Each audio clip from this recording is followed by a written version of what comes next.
Around the year 1136, a Welsh priest named Geoffrey of Monmouth published a book called History of the Kings of Britain. This book is famous because it helped make King Arthur a popular figure in literature. Geoffrey's book tells many stories about Britain's legendary past, and in this video, we'll often quote from it. But for now, let's focus on Arthur and his father, Uther Pendragon. According to Geoffrey, Uther got the name Pendragon because of a strange and bright star that appeared in the sky. This star had a tail like fire, and at the end was a burning ball shaped like a dragon. From its mouth came two rays of light. One stretched over Gaul, and the other went over the Irish Sea and split into 7 smaller rays. Uther was worried and asked the wizard Merlin what it meant. Merlin explained, "This star and the fiery dragon represent you. The light over Gaul means you'll have a powerful son who will rule all the lands touched by that light. The other ray means you'll have a daughter whose children will become kings of Britain." When Uther became king, he remembered this prophecy. The name Pendragon actually means chief dragon. Not exactly what Geoffrey said, but it still sounds powerful and mysterious. So, is this just a legend? The famous historian Edward Gibbon, in his book The Decline and Fall of the Roman Empire, tells a story from the same time. In the 5th year of Eastern Roman Emperor Justinian, around September 542 AD, a deadly plague began in Egypt and reached Constantinople. It was called the Justinian Plague and killed up to 100 million people, destroying a quarter of the population in the eastern Mediterranean. Geoffrey's bright star sounds a lot like a comet that was actually seen in 539 AD, as Gibbon also mentions. We don't know if Geoffrey read about this in the writings of the Byzantine historian Procopius, but the star might have been a real event. That means the story of Uther and Arthur might have been inspired by something true. Of course, Geoffrey was not the first to mention King Arthur. Arthur's name appears earlier, around 830 AD, in a book called History of the Britons, often linked to a Welsh monk named Nennius. Arthur is mentioned twice, once for his 12 battles against the Saxons, and again in a list of wonders. Some of these battles happened in places we can't identify today, but a few are spread across Britain. The 7th battle happened in the Caledonian Forest, once located in the Scottish Highlands. The 9th battle took place in the City of the Legions, which could be Caerleon in Wales or Chester in England. The 12th battle, called Mons Badonicus, might have been near Oxfordshire or Wiltshire. The first wonder connected to Arthur happened in a place called Buelt. Nennius wrote, "There is a pile of stones with a stone on top. On it is the paw print of Arthur's dog, Cabal. The dog left the print while chasing a wild boar named Troint. Arthur later made the stone into a monument now called Carn Cabal." The second wonder is in Urching, where there is a spring and a grave of a boy named Amer, Arthur's son. Arthur killed him and buried him there. People say the size of the grave changes. It can be 6 feet, 9 feet, or even 15 feet long. These two stories show Arthur as both a great warrior and someone connected to magic or strange events. Other old Welsh texts written before Geoffrey, or not influenced by him, also talk about this early Arthur. One of the oldest mentions is in a poem called The Death of Cyndyllan, Marnad Cyndyllan, written shortly after 655 AD. It says that Cyndyllan and his brothers were like the children of a great Arthur.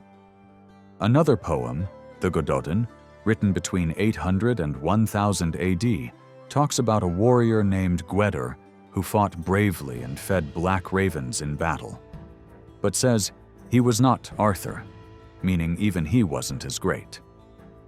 These poems show that Arthur was seen as a one-of-a-kind hero, but that's only part of his story. In the mysterious poem The Spoils of Anduin, linked to the bard Taliesin, maybe written before 800 AD, Arthur leads a group, including the poet, on a journey to Anduin, the Welsh otherworld. We don't know exactly what Arthur does, but the poem's sad refrain says, "Only 7 came back," suggesting many died in this otherworldly mission. We can see the different sides of King Arthur in a poem called Who is the Gatekeeper? Swing written sometime between 800 and 1000 AD. In this poem, Arthur is questioned by a gatekeeper. The gatekeeper wants to know who Arthur and his companions are before letting them in. Arthur introduces his followers, including Mabon, son of Modron, Manawyddan, son of Lir, and Kai, better known as Sir Kay, Arthur's foster brother. Kai talks about a fight Arthur had with a witch at a place called Eifernach, where there was a lot of bloodshed. The poem also says Arthur fought strong warriors or dog-headed monsters in the hills of Iden. Arthur then praises Kai, saying he could drink from a horn meant for 4 men, killed 9 witches, went to Anglesey to defeat lions, but couldn't stop a monster called Palag's cat because his shield wasn't strong enough. The poem also talks about some real battles, but the overall feeling is that Arthur and Kai didn't just fight human enemies. They also battled magical creatures and witches. We see this even more clearly in the longest early story about Arthur, Culhwch and Olwen. This story was written around the end of the 11th century, before Geoffrey of Monmouth's time. The main character is Culhwch, whose name means pig run, because he was born in a pig pen. The story begins when Culhwch's stepmother tells him he is meant to marry Olwen, the daughter of a giant named Ysbaddaden. Culhwch falls in love with Olwen and goes to his cousin Arthur for help. Arthur's court is said to be in a forested place in Cornwall called Chellywig. Culhwch goes there and asks for help. Arthur agrees and calls his warriors one by one. The story gives a long list of warriors. Some names seem serious, others are funny or strange, as if the writer was having fun. But some names are very important. Kai, Bedwyr, Sir Bedivere, Gwyn, son of Nudd, Arthur's wife Guinevere, and Lud Silverhand, who is connected to the Irish god Nuada, king of the magical people known as the Tuatha De Danann. These stories show that Arthur isn't just a historical king, he's also connected to gods, magical creatures, and ancient myths. He's a legendary and many-sided hero. Arthur sends some of his warriors, including Kai and Bedwyr, to help Culhwch. Together they go on a quest to find the giant Ysbaddaden and his daughter Olwen. When they find them, Culhwch asks to marry Olwen, but the giant refuses at first because a prophecy says he will die when his daughter gets married. After 3 days, he agrees, but only if Culhwch can complete a long list of nearly impossible tasks. The first task is done quickly. Kai kills a giant named Gwrnach and brings back his sword. Then they return to Arthur's court. The rest of the story describes some of the other tasks. One of the most important is the hunt for a giant wild boar named Turk Traith. But before they can begin the hunt, they must prepare. The hunt cannot happen without a special dog named Drudwyn, and only Mabon, son of Modron, can handle this dog. But Mabon has been missing since he was 3 days old, so Arthur's men go on a journey to find him. Kai and Gwair ask several very old animals for help: a starling, a stag, an owl, an eagle, and finally a salmon, the oldest of them all. The salmon tells them Mabon is a prisoner in Gloucester. Kai and Gwaihir report this to Arthur, who leads his warriors to attack Gloucester and rescue Mabon. Before the hunt for the boar begins, they complete another task. This one is very important, not just for Arthur's story, but also for Welsh and British mythology. Ysbaddaden wants a magic cauldron, big cooking pot, to cook meat at the wedding feast. The cauldron belongs to Druidic the Irishman, who works for Odgur, son of the Irish king. Arthur sends messengers, but Druidic refuses to give the cauldron. So Arthur sails to Ireland on his ship Prydwen, and there, Bedwyr kills Druidic and takes the cauldron. This story shows not just Arthur's bravery, but also how deeply his tale connects with Welsh mythology. The big hunt for the wild boar Twrch Traeth likely comes from ancient Celtic myths. This event is also mentioned in the Historia Brittonum, written earlier. There, the boar is called Troint, and Arthur's dog Cabal is mentioned, just like in Culhwch and Olwen. Interestingly, the word Cabal actually means horse.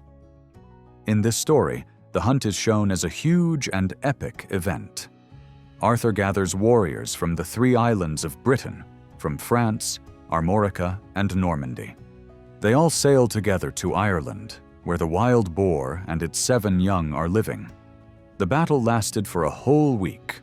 According to the story, Twrch Traeth was once a king, but because of his sins, he was turned into a wild boar. After some time, the fight moved from Ireland to Britain, because apparently, the huge boar could swim. Twrch Traeth killed many of Arthur's warriors, but Arthur and his men managed to kill many of the boar's young. In the end, Arthur achieved his goal. He took the comb, razor, and scissors that were between the boar's ears. However, the giant boar escaped alive and swam away into the deep sea near Cornwall. This part of the story is important not just as a heroic adventure, but also because it shows how Celtic beliefs were connected to magical creatures. In early Welsh sources, Arthur is not only a great warrior, he is also someone who often fights giants and monsters. But this book isn't only about Arthur. It also talks about the mysterious Druids, a priestly class. At first, Arthur and the Druids may not seem connected, but there is an interesting link. Geoffrey of Monmouth said Arthur's father, Uther Pendragon, was inspired by a comet in the sky. The Druids were known for studying the stars and were very interested in astronomy. Everything we know about the Druids comes from ancient writers. One of the most detailed descriptions is in the book Commentaries on the Gallic War by Julius Caesar. In this book, Caesar describes his campaigns in Gaul and Britain, and he gives lots of information about the Druids. He says, "In all of Gaul, respected people are divided into 2 groups, the Druids and the Knights. The Druids are in charge of religious matters. They lead both public and private sacrifices and explain all religious questions. Many young men come to learn from them. The Druids are greatly respected by the people. They decide most legal disputes, like murders, inheritance, and border problems. They give rewards or punishments. If someone disobeys them, they are banned from the sacrifices, which is considered the worst punishment. That person is seen as evil and cursed. Everyone avoids them, no one talks to them, and people think bad luck will follow anyone who does. Such people are not allowed to take part in court or public life." Caesar also says that the Druids had one main leader. When that leader died, either the most respected Druid took over, or they elected a new one. Sometimes this even led to fighting. Every year, Druids from all over Gaul met in a sacred place in the middle of the region called Carnutes. People came from all over to ask the Druids to settle their disputes. Caesar believed the Druid tradition began in Britain and then spread to Gaul. People who wanted to learn more would go to Britain to study. In chapter 14 of his book, Caesar says, "Druids don't go to war and don't pay taxes like others. They are free from military service and many other duties. Because of these special rights, many people want to become Druids, either by choice or because their families send them. Their students must memorize many poems and texts, so training can take 20 years. Druids don't write down their teachings, even though they use the Greek alphabet for daily tasks. There are two reasons for this. First, they don't want their teachings to spread too easily. Second, they think writing would make students lazy about memorizing. The Druids believe that souls don't die but move from one body to another. This belief helps people be brave because they don't fear death. They also teach about the stars, the universe, the size of the earth, nature, and the power of the gods. So from this, we learn that Druids were not just religious leaders. They were also judges, teachers, and scientists. They had one main leader and held yearly meetings in sacred places. The Druid tradition started in Britain, and people from Gaul would travel there to learn. We also learned that Druids had to memorize many poems, that becoming a Druid could take 20 years, and that they believed the soul lived on after death. They also taught about astronomy, the natural world, and the gods. In chapter 17, Caesar adds, "The Gauls believe they are all descended from the god of the underworld, Deus." This belief comes from the Druids. Because of this, they count time by nights, not days. Their birthdays, the start of months, and years are all measured from nightfall. Dis, also called Dis Pater, was the Roman god of the underworld, similar to Pluto or Hades in later myths. Another ancient writer who talked about the Druids was Diodorus Siculus, a Greek historian from Sicily who lived in the 1st century BC. In his book, Historical Library, he describes the people of Gaul. He says, "In Gaul, there are poets called bards who sing poems with a harp. They sing songs that either praise or insult people. Those who know religious things are greatly respected. They are called Druids and can be seen as philosophers. The Gauls also have seers, or fortune-tellers, who are treated with high respect. They tell the future by watching birds or by sacrificing sacred animals. The whole society listens to them. When the Gauls need to make very important decisions, they do something shocking. They sacrifice a person. They stab the victim above the stomach and then study how they fall, how their body shakes, and how the blood flows to tell the future. They believe no sacrifice is valid unless a Druid is present. They think only those who understand divine knowledge and speak the language of the gods can offer gifts to the gods or perform blessings. During both peace and war, everyone listens to these Druids and bards, even their enemies. When two armies are about to fight, the Druids can step in and stop the battle, almost like they've put the soldiers under a spell. So from this, we learn that in Gaul, there were bards, Druids, and seers. The Druids had a lot of power. They helped decide big decisions, including war and peace. Even enemies listened to them.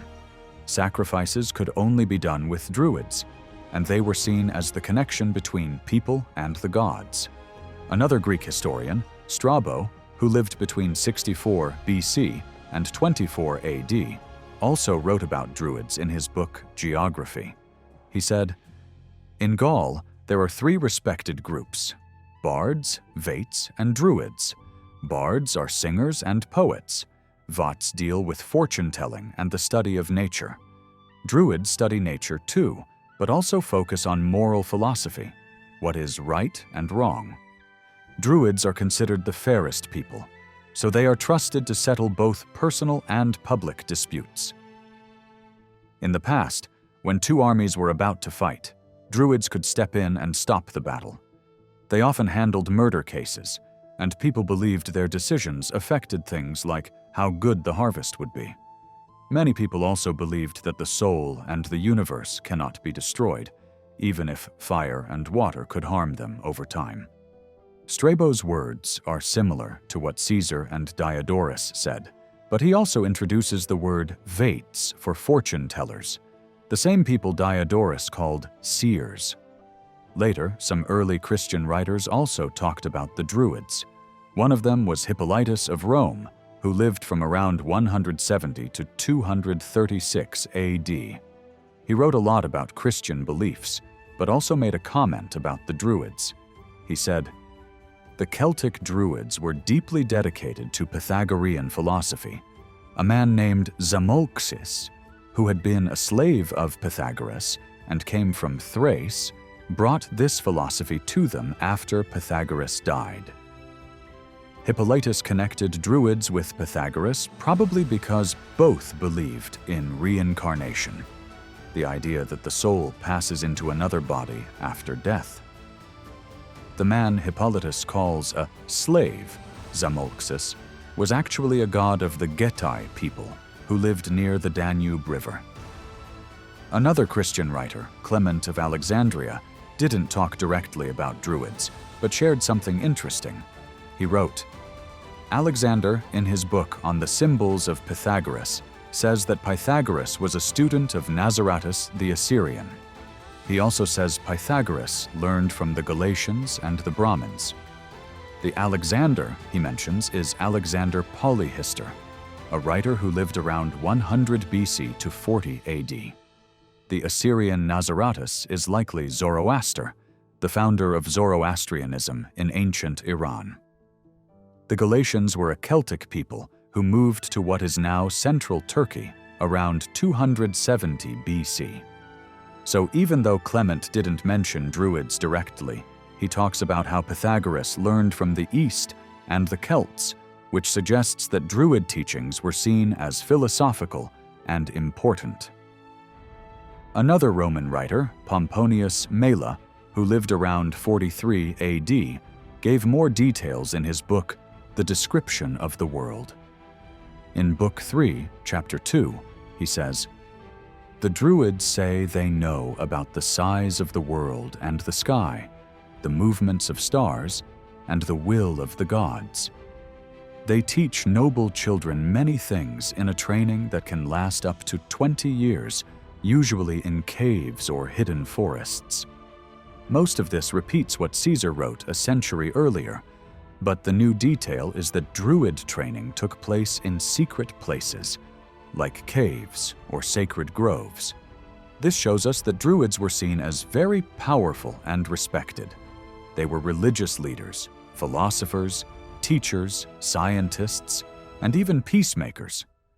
They believed in the soul's journey after death, studied the stars and nature, and played a big role in both everyday life and spiritual matters. Their knowledge was passed down orally, not written, and training to become a Druid could take 20 years. Their influence was so strong that they could stop battles just by speaking, and people from different cultures, even Greek and Roman thinkers, respected or tried to understand them. We learn more details about Druid practices from Pliny the Elder, a Roman writer who lived between AD 23 and 79. In his book Natural History, Pliny talks about the people of Gaul and says, "I must mention how much the Gauls respect mistletoe. Druids think mistletoe and the oak tree it grows on, especially the hard oak, are the most sacred things. They choose oak forests for their rituals and won't perform any ceremony without oak leaves. That's why they are called Druids, from a Greek word for oak. They believe anything that grows on the oak tree comes from heaven, and that the gods chose that tree. But mistletoe rarely grows on hard oak. When it does, it's picked with great care on the 6th day of the moon. The moon is greeted, and the Druids say a phrase meaning, 'that which heals everything.' Then, they prepare a ritual under the tree. 2 white bulls, with their horns tied, are brought for the ceremony. A Druid, dressed in white clothes, climbs the tree and cuts the mistletoe with a golden sickle. The mistletoe is caught in a white cloth before it touches the ground. Then, they sacrifice the bulls and pray that the gods will make this gift helpful to those who use it. They believe mistletoe can help infertile animals become fertile and can act as a cure for poisons. Pliny also describes how Druids gather another healing plant called celigo. He says, "Celigo looks like a small juniper bush. Druids pick it without using iron tools. The person uses the right hand by reaching it through the left sleeve, like stealing something secretly. They must wear white, have bare feet, and be clean. Before picking the plant, they must offer bread and wine. The plant is wrapped in a new cloth. Druids say that when worn, it protects people from accidents, and the smoke from it helps with eye diseases. So we can see that Druids had very special rules for collecting plants. They only performed rituals with oak leaves, picked mistletoe on the 6th day of the moon, used a gold sickle, and sacrificed white bulls afterward. Silago was collected carefully, without metal, and with special clothes and rituals. All these details raise even more questions than answers. Another Roman writer named Ammianus Marcellinus, who lived in the late 4th century, shares some interesting stories about the people of Gaul. He says, "Old writers didn't agree on who the first people of Gaul were, but a Greek named Timagenes collected old stories and tried to explain it clearly. Some say the first people were called Aborigines, and later named Celts, after a beloved king, and Galatians after his mother. Others say that the Dorian people from Greece followed Hercules and settled on the coasts.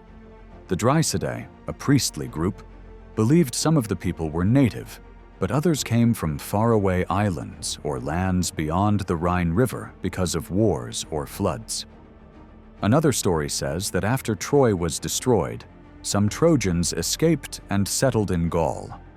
One popular local belief says this: Hercules, son of Amphitryon, came to defeat two cruel rulers, Geryon in Spain and Toriscus in Gaul. After beating them, he married noble Gaulish women and had many children. Those children named the regions they ruled after themselves. Timagenes was a Greek historian who lived in the 1st century BC. He wrote about Alexander the Great and Gaul, but his works are now lost. The Hercules in the story is a famous half-god hero in Greek myths. The Dorians were one of the main ancient Greek peoples. Amphitryon was said to be Hercules' human father, but actually, Hercules was the son of Zeus. Geryon was a monster. Hercules defeated during one of his famous tasks.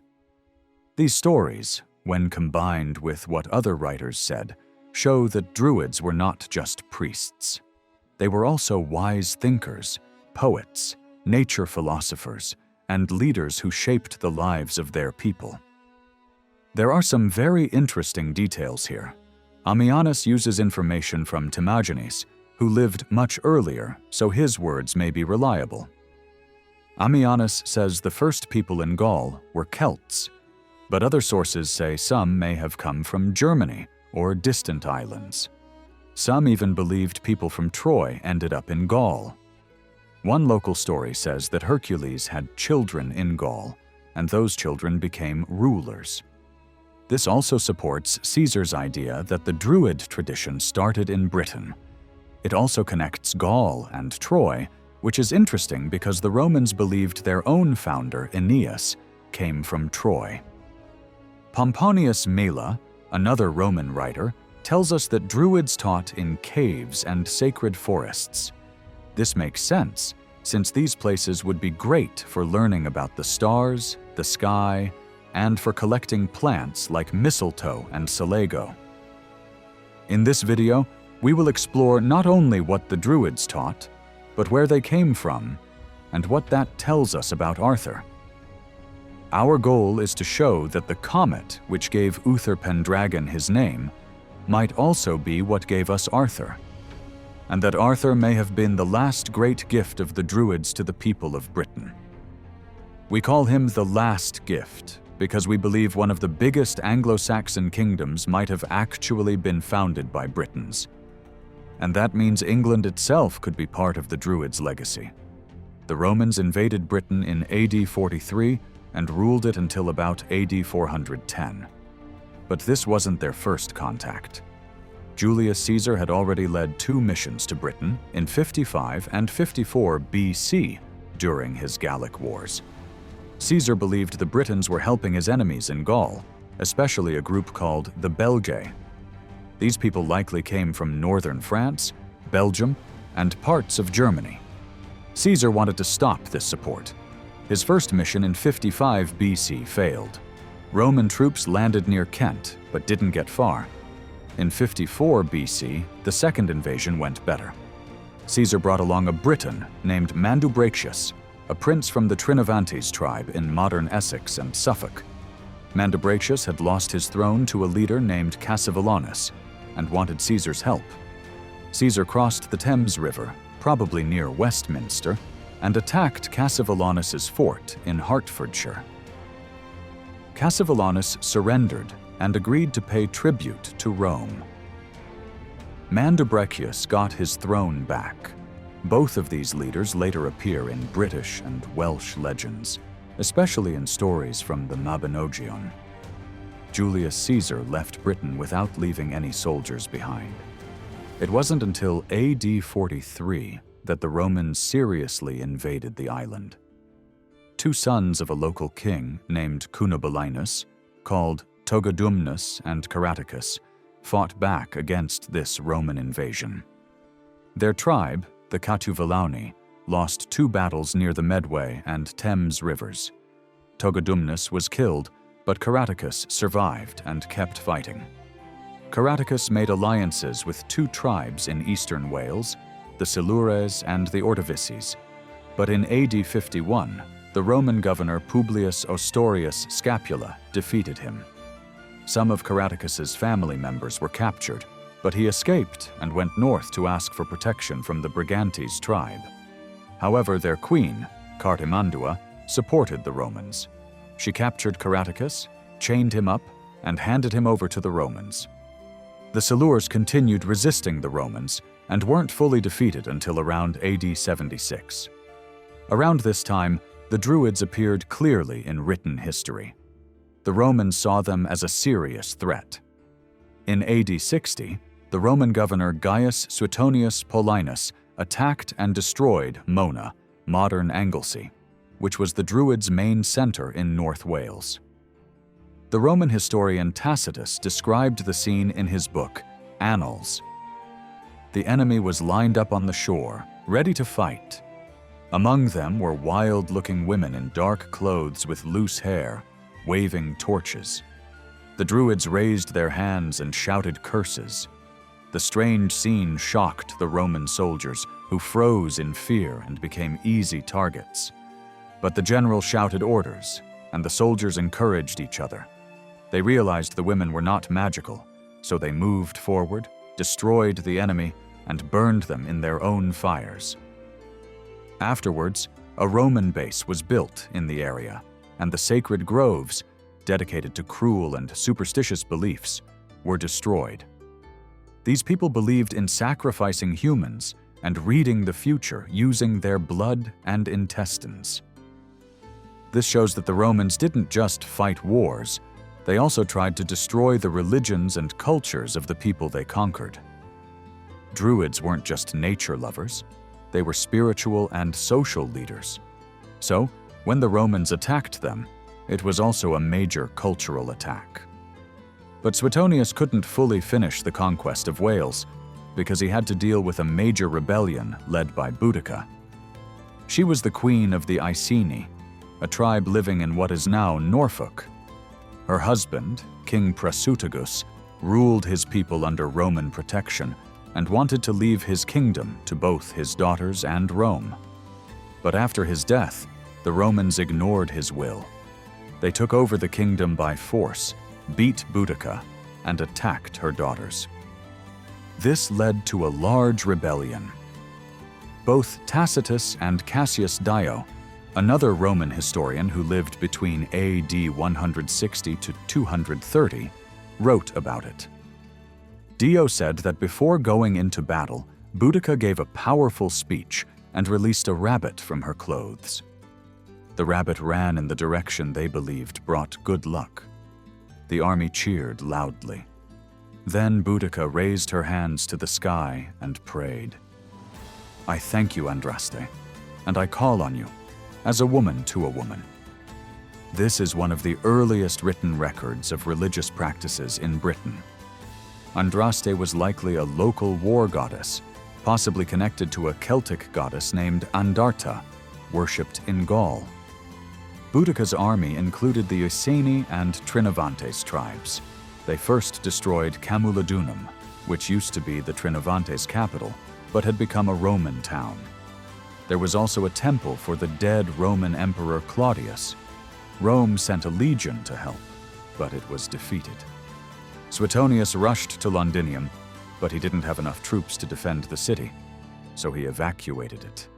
The city was burned to the ground. The same happened to Verulamium. Around 70,000 to 80,000 people were killed in these cities.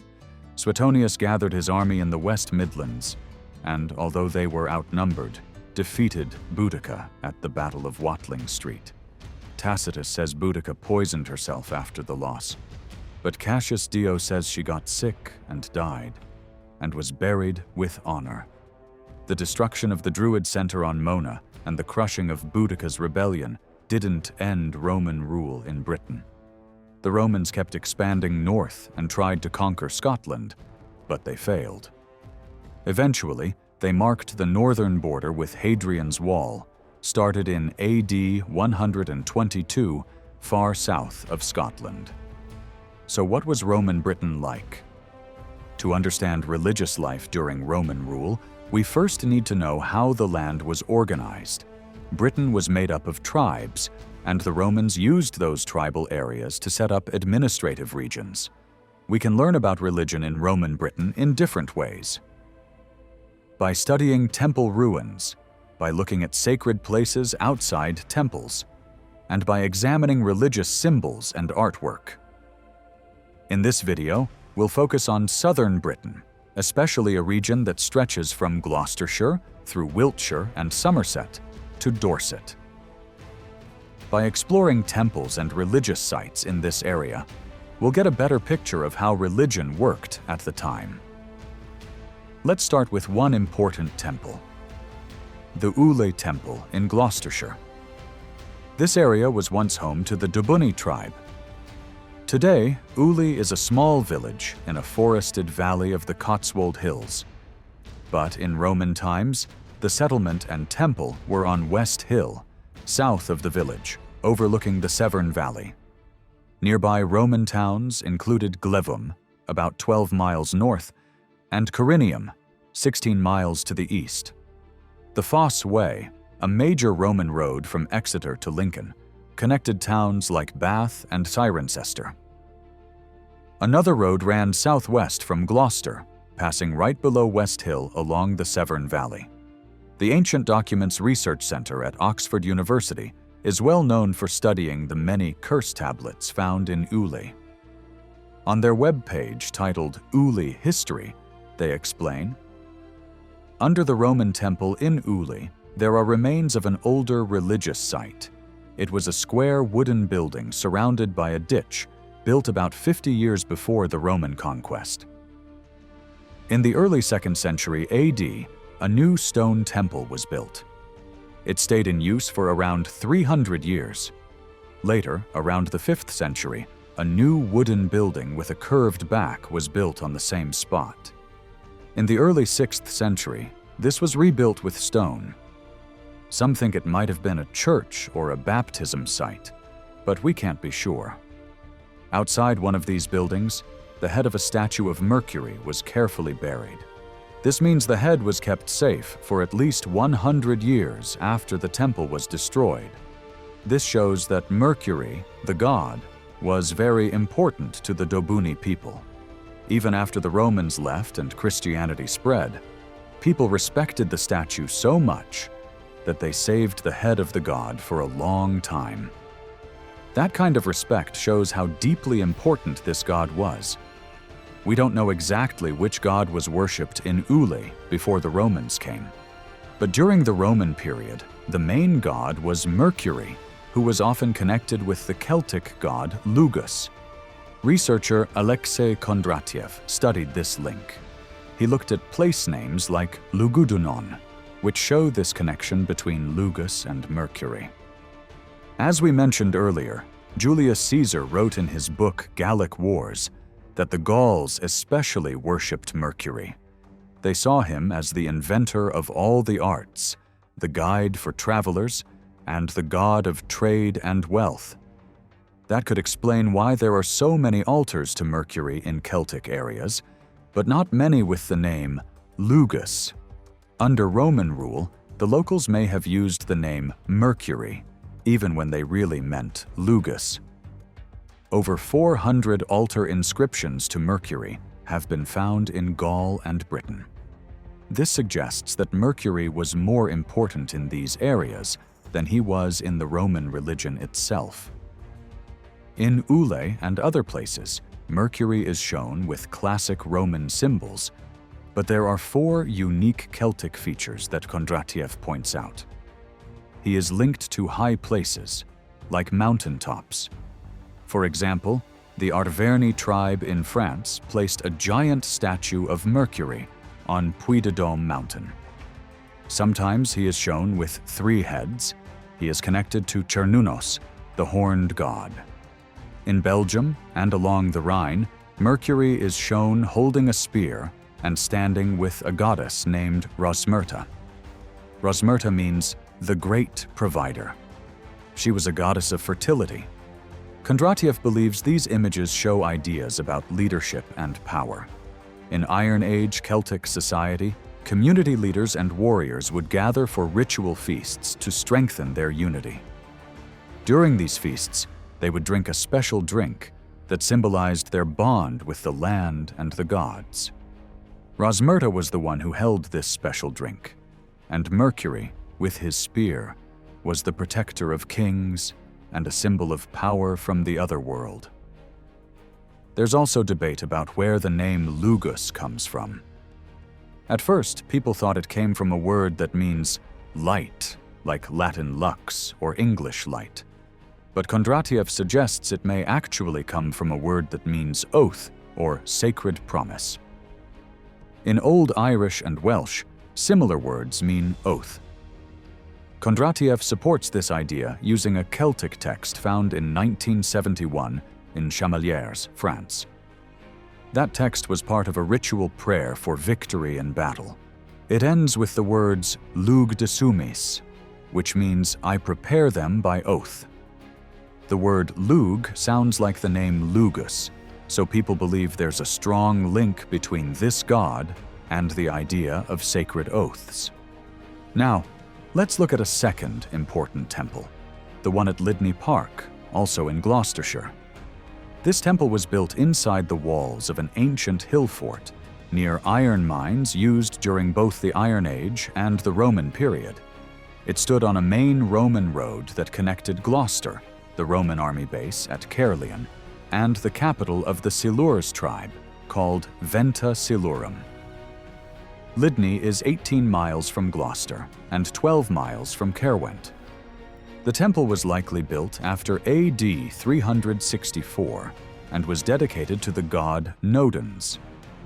He is linked to the mythological characters Gwyn, the son of Nudd, and Lud Silverhand, whom we met earlier in the story of Culhwch and Olwen. According to the Oxford University Research Centre's page, Lydney, Deity and Cult, the main god worshipped at the site was indeed Nodens. Evidence includes a curse tablet, 2 metal plaques marked Mars Nodens and Nudens Mars, and mosaics that use the initials MN, which stand for Mars Nodens.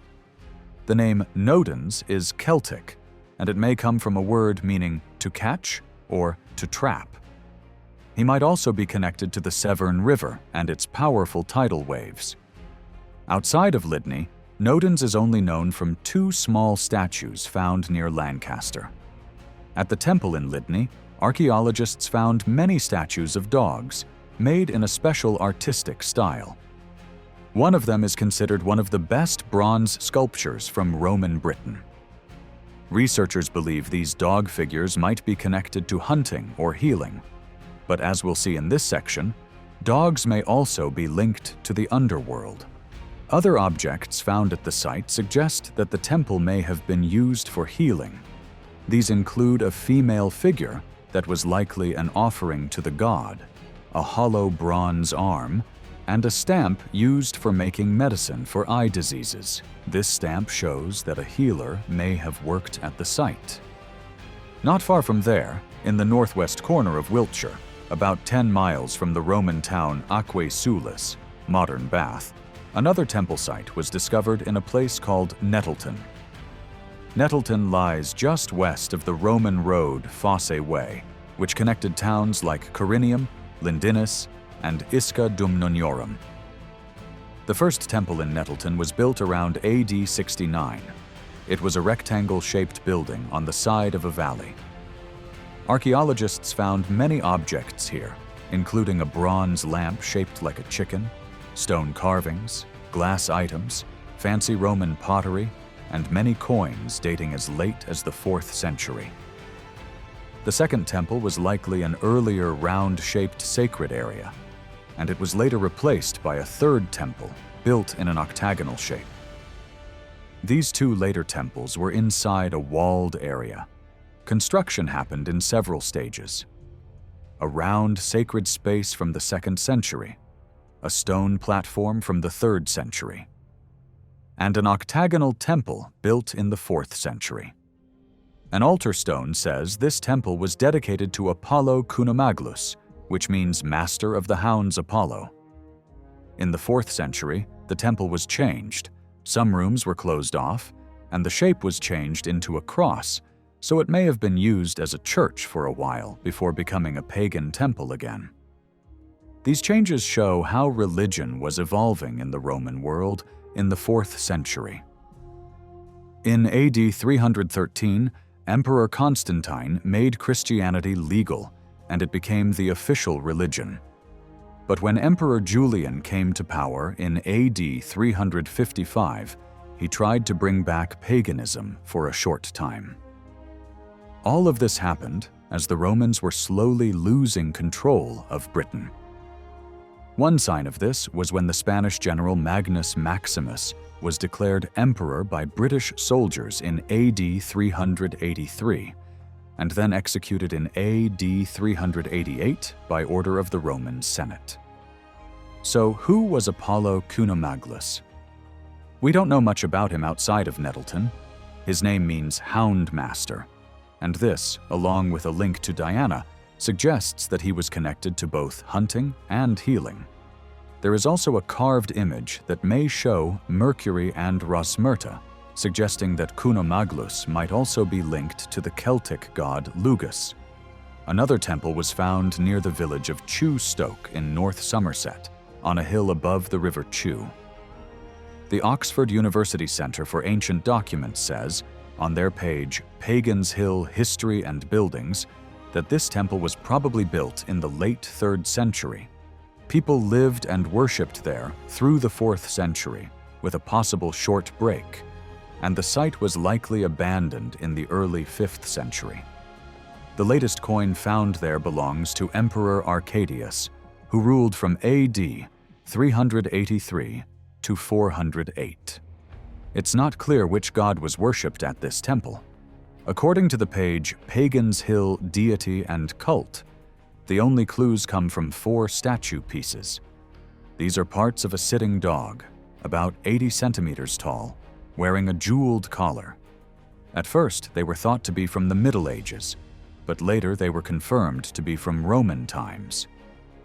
In Roman religion, dogs were sometimes linked to Apollo, especially in healing rituals. People believed dogs could guide the sick during healing trances. The Oxford team also points out that the Pagan's Hill Temple had an 8-sided design, like the temple at Nettleton. And since both places had dog symbols, it's possible that both temples were dedicated to Apollo Cunomaglus. Another interesting temple complex was found at Maiden Castle, about 2.5 kilometers south of Durnovaria, modern Dorchester. This was once a huge Iron Age hill fort used by the Duratriges tribe. The site was abandoned for a long time, but a temple was built there in the late 4th century AD. According to English Heritage, the temple had a central room surrounded by a walkway or porch, Nearby, archaeologists found an oval hut built on top of an old Iron Age sacred site, suggesting the area had long been considered holy. A two-room building near the temple may have been used as a priest's house. One of the most interesting finds at Maiden Castle was a statue of a bull with 3 horns. The archaeologist Sir Mortimer Wheeler identified it as Tarvos Trigoranus, which means the bull with 3 cranes. This figure is best known from a famous carving in Paris called the Pillar of the Boatman. It shows a bull under a tree with 3 crane birds on its back. On the next panel, a god named Isis is shown chopping down a tree with an axe. Another carving from Trier in Germany shows a similar scene: a man cutting a tree, 3 birds, and a bull's head. In her book, Pagan Celtic Britain, Anne Ross explains that some legends from Scotland and Ireland say greedy women were turned into crane birds. She believes the 3 birds on the bull's back represent goddesses from the other world, or symbols of female spirits. Finally, one more temple site was found 13 kilometers south of Durnovaria, on a hill overlooking Weymouth Bay. This temple was probably built in the 4th century. Today, only the foundations and lower walls remain. It covered a small area, about 25 square meters.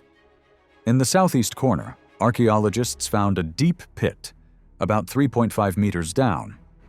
At the bottom was a stone grave holding 2 urns, a spearhead, and a sword.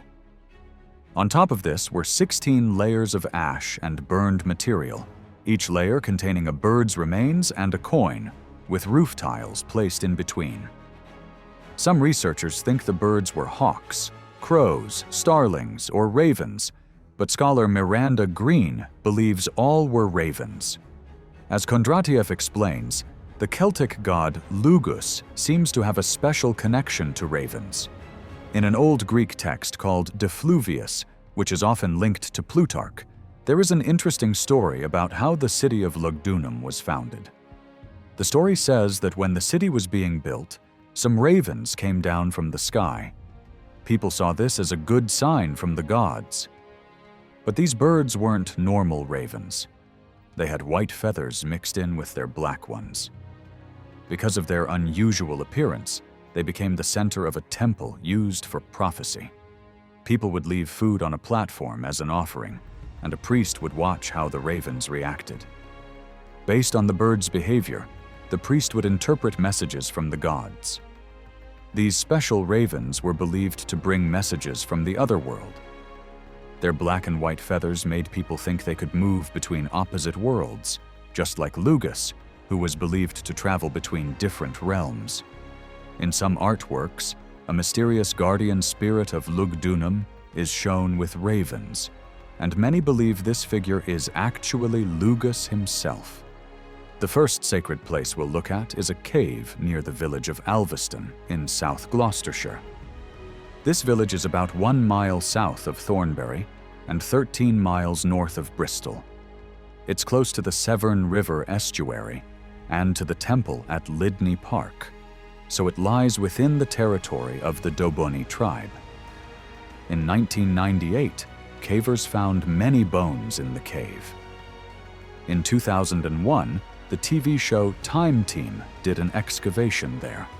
According to their website, the cavers had already found lots of dog bones, as well as some human remains, including a skull and a thigh bone. The Time Team archaeologists also found more bones. Some of them showed signs of being cut or broken right after death. Others seemed to belong to people who were killed violently. The team believed that these people, who lived about 2,000 years ago, had been suddenly and violently killed, then cut up and possibly eaten. Radiocarbon dating showed that the bones came from the end of the Iron Age, or the start of the Roman period.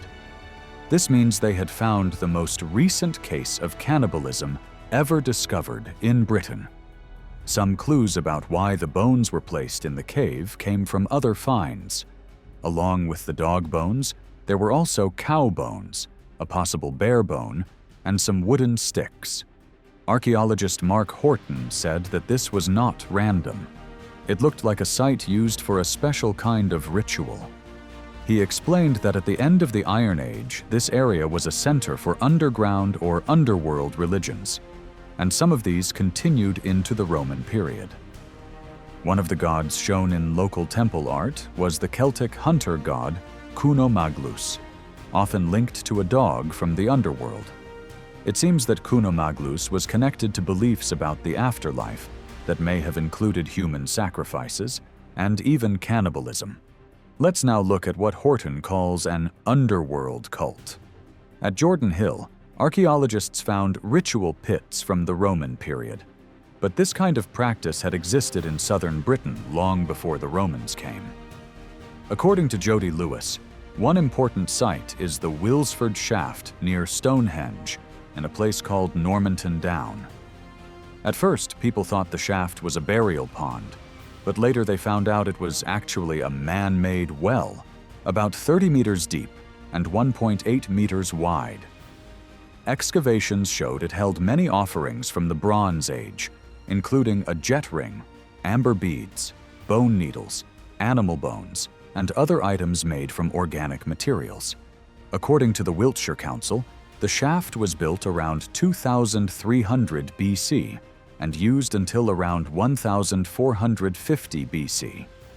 During this time, people placed items like wooden bowls, spoons, leather straps, ropes, amber beads, and bone tools in the shaft, along with Deverell Rimbury pottery.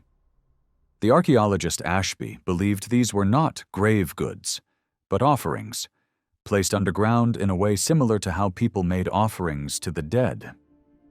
As Lewis explains, Ashby thought there may be more shafts like this one around the big circular cemeteries of the Wessex region.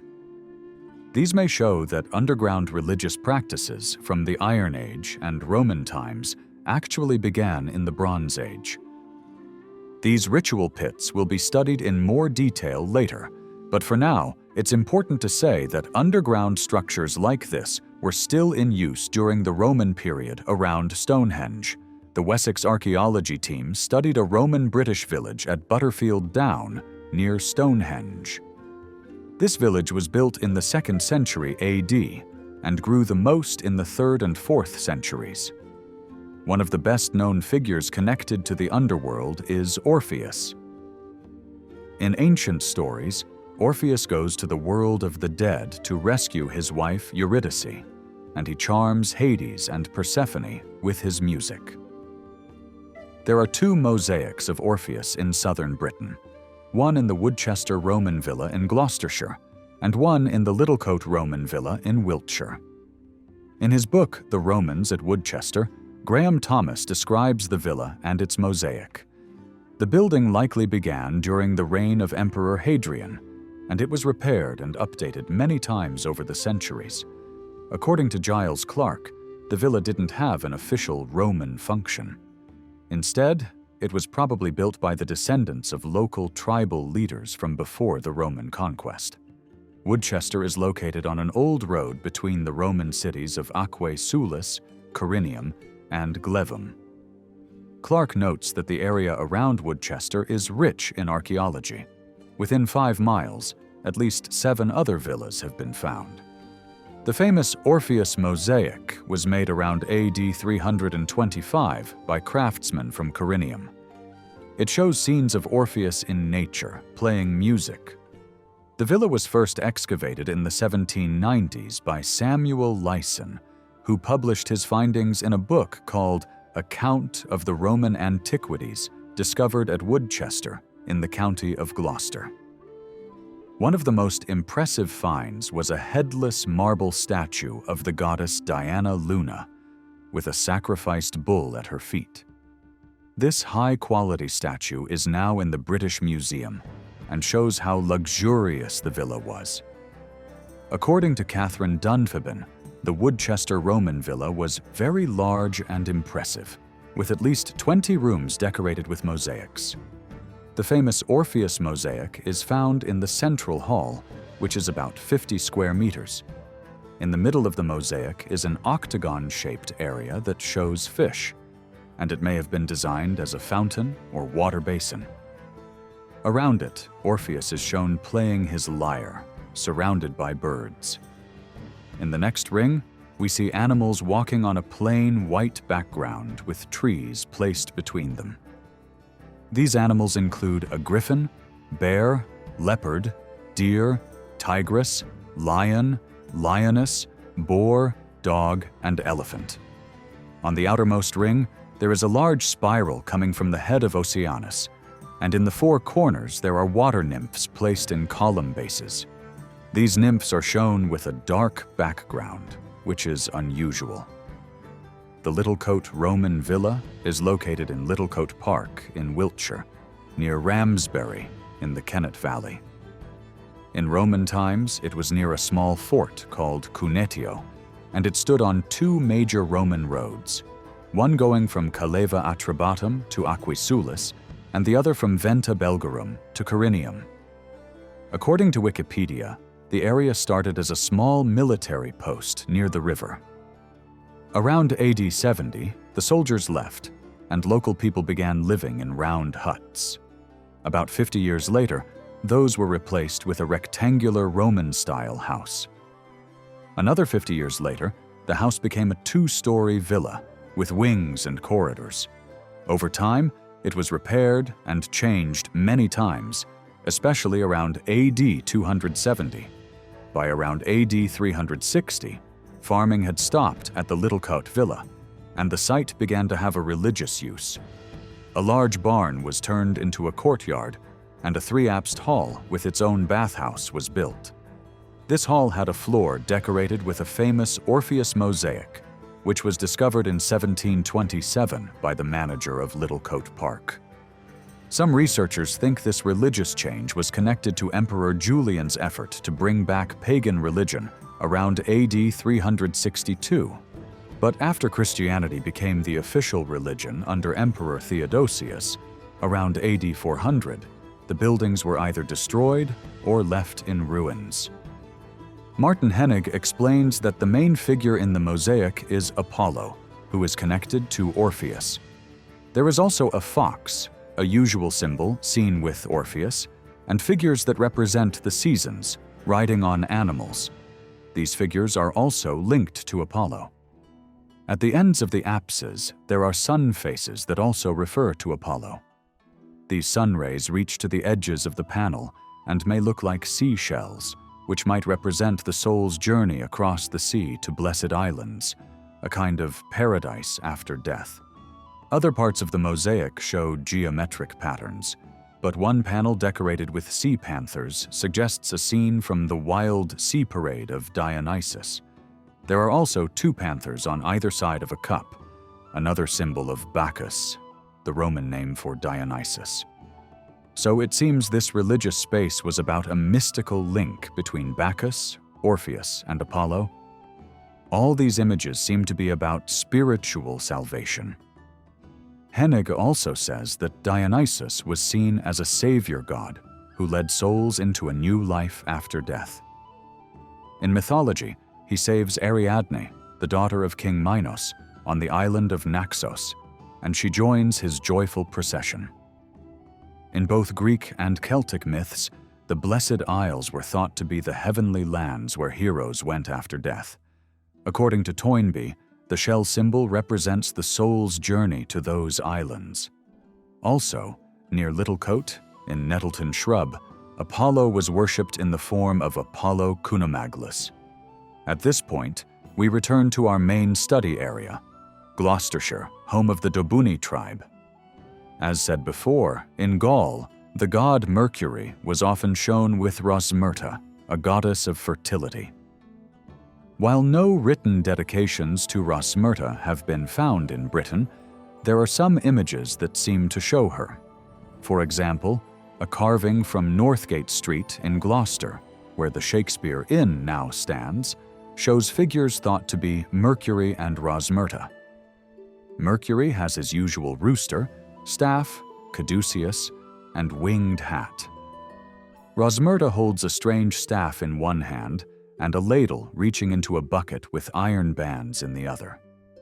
Another carving from Bath also shows Mercury with his hat, money bag, and caduceus. Rosmerta here also holds a staff-like object, maybe a symbol of power, and leans on a round container. Below the stone, there are 3 small figures in hoods, which show the Celtic character of the pair.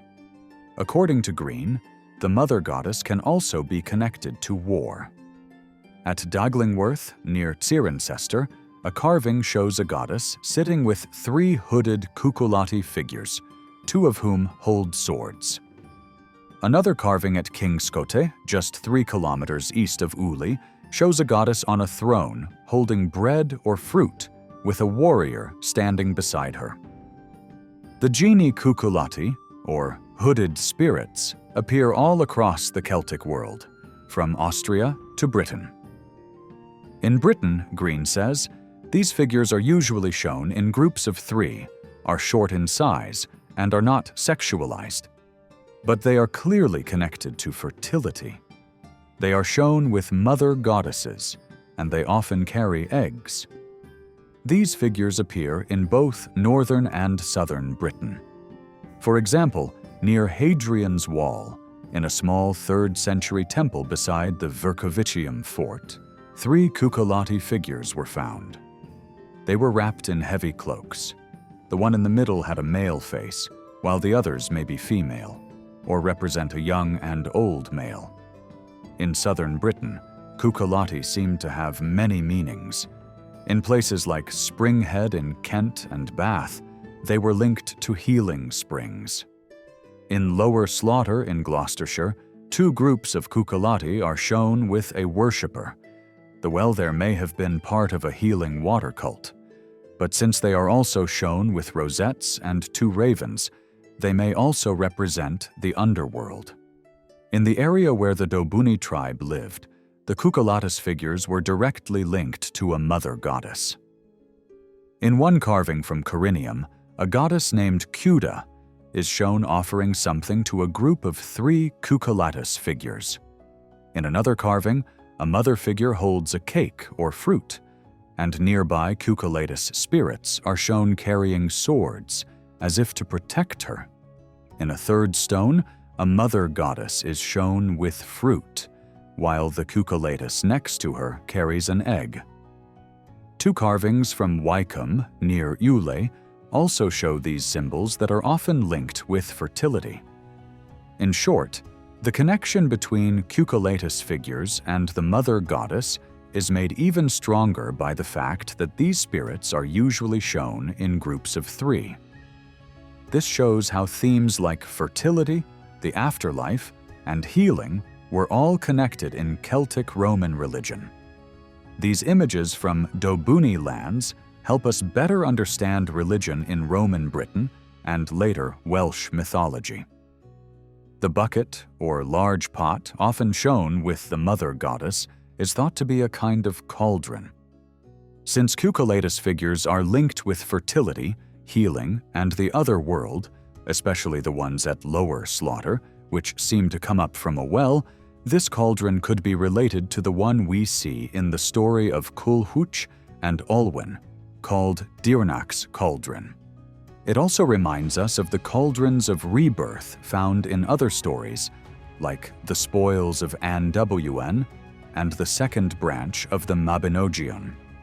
When talking about cauldrons like this, we should also mention the famous Gundestrup cauldron from Denmark.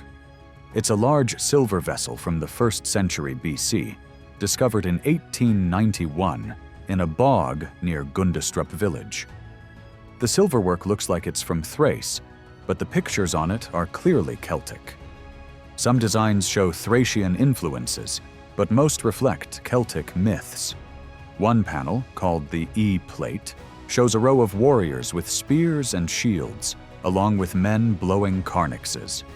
On the left side, a large figure is pushing a man into a big cauldron, which probably represents bringing someone back to life. Above, horsemen are shown riding away from the cauldron scene. The most famous panel is the A-plate. It shows a horned man sitting cross-legged. He holds a torque in one hand and grabs a horned snake with the other. On the left, there's a horned deer that looks like him. Around the scene, there are animals like a dog, cat, bull, elephant, and a person riding a fish or dolphin. This scene looks similar to a seal from Mohenjo-Daro in the Indus Valley, dated to between 2600 to 1900 BC. Many people think this figure is the Celtic god Cernunnos, a horned god of nature. He is sometimes linked to Mercury, but he's mostly known as Cernunnos. One of the best-known images of him is on the Pillar of the Boatman in Paris, where he appears alongside Celtic and Roman gods. In Britain, images of Cernunnos are rare, but one can be found in Corinium, showing him with snakes instead of legs, and the snakes are eating fruit or grain near his head. 3 other panels on the Gundestrup cauldron are also interesting. On the sea plate, a bearded figure holds onto a broken wheel. Next to him is a smaller figure with a horned helmet, also touching the wheel. Underneath is a horned snake, and around them are griffins and other creatures. No one knows exactly who the main figure is, but in Gaul, many carvings show a bearded god holding a wheel and lightning bolt. The Roman poet Lucan, in his poem Pharsalia, talks about the terrifying Gaulish gods Teutates, Jesus, and Tyrannus, who were said to accept bloody sacrifices. Based on ancient writings and names of Gaulish gods like Taranukno, Taranuo, and Taraino, and the Welsh word Taranu, meaning to thunder, many people believe the figure is Taranis, the Gaulish god of thunder. The bottom plate of the cauldron is also well described by Green. In the middle, there is a large image of a dying bull.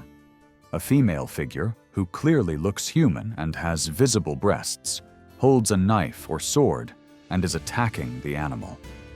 There's also a hunting dog or wolf, and underneath the bull are 2 more dog-like creatures. The bull is carved in high relief, and its head sticks out dramatically. It has holes in its horns, possibly to attach real decorations. Its back rises up, and its neck and shoulders have leaf-like patterns, while vines and plant leaves surround the entire scene. Another panel, called the D-plate, is often seen as a bull sacrifice scene. It shows 3 bulls lined up side by side, all facing the same way. Each has a thick neck and strong back legs. Under each bull is a man in attack position, and below their feet, there are dogs running to the left. On the bulls' backs, there are cat-like creatures also moving in the same direction. In summary, the scenes on the Gundestrup cauldron bring together key Celtic gods, like Cernunnos and Tyrannus, as well as symbols of war, rebirth, and the magical cauldron, showing how British religious beliefs were connected to wider Eurasian myths. Earlier, we mentioned Mabon, the son of Modron, who appears in the story of Culoch and Olwen. In Celtic religion, Mabon is the Welsh version of the Gaulish god Maponos, which means divine son or young boy. The word Mapos in the Gaulish language means boy or son. In Gaul, we know about Maponos from inscriptions, especially in northeastern and central France. But most evidence of his worship comes from northern Britain, such as in Brampton, Corbridge, Ribchester, and Chesterholm, near the Scottish border. One especially interesting find is a magical text from Chamalieres, where people call on the god for help. Mabon's mother, Modron, comes from the Gallic goddess Matrona, whose name was also given to the Marne River in France. Modron is directly linked to a group of goddesses called Diae Matris, or Diae Matronae, usually shown as 3 women together. These goddesses were worshipped in eastern Gaul, Germany, and northern Italy, and they represented fertility. According to Wikipedia, they are always shown facing forward, usually in groups of 3. The middle one holds a basket of fruit, while the others wear head coverings. These scenes often include incense, offerings, and decorations with fruits and plants. This belief spread to Britain as well. According to Hennig, there are inscriptions and altars dedicated to these goddesses in Dover, Winchester, York, and Londinium. In Corinium and Aquae Sulis, a sculptor named Sulinus dedicated offerings to the Matres Suleviae, meaning the good mother goddesses. These three goddesses are also connected with the Dobuni tribe's mother goddess, and with the Cucullatus or hooded spirits we talked about earlier. Maponos and Matrona were gods mostly worshipped in northern Britain. In a group of medieval Welsh writings called the Welsh Triads, we learn that Modron, a figure connected to Matrona, was the mother of Owain, the son of Urien, a king of Reged in the 6th century. Another goddess we need to talk about is Epona. Her name is related to the Welsh word ebol, which means foal or young horse, and her name means great mare. Epona was the protector of horses, donkeys, and mules, and also a goddess of fertility. Her symbols included a patera, a cornucopia, and sheaves of grain. In some statues, she is shown with baby horses. Scholar Henri Hubert believed that Epona and her horses also helped guide the souls of the dead to the afterlife. Epona's cult was popular across the Roman Empire, especially between the 1st and 3rd centuries AD.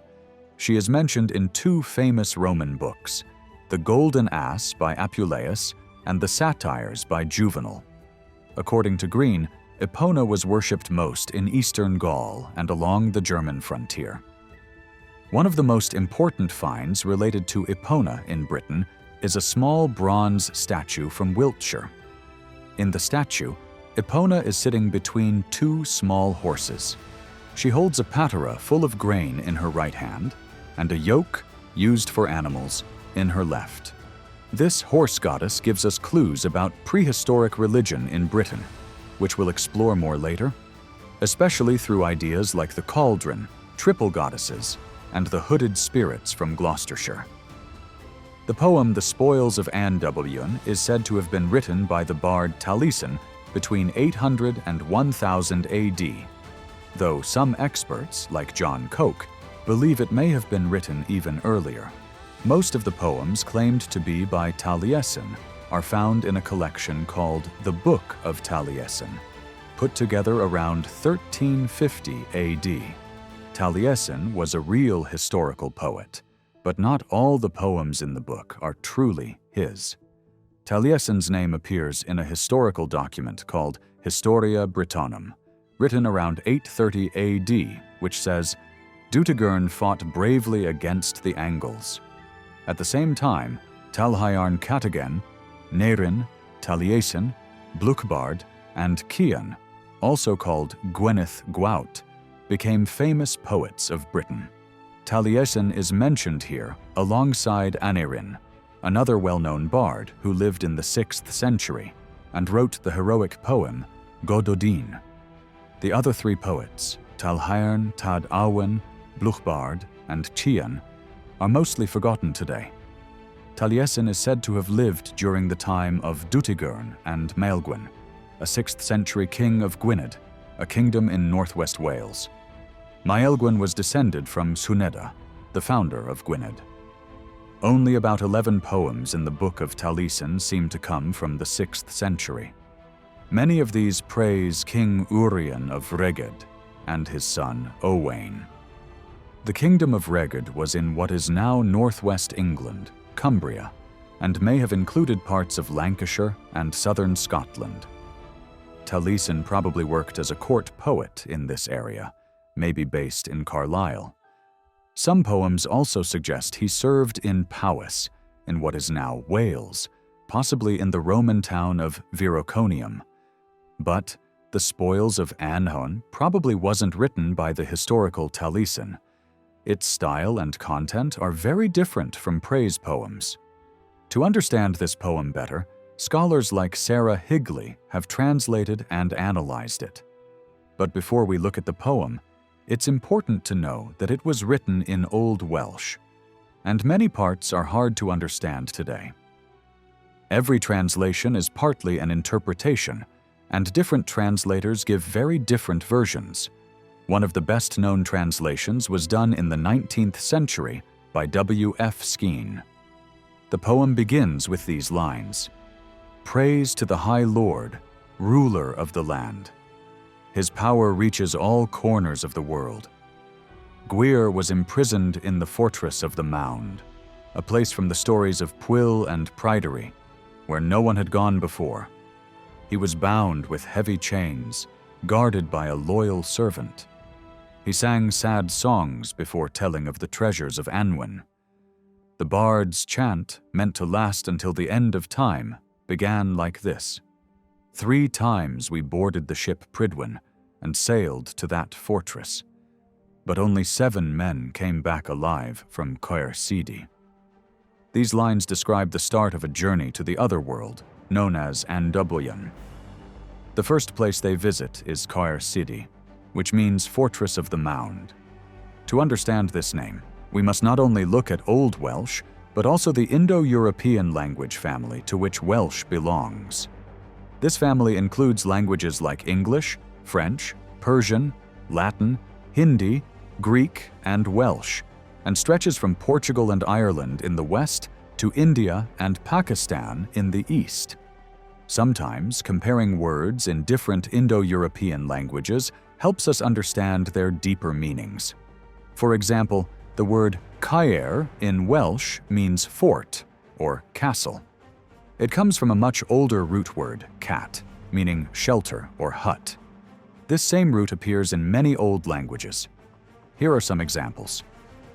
In Avestan, an old Iranian language, kata means room. In Old Iranian, kad means house. In Latin, casa means hut, and castrum means military camp. In Old English, heathor means prison or enclosed space. In Welsh, cater means fort. In Old Irish, cathir means town. These connections show how words traveled across cultures and changed over time. So, Caer Sidi is not just a real fortress. It could also be a symbol of the unknown, the otherworld, or a place beyond normal time.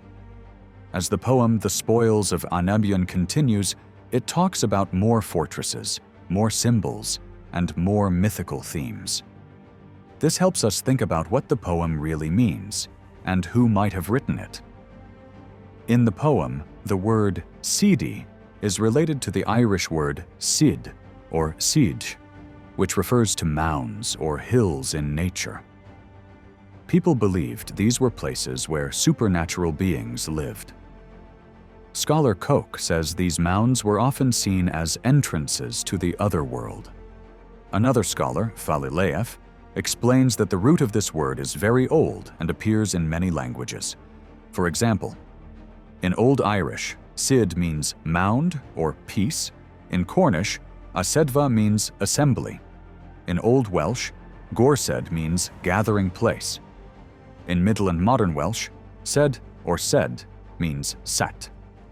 These words all come from the Indo-European root sed, meaning to sit. From this same root we get Latin seds, seat, Sanskrit sadhus, a sacred place where rituals happen. In ancient Hindu texts like the Rig Veda, sadhus is where the gods received their soma offerings.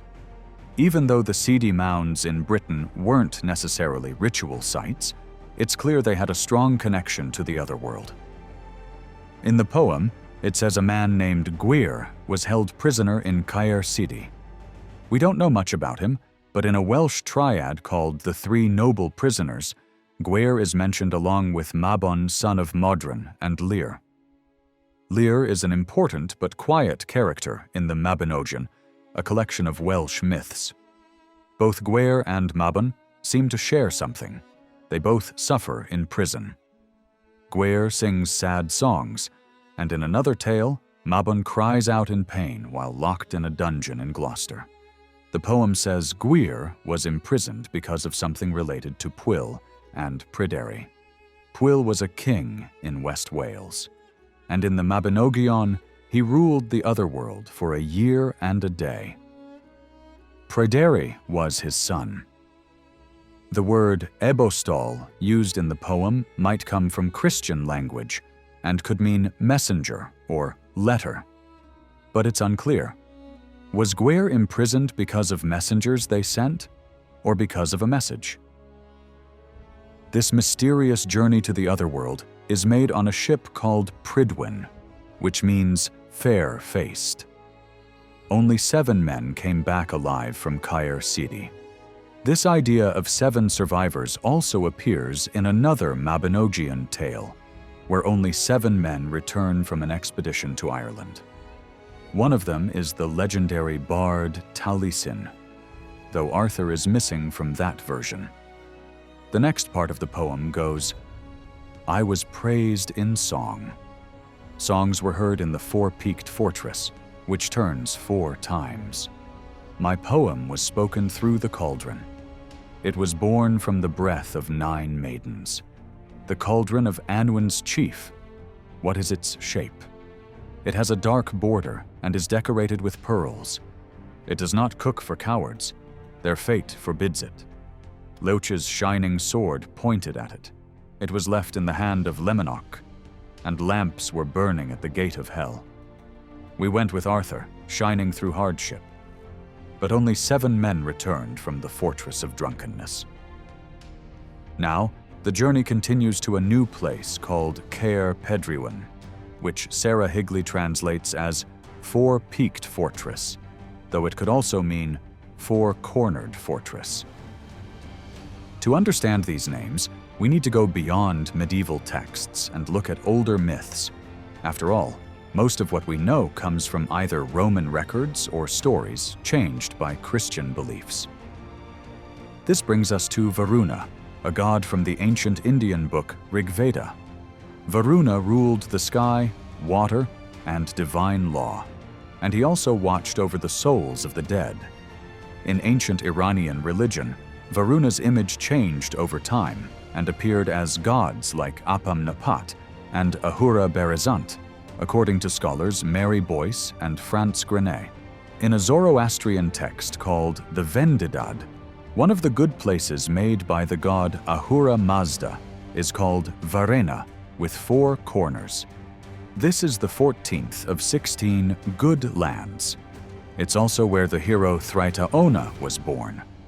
But the text also says this place is filled with evil spirits called the Varenya Devas. So what does all this mean? It suggests that places like Caer Pedriwen were not only important in British myths, but were part of a much older, wider system of Indo-European mythology. The number 4, and ideas like 4 corners or 4 peaks, often symbolize order and sacred power. The story of Gwyr's imprisonment, the cauldron, Arthur's journey, and the idea of the otherworld all reflect deeper themes that go beyond just Celtic myth. They are part of a shared, ancient imagination found across many cultures. The idea of something being 4-sided or 4-cornered also shows up in Hindu stories about the sky god Varuna. A scholar named Petadzoni says Varuna was called Kataranika, meaning 4-faced. This name isn't really about power. It means he could look in all 4 directions because he was a sky god. In the Rigveda, there's a line that says, Mitra Varuna has a scary, 4-cornered lightning bolt, using the word Katurasrir, meaning 4-cornered. Varuna's name might come from an old word root wir, which means to cover, protect, or close in many Indo-European languages. From this root we get Sanskrit, varati, to protect, varutar, protector, varutha, defense, Vedic, vritra, a demon of drought who hides water, Avestan, ancient Iranian, varetha, a weapon for defense, Old Irish, fertai, mound or tomb, Middle Welsh, Gwerther, fortress, German, ver, defense. All these connections show that the idea of a four-cornered or four-peaked place may be very old and connected to the sky or divine power. Still, Caer Sidi, the magical fortress in Welsh legend, seems more connected to the earth than the sky. This contrast is interesting. In Hindu and Irish tradition, four-faced Varuna and four-cornered Varina become a fortress in Britain and a burial mound in Ireland. Another key part of Caer Pedruan is the cauldron. We've seen magic cauldrons before, in the story of Culhwch and Olwen, and in the artwork on the Gundestrup cauldron, a silver bowl with strange pictures. In the second branch of the Mabinogion, a collection of Welsh stories, there's a cauldron owned by Bran. The Irish use this cauldron to bring dead warriors back to life. In the Spoils of Anwen poem, the cauldron is said to be the source of Taliesin's poems.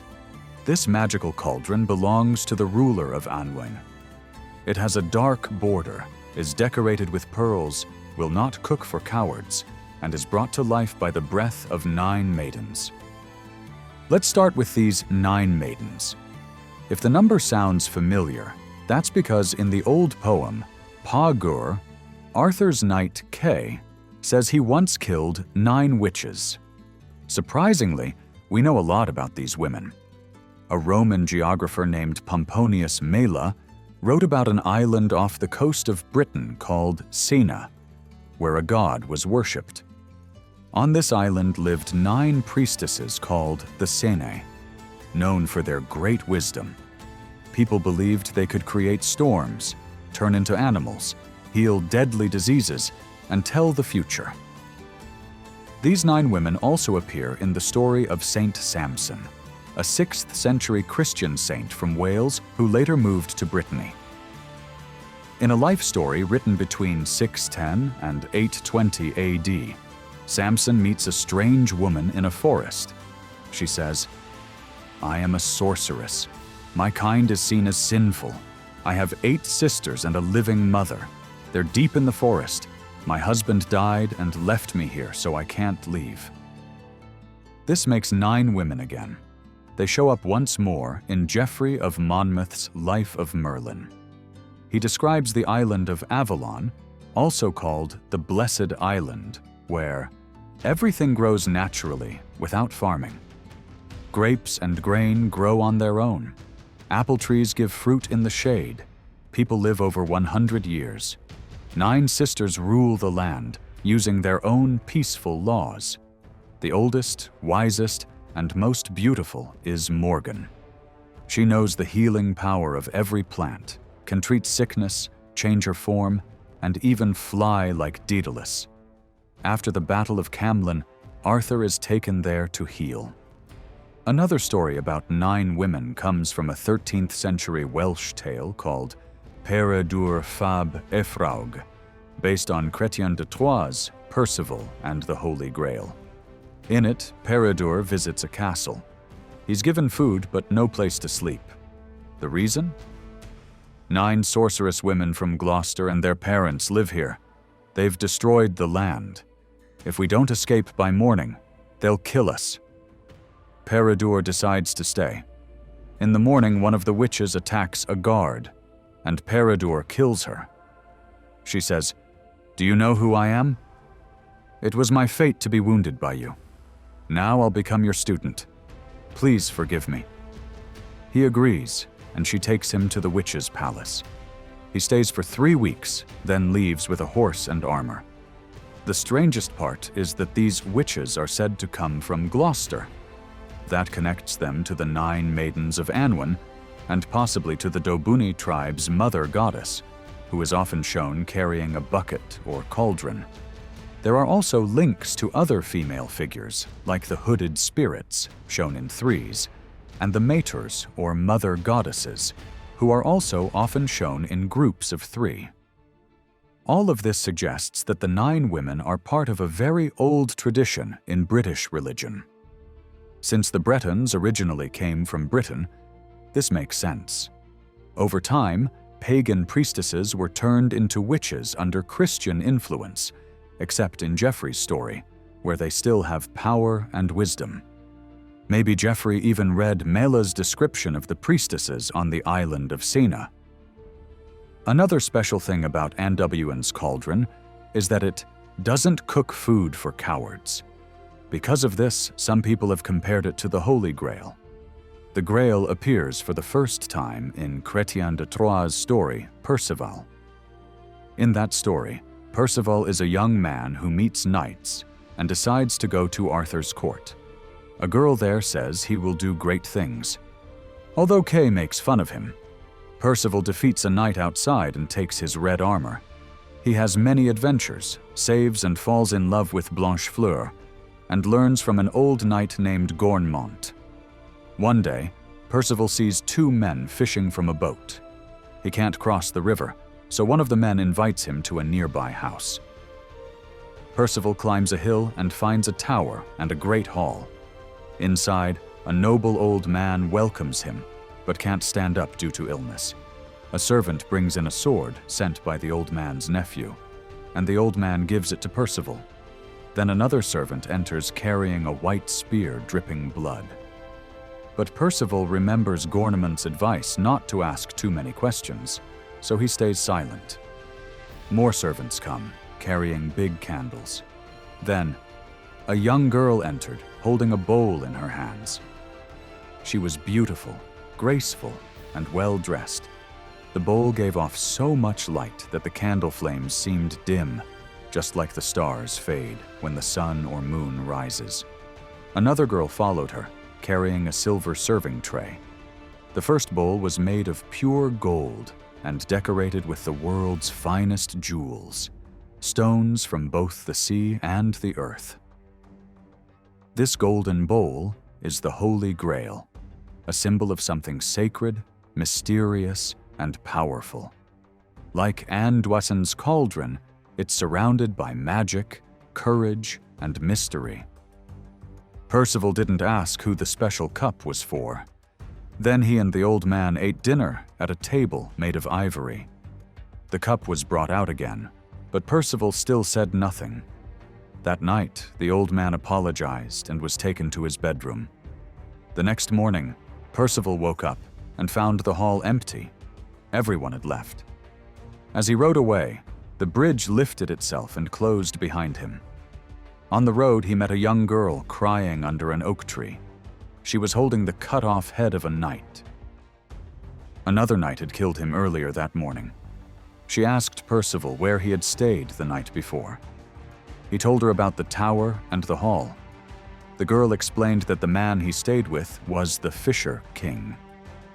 The king had been wounded in both thighs during a battle and was still in great pain. His only joy now was fishing. The girl scolded Perceval. If you had just asked one question, you could have healed the king. The Holy Grail is believed to be the cup that Jesus used at the Last Supper. In French, the word Grail comes from the Latin gradalis, which means a dish used to serve food during a feast. In Chrétien's version of the story, the Grail is a wide and deep bowl or plate. Later, Perceval finds out that inside the Fisher King's Grail, there is only one holy piece of bread, and the king has lived on just that for 12 years. Like the magical cauldron of Annau, this Grail is decorated with jewels. Just as the cauldron doesn't cook for cowards, the Grail can only be seen by people who are worthy. Perceval missed his chance to heal the king because he didn't ask the important question. In the poem The Spoils of Anduin, it says that Leoch raised his shining sword toward the cauldron, and the sword was left in the hand of Lemenach. Scholar Sarah Higley thinks this scene is similar to one in the tale of Culhwch and Olwen, where Arthur and his men must take a cauldron from an Irish giant named Diarnach Whittle. When the giant refuses to give it, Bedwyr grabs the cauldron and puts it on the back of Arthur's servant, Hygwid. Hygwid was the half-brother of another servant named Cachambri. Hygwid's job was always to carry Arthur's cauldron and light the fire beneath it. Then, Lenleog the Irishman takes a sword, probably Excalibur, and uses it to kill the giant and his men. From this, we can guess that Luch in the poem might be the same as Lenleog the Irishman. This character shows up early in Coluch and Olwen and helps take the cauldron. The name Lemenach might be linked to another knight in the same story called Luch Lowenach, meaning something like windy hand or striking hand. This name could be related to the Irish god Luch, who was also known as a strong warrior. Higley thinks some name mix-ups or copy mistakes might have happened over time. In this story, it's clear that Arthur visited Annabun, the Otherworld, for the first time. The place is called the Castle of Drunkenness. In early British culture, mead was very important. The poem Gododin confirms this. Mead is mentioned 43 times, and even Arthur is named. It tells of warriors who drank mead before the Battle of Catreth. They went to Catreth, brave warriors. Pale mead was their drink. It was a deadly poison. At dawn, they went to battle. Joy had stolen their lives. They drank mead, golden and sweet, magical. Poets sang for a year afterward. Then they attacked, all raised together. For a year, they planned while drinking mead. Their stories are sad. Their longing never ends. Their homes are ruined, their children gone. They died in feasts of wine and mead, famous fighters who didn't fear death. They stood around their cups, excited by drink. Wine, mead, and braggot were always in their hands. In the poem, mead starts out as a happy and joyful thing, but ends up as a symbol of tragedy. The fact that one place in Annabun is linked to mead suggests that it wasn't just for drinking. It had a mythical and sacred meaning. This reminds us of the Irish queen Medb, whose name is related to mead and means she who intoxicates. In Irish stories, Medbu is the queen of Connacht and was married to several kings. Many believe she was actually a goddess of sovereignty, and kings would marry her symbolically to gain power. The poem also mentions the gates of hell. In Welsh, this is Porth Ufern, from Latin porta, gate, and infernus, auto hell. This shows how the poem mixes both Christian and pagan symbols, making it rich and layered in meaning. In the third part of the poem, The Spoils of Annwn, we return to the four-peaked fortress. It's clearly an island and has a strong door. The poet speaks proudly of himself and his voice echoing in this mysterious place. The next lines say that water and jetstone are mixed there. Jet is a shiny black stone found in prehistoric graves and Roman towns. In ancient times, people believed jet could protect against evil spirits. Saint Isidore of Seville wrote that jet reacts to water, burns with water, goes out with oil, scares snakes, exposes possessed people, and even reveals if someone is a virgin.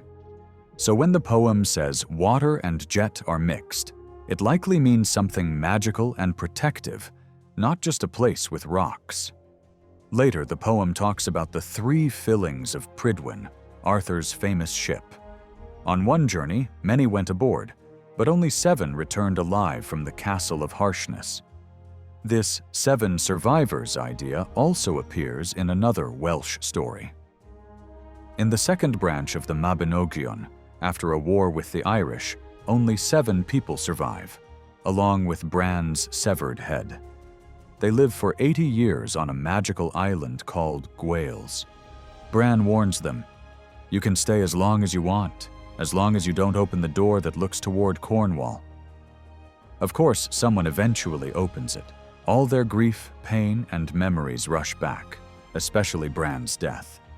This strong door is a boundary between the living and the dead. It's strong because it holds back sorrow and offers peace to the dead. Toward the end, the poem mentions the Castle of Harshness. Sometimes this is translated as Castle of the King, because the Old Irish word ri means king. This word comes from the same root as Latin rex, Gaulish rix, and Sanskrit raja. Other words from this root mean things like to raise up the hand or to stand tall. The Latin word rigor might also be related. The exact meaning of care rigor will be discussed later, but for now, the idea of harshness or kingship suggests a strong ruling power. In the end, the poem makes it clear that the four-peaked fortress is an island and connected to the other world. The poem creates a rich and magical world filled with water, jetstone, holy doors, chosen travelers, and the echoes of the lost past. In the fourth part of the poem, the poet starts by saying, "He's not worthy of being among God's holy scholars." This could be either a joke or a humble way to begin a spiritual part of the story. Then he talks about the glass castle. This castle is where Arthur's bravery was not seen. The poem says 6,000 men stand on its walls, and it's nearly impossible to reach or speak with anyone inside. Arthur's ship, Prydwen, joined the journey again, and once more only 7 returned. The others stayed behind in what the poem calls the inner castle, or castle of barriers. The glass castle has sometimes been connected to Glastonbury, a town in Somerset, England. This idea comes from the writings of a 12th century Welsh Norman priest and author named Giraldus Cambrensis. In his 2 books, De Principis Instructione and Speculum Ecclesiae, he talks about this. In the first book, he says, "The place we now call Glastonbury used to be called the Island of Avalon. It looked like a real island because it was surrounded by swamps. In Welsh, it was called Ynys Avalon, meaning Island of Apples, because apples grew there in large numbers. After the Battle of Camelot, a noblewoman named Morgan, who was related to King Arthur and protected the area, took the wounded Arthur there to heal him. In even older times, it was also called Ynys Gwytrin, which means Glass Island in Welsh." In the second book, he continues, "After being badly wounded in the Battle of Camelot, King Arthur's body was taken to Avalon by his cousin Morgan. Today, we call that place Glastonbury. The name Avalon might come from the Welsh word aval, meaning apple, because apples grew there. Or it could come from a ruler named Vallo, who once ruled the area. Another idea is that it was called Glass Island because the river around it looked shiny like glass." These stories are inspired by Geoffrey of Monmouth's book The Life of Merlin, but this time Glastonbury Hill, which used to be surrounded by swamps, is clearly linked with Avalon. A similar story appears in a book called Historia Brittonum. There, a writer named Nennius says that the Milesians, mythical Irish settlers, saw a glass tower in the middle of the sea during their voyage. There were men inside the tower, but they gave no answer when the sailors called out to them. This is a lot like a scene from the second branch of the Mabinogion, where dead men are brought back to life by Bran's cauldron, but cannot speak. At the end of this part of the poem, another castle is mentioned, Caer Golud, which means inner castle or castle of barriers. The exact meaning is unclear. Some translators think it means castle in the center of the world, or hidden castle. In modern Welsh, Golud means wealth or treasure. The 6th century historian Bede also mentions a place called Urbs Coludi, near Saunte. Ab's Head in Scotland, where a woman named Ebbe founded a monastery. This may be a related name. In the end, the descriptions of the glass castle and the inner castle are full of symbols that mix Celtic myths, early Christian stories, and the legend of King Arthur's journey toward immortality. The glass castle appears as both a mystical place and a gateway between worlds. Arthur's journey, from which only 7 companions return alive, is a blend of heroism, wisdom, and death. In this part of the poem, the speaker says, "I am not worthy of God's little scholars. Men with loose shield straps cannot carry this knowledge." He then mentions some mysterious people and places. They don't know who created whom or when. They don't know what time of day Kwai was born. They don't know who created the one who never went to Defui's meadows. These lines bring up deep questions about time, creation, and wisdom, while also referring to names and places whose meanings are now mostly forgotten. We don't really know what Kwai or the Defui Meadows mean today. Then, a strange creature appears. They don't know the speckled ox with a collar of 7 double rings. This ox might be related to a story in Culch and Olwen, where a man named Gwlyd owns 2 dull-colored oxen. It may also remind us of other bulls in the same story, like the horned ox across the mountain, or the yellow and speckled bull. This ox is also similar to a sculpture found at Maiden Castle, showing a bull called Tarvos Trigoranus, and to images of bulls on the Gundestrup cauldron. On the Gundestrup cauldron, bulls are shown being sacrificed. The Roman writer Pliny said that Celtic priests sacrificed bulls. This tradition appears again in the Irish myth The Wasting Sickness of Cuchulainn, written in the 10th or 11th century. In that story, a white bull is killed, a man eats its meat and drinks its broth. Then 4 druids say magic words over him. In a dream, the man sees a future king. The 7 double rings on the ox's collar remind us of a line in another poem by Taliesin called Angar Kifindaut, 7-fold Ogurvan, lies in inspiration. The word awen, inspiration, comes from the same root as the Welsh word awel, which means breeze or wind. The meaning of Ogurvan is unknown, but in Taliesin's other poem, The Throne of the Ruler, he says, "Truth is high when it shines, higher still when it speaks. It is highest when it rises from the cauldron, the 3 inspirations of Gogurwen."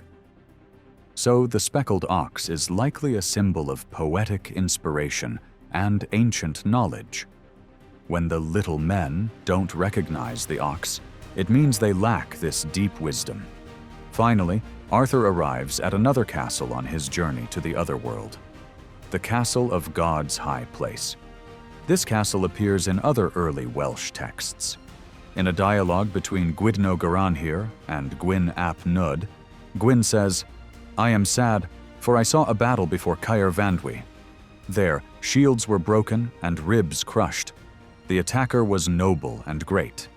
Gwyn ap Nud, meaning Gwyn son of Nodens, is also in Culhwch and Olwen. He is known for kidnapping Creidelad, the daughter of Lud Law Errant. She had earlier run away with Gwyn's rival, Gwythyr ap Graidol. Because of this rivalry, Gwyn and Gwythyr are forced to fight every year on May Day, a battle that represents the mythic struggle between summer and winter, or life and death.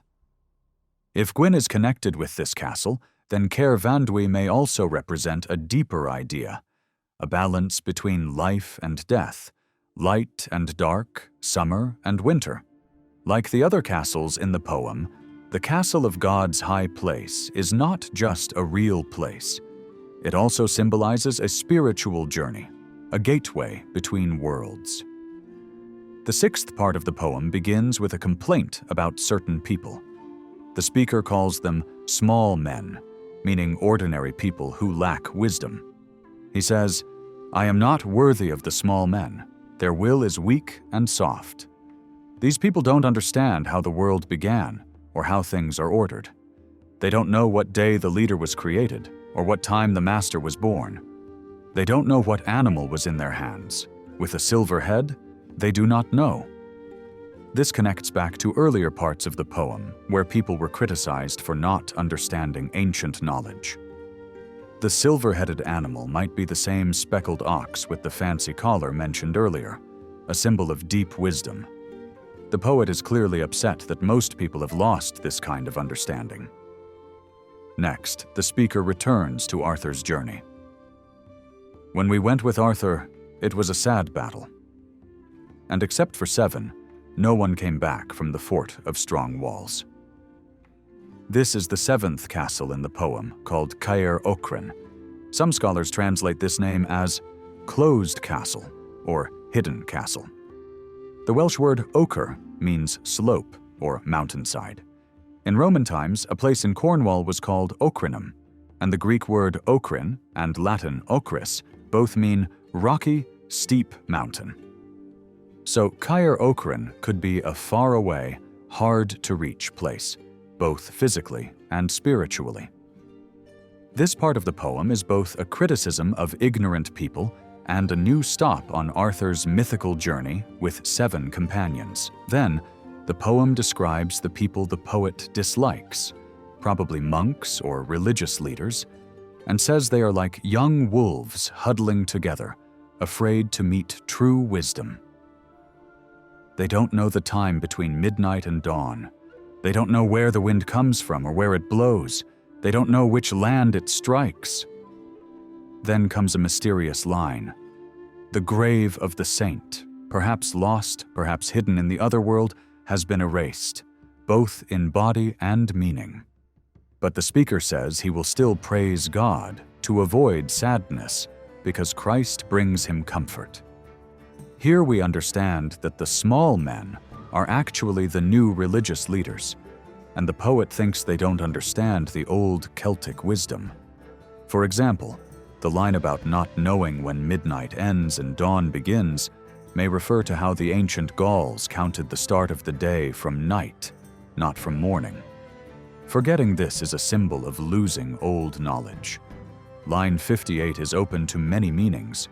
Some ways to translate it include, the saint's grave has vanished, and his memory is gone. The saint's grave is hidden, and his spirit is forgotten. How many saints are lost in the other world? How many are still known today? How many holy people are missing, and how many sacred places are abandoned? In every version, the word diwant gives a feeling of being lost, erased, or forgotten. The poet is mourning not just the loss of people, but also the loss of ancient memory and culture. Some people think the spoils of Andubuan is about a real military raid, because it's similar to a story in the Mabinogion, where Bran leads an army to Ireland. In both stories, only 7 people survive. There's a magic cauldron, a strong gate, and a silent guard. But like all good poems, this one doesn't have just one meaning. A Scottish writer named Lewis Spence said in 1905 that this poem is more like a story of raiding the underworld. A hero goes into the dark world, defeats its powers, and steals its secrets and treasures. Spence believed this was part of a ritual in the mystery religions of Britain, where a person would go through a symbolic journey to be accepted into a secret spiritual group. If we look at it that way, the journey in the poem is not about war, but about a search for wisdom and spiritual awakening. The first stop on this journey is Caer Sidi, the mound fort. Some texts say Caer Sidi is a burial mound, but another poem, Song Before the Sons of Lir, says this. It is surrounded by sea currents and has a flowing spring on top. This suggests that Caer Sidi is somewhere in the sea or sky. In Welsh, Sidid means the zodiac, which also points to the sky. It's similar to the Latin word sidus, which means star. Both words come from the ancient root swade, meaning to shine. Related words include xwaina in Avestan, Old Persian, meaning shining, and svidus in Lithuanian, meaning bright. So Caer Sidi might be a place among the stars. This idea is supported by more lines from Song Before the Sons of Lar. At the feasts of the giver, master astrologers received great gifts. Earlier in the poem, we also read, I freed my lord in the presence of the giver, the ruler of Elfin, who had high goals. This giver may be a version of a sky god, common in Indo-European myths. For example, in ancient Indian texts, the god Varuna is sometimes called Bhaga in Old Persian, which means both god and one who gives. So, in this poem, Caer Sidi may not just be a place in the world, it could be a divine home of wisdom, a kind of heaven. If Caer Sidi is both a place on earth and in the sky, then what does the journey in the spoils of Anduin really mean? In the beginning of the text, it was said that the Roman thinker Hippolytus connected the Druids with Pythagoras. This connection can help us understand the poem better by looking at the ideas of Pythagorean philosophy. We don't have any writings directly from Pythagoras himself. What we know comes from his students, especially Philolaus, and from philosophers like Aristotle. According to the Stanford Encyclopedia of Philosophy, Philolaus believed that everything in nature was made up of two opposite forces, limiters and the unlimited. The first thing that formed was a central fire, which he called the hearth of the universe, and all heavenly bodies moved around it. These opposites could only work together through harmony. He said, "Things that are different and unrelated can only be brought into order through harmony." Pythagoreans believed reality was based on 10 pairs of opposites, like limited, unlimited, and odd even. Their beliefs were also connected to a mystery religion called Orphism, which was said to come from the mythical poet Orpheus. We don't know much about Orphism, but some ancient texts have survived. One of them is a gold tablet found near Petelia in southern Italy. These tablets were placed around the necks of the dead to help guide their souls in the afterlife. One tablet says, "You will find a spring to the left of the house of Hades. Beside it stands a white cypress. Do not go near that spring. But further on, by the lake of memory, you'll find another spring. Cold water flows there, and guards stand before it. Say this, 'I am a child of earth and starry sky, but my race is of the heavens. You know this well. I am parched with thirst and dying. Let me drink from the cold water of memory.' Then they will allow you to drink from the sacred spring, and you will rule among the other blessed heroes." These lines make us think that the journey in the spoils of Anduin isn't about war, but a spiritual journey, a quest for wisdom and transformation. The castles in the poem are inner thresholds that the soul must cross. The cauldron is a symbol of deep, inner knowledge. And Arthur and his companions are not just going on an adventure, they're going through an initiation, a sacred journey toward understanding. If Caer Sidi belongs to both earth and sky, it may represent some of the opposites that the Pythagoreans talked about. This suggests that, like in the gold tablet from Petelia, the journey could lead to a kind of rebirth, either symbolic or real.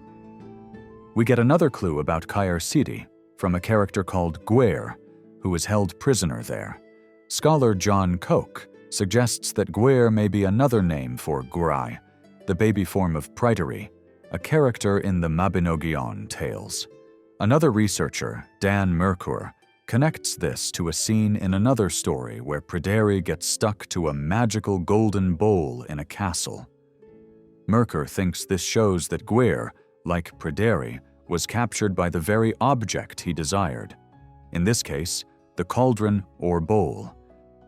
Merkur suggests that this object may have held something like a mind-altering substance, something that gave visions or spiritual experiences. Interestingly, the poem later mentions mead, and some legends say the god Belinus was involved with such potions. So maybe Caer Sidi is a place where someone experiences both heaven and hell, a kind of altered state of mind or awareness. The second stop in the symbolic journey is Caer Pedriwen, meaning the four-peaked castle, or four-cornered castle. This castle might represent the sky itself, and may even be another form of Caer Sidi. But what makes this place important is the cauldron found there. It is heated by the breath of 9 maidens, mystical women who appear in British and Celtic myths as misty, magical figures. What do these maidens have to do with fire?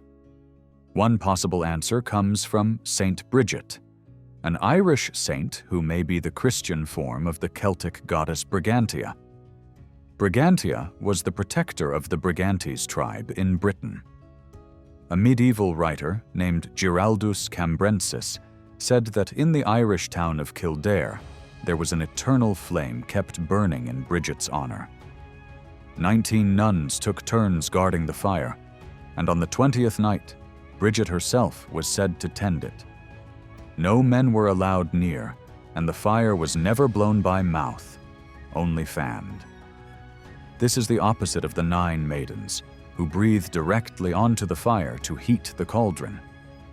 Bridget was the goddess of poetry, prophecy, crafts, and wisdom, and Brigantia was later connected to Minerva, the Roman goddess of wisdom.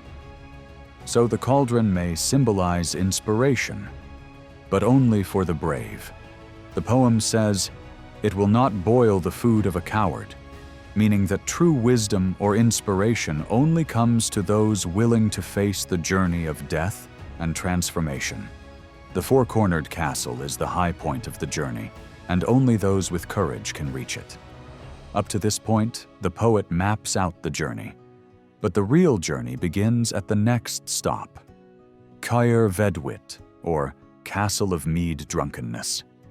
This castle brings excitement, joy, maybe even a trance-like state.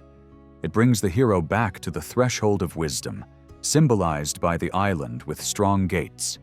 There, water and black stone come together. Opposites become one. But next comes Caer Rigor, the Castle of Hardness.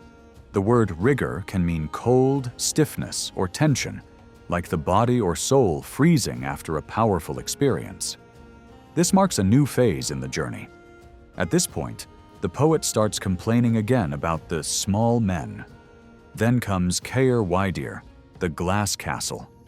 In this place, communication becomes difficult. The poet may be in a trance or unable to speak clearly, like a baby. Then comes Caer Golud. If this means Castle of Hindrance or Obstacle Castle, it means the journey has reached its hardest point. By the end of the poem, the poet's complaints about the little men become more intense. These little men seem to stand in the way of the poet finishing his symbolic journey. Still, the poet reaches the last 2 places, Caer Vandwi and Caer Ochran.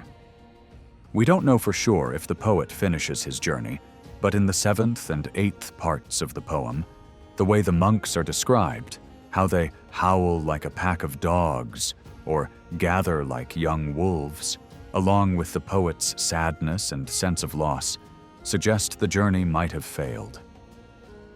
Both of these castles, like the earlier Castle of Hindrance, are high and hard to reach, either in the real world or in a symbolic sense. And if someone can get past them, it suggested that they could reach a higher spiritual realm. So even though the spoils of Anwiwen may look like a tale of warriors and battle, it's really a spiritual journey. It tells of a deep search for rebirth and inner truth, a quest that moves between darkness and light. But this journey fails, just like the soul of Gwair, who is trapped in the other world. The failure seems to come from the fact that ancient wisdom and the meanings behind old poems are no longer understood by the little men. These people can no longer understand the cauldron and what it represents. This poem might be the closest thing we have to a Druidic text, a blurry but powerful glimpse into a once great tradition that's now lost. And what about Arthur? He doesn't play a big role in the poem. That makes some scholars think he's not the main hero, but more of a spiritual guide. someone who helps others on their journey through the other world. Later in the book, Arthur will return, and we'll look at how he becomes a warrior king who helps the poet and others reach spiritual secrets. Was the poem's author a druid? We may never know for sure. But the poem gives us clues. The most important one is that this is not a Christian poem. At the start and end, it mentions the Lord and Jesus, but the main tone feels much older and closer to ancient British beliefs. That suggests the poem was written in a time when Christianity was still spreading, but hadn't fully taken over yet. Christianity came to Britain slowly, over hundreds of years. The story of Saint Alban, who was killed around 200 to 300 AD, shows that Christianity existed in Britain even before Emperor Constantine made it legal. After the Roman army left Britain, we don't know much about how the religion spread. But in the early 500s, a British monk named Gildas wrote a book called On the Ruin and Conquest of Britain, where he scolded the leaders of his time for being sinful. This shows that Christian communities still existed then. Another important detail is the cauldron heated by the breath of 9 maidens. This may link to ancient beliefs in Gloucestershire, where people once worshipped hooded gods and triple mother goddesses. These goddesses were once seen as sacred, but over time, they were turned into witches or sorceresses in later stories. Gloucestershire was also one of the key areas where otherworld beliefs were strong.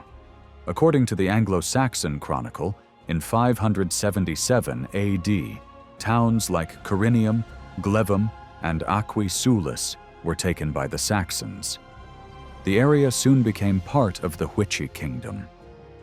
A book written in 731 by Bede, called The Ecclesiastical History of the English People, does not explain how the Witchy people became Christians.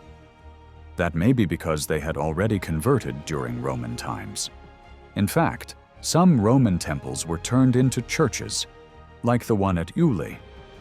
Scholar Dorothy Watts also suggests that early churches may have been built in villas at Woodchester and Chedworth. Because of all this, it seems unlikely that the poet Taliesin came from Gloucestershire. Around 650 AD, only 2 British kingdoms remained free from Saxon control: Dumnonia and Erging. Taliesin may have lived in Erging, especially near Ariconium, which was famous for ironwork. But more likely, he lived in Gwent, a region built around the Roman town Venta Silurum, or the nearby fortress Isca Augusta. Christianity came to Gwent thanks to Saint Cadoc and Dubricius, who died in 612. However, most of Britain joined the wider Christian world only after Pope Gregory sent St. Augustine to convert King Ethelbert of Kent in 597. Augustine became the first Archbishop of Canterbury, but he couldn't control the bishops in Wales or Dumnonia.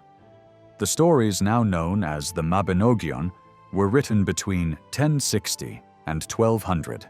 We'll focus mainly on the 4 main tales, called the 4 branches of the Mabinogi: Pwyll, prince of Dyfed Branwen, daughter of Lyr Manawydan, son of Lyr Math, son of Mathonwy. The word Mabinogi likely means the stories or teachings about the god Maponos. These 4 tales are not the only ones included. There are also native stories from old Celtic traditions. For example, there's Culhwch and Olwen, which we already met, and Lud and Lephelis, which we'll explore later. The Mabinogion also includes 3 romance tales connected to King Arthur. One of them, called Peredur, son of Efraug, tells the story of 9 sorceresses from Gloucestershire. When we look at the 4 branches of the Mabinogi, we notice that only one character appears in all 4 stories: Pryderi, the son of Pwyll. Pryderi's mother Rhiannon appears in the first and third stories, and his friend Manawydan shows up in the second and third ones. Besides Pryderi and a few others, the stories seem mostly separate.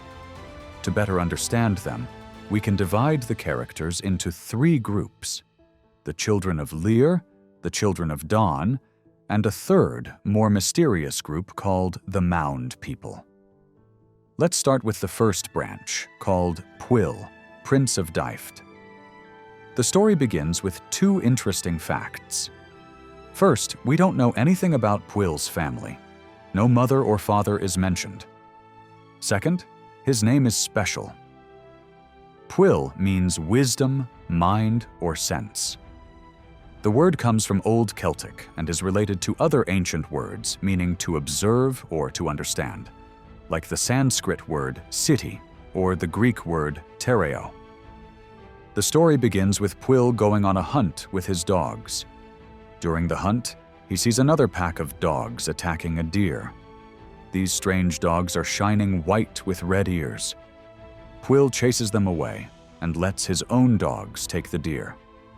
Soon, the owner of the strange dogs appears. He is Aran, the ruler of the Otherworld, Anwn. Aran is angry because Pwyll acted without respect. To make up for it, Pwyll agrees to switch places with Aran for a year and a day and fight Aran's enemy, Hafgan. After he returns, Pwyll gets the title Pwyll Pen Anwn, meaning Pwyll, head of Anwn. At first, Anwn in this story seems like the same Otherworld from the Spoils of Anwn poem, but here it is much softer and less dangerous, probably changed by Christian ideas. What happens after Pwyll comes back from Anwn is also important. At a feast, he climbs a special mound called Gorsedd Arberth, located in what is now Narberth in Wales. In the story, people say, "Whoever sits on this mound will either be wounded or see a miracle." While Pwyll and his men are sitting, a beautiful woman appears on a shining white horse. She wears a bright golden silk dress and moves slowly past the mound. Pwyll sends someone to find out who she is, but no matter how fast the man runs, he can't catch up. The next day, Pwyll himself rides after her, but he also can't catch her until he speaks to her. Then she stops. She tells him her name is Rhiannon. She is engaged to someone else, but she doesn't want to marry that man. She tells Pwyll to come to her father's palace in 1 year and rescue her. Many scholars believe Rhiannon is a version of the Celtic horse goddess Epona. She also represents sovereignty, the idea that a king must marry a goddess-like figure to rule properly. This idea is similar to the Irish story of Queen Medb. Later, we'll also see that Rhiannon has things in common with a Thracian horse god, whose horse also walks slowly and calmly. A year later, Pwyll goes to the palace and a feast is held. During the feast, a young man approaches and says he wants to marry a woman he loves. Pwyll agrees to grant his wish, without realizing the woman is Rhiannon. The young man's name is Gwal, and he also asks for all the food and supplies in the hall. Rhiannon gives Pwyll a magic bag and tells him to meet her again in a year.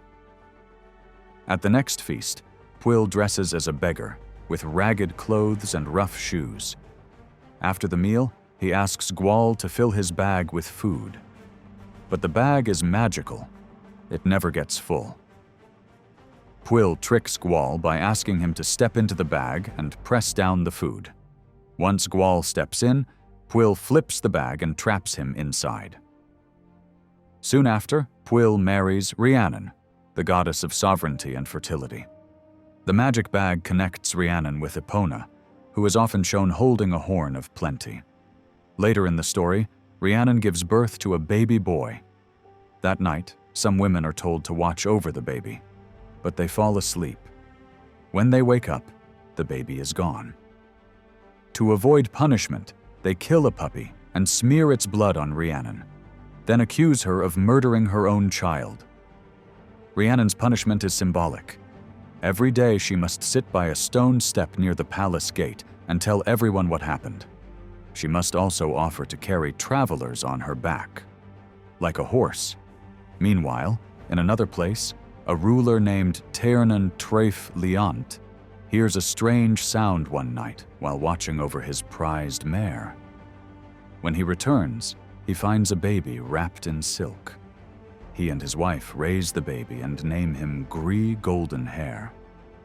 As the boy grows, they realize he must be the missing son of Pwyll and Rhiannon. They return him to his real parents, and his name is changed to Pryderi, which is often translated as worry or concern. Pryderi, like his mother Rhiannon, is connected to horses. He is also linked to Mabon, a figure from the Mabinogion. Mabon was stolen from his mother when he was only 3 nights old. Pryderi's first name, Gree, helps us connect him to Gwyr, a captive mentioned in the poem The Spoils of Annwn. Through his wife Sigfa, he is also linked to Gloucester. His final name, Pryderi, is unusual. Most people think it comes from the Welsh word pryder, meaning worry.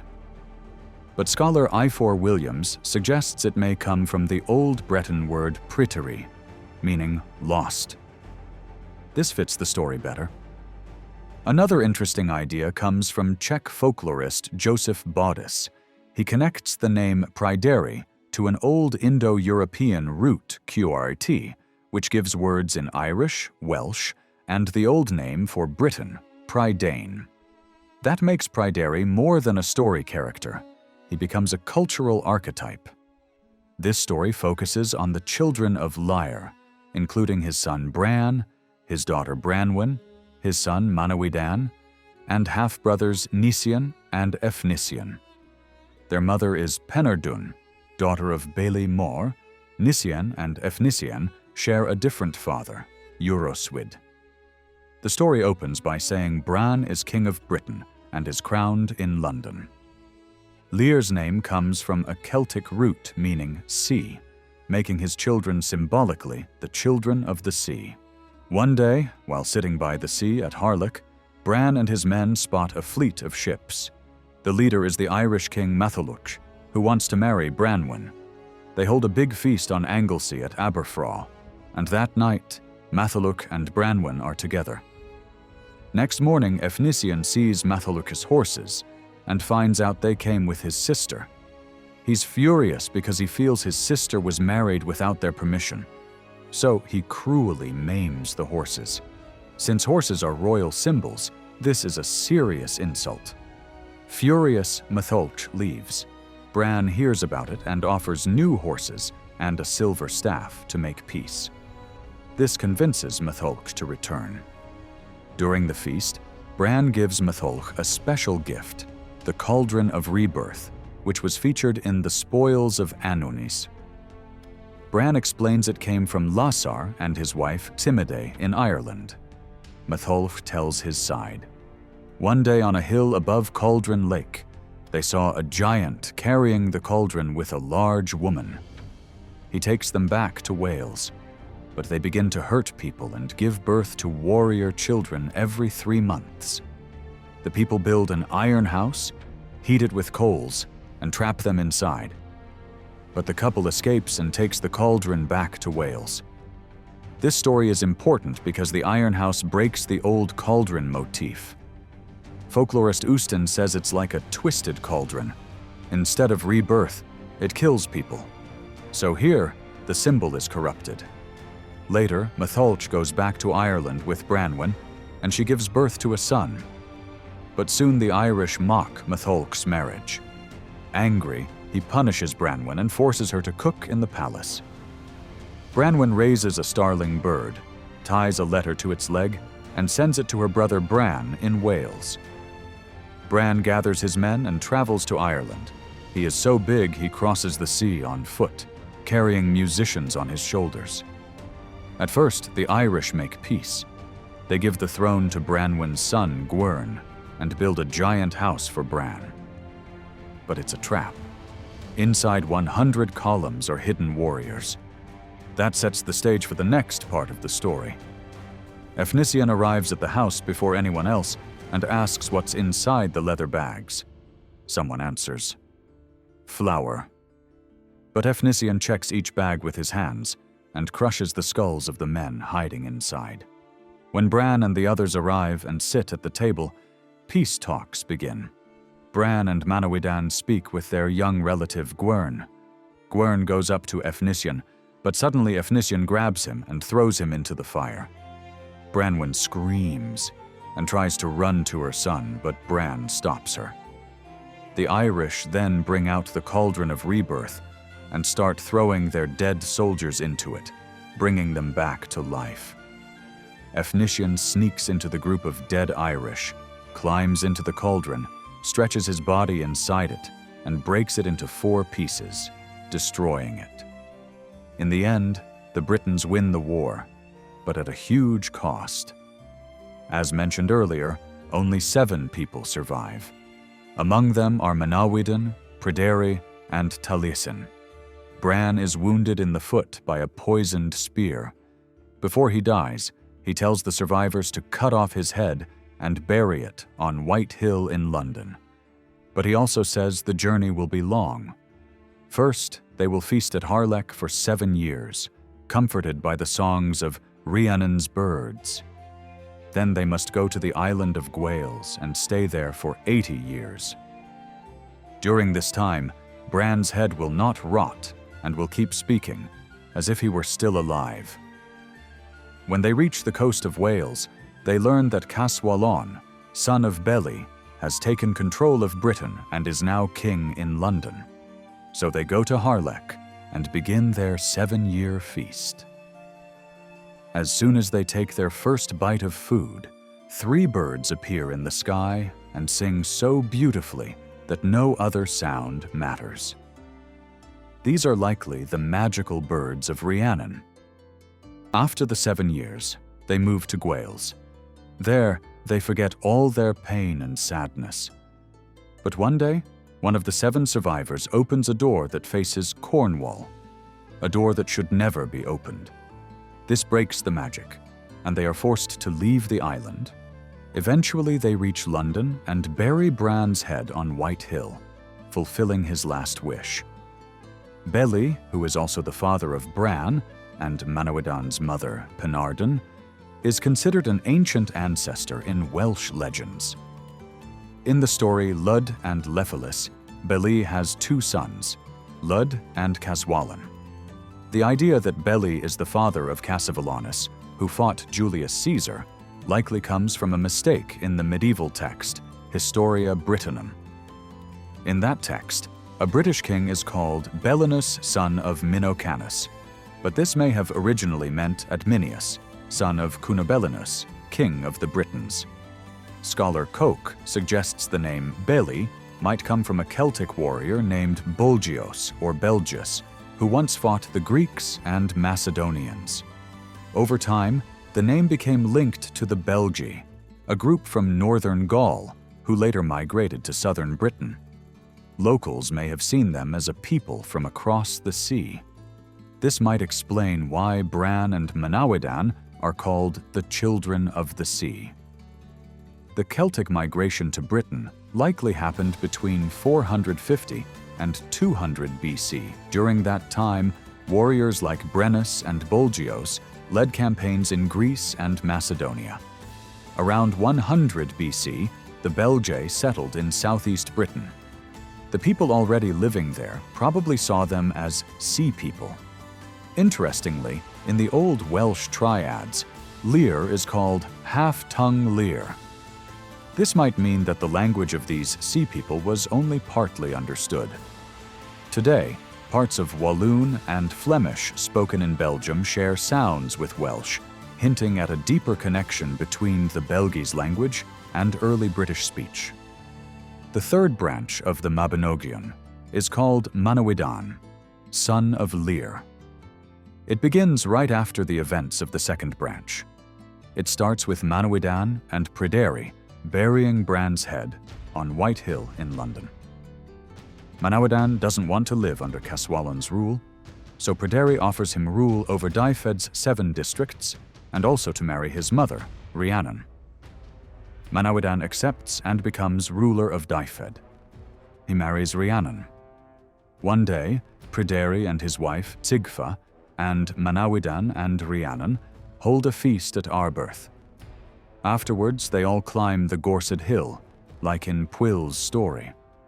A courtier warns them that anyone who sits on the hill may be hurt or witness a miracle.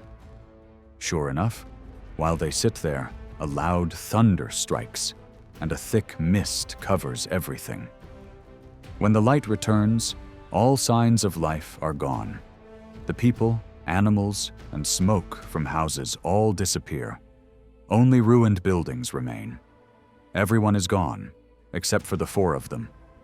The group travels across the land but finds no one. For a year, they survive by hunting, fishing, and gathering. Tired of this, they go to England, where they begin making saddles.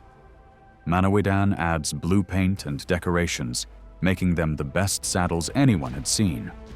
Their work is so good that other saddle makers become jealous and threaten to kill them. So they move to another town and start making shields. The same thing happens. Local craftsmen threaten them. Then they try shoemaking, but again face threats.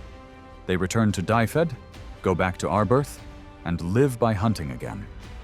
One morning, Manawydan and Pryderi go hunting. Their dogs run into a small forest but quickly return, scared. When they follow them, they see a shining white wild boar.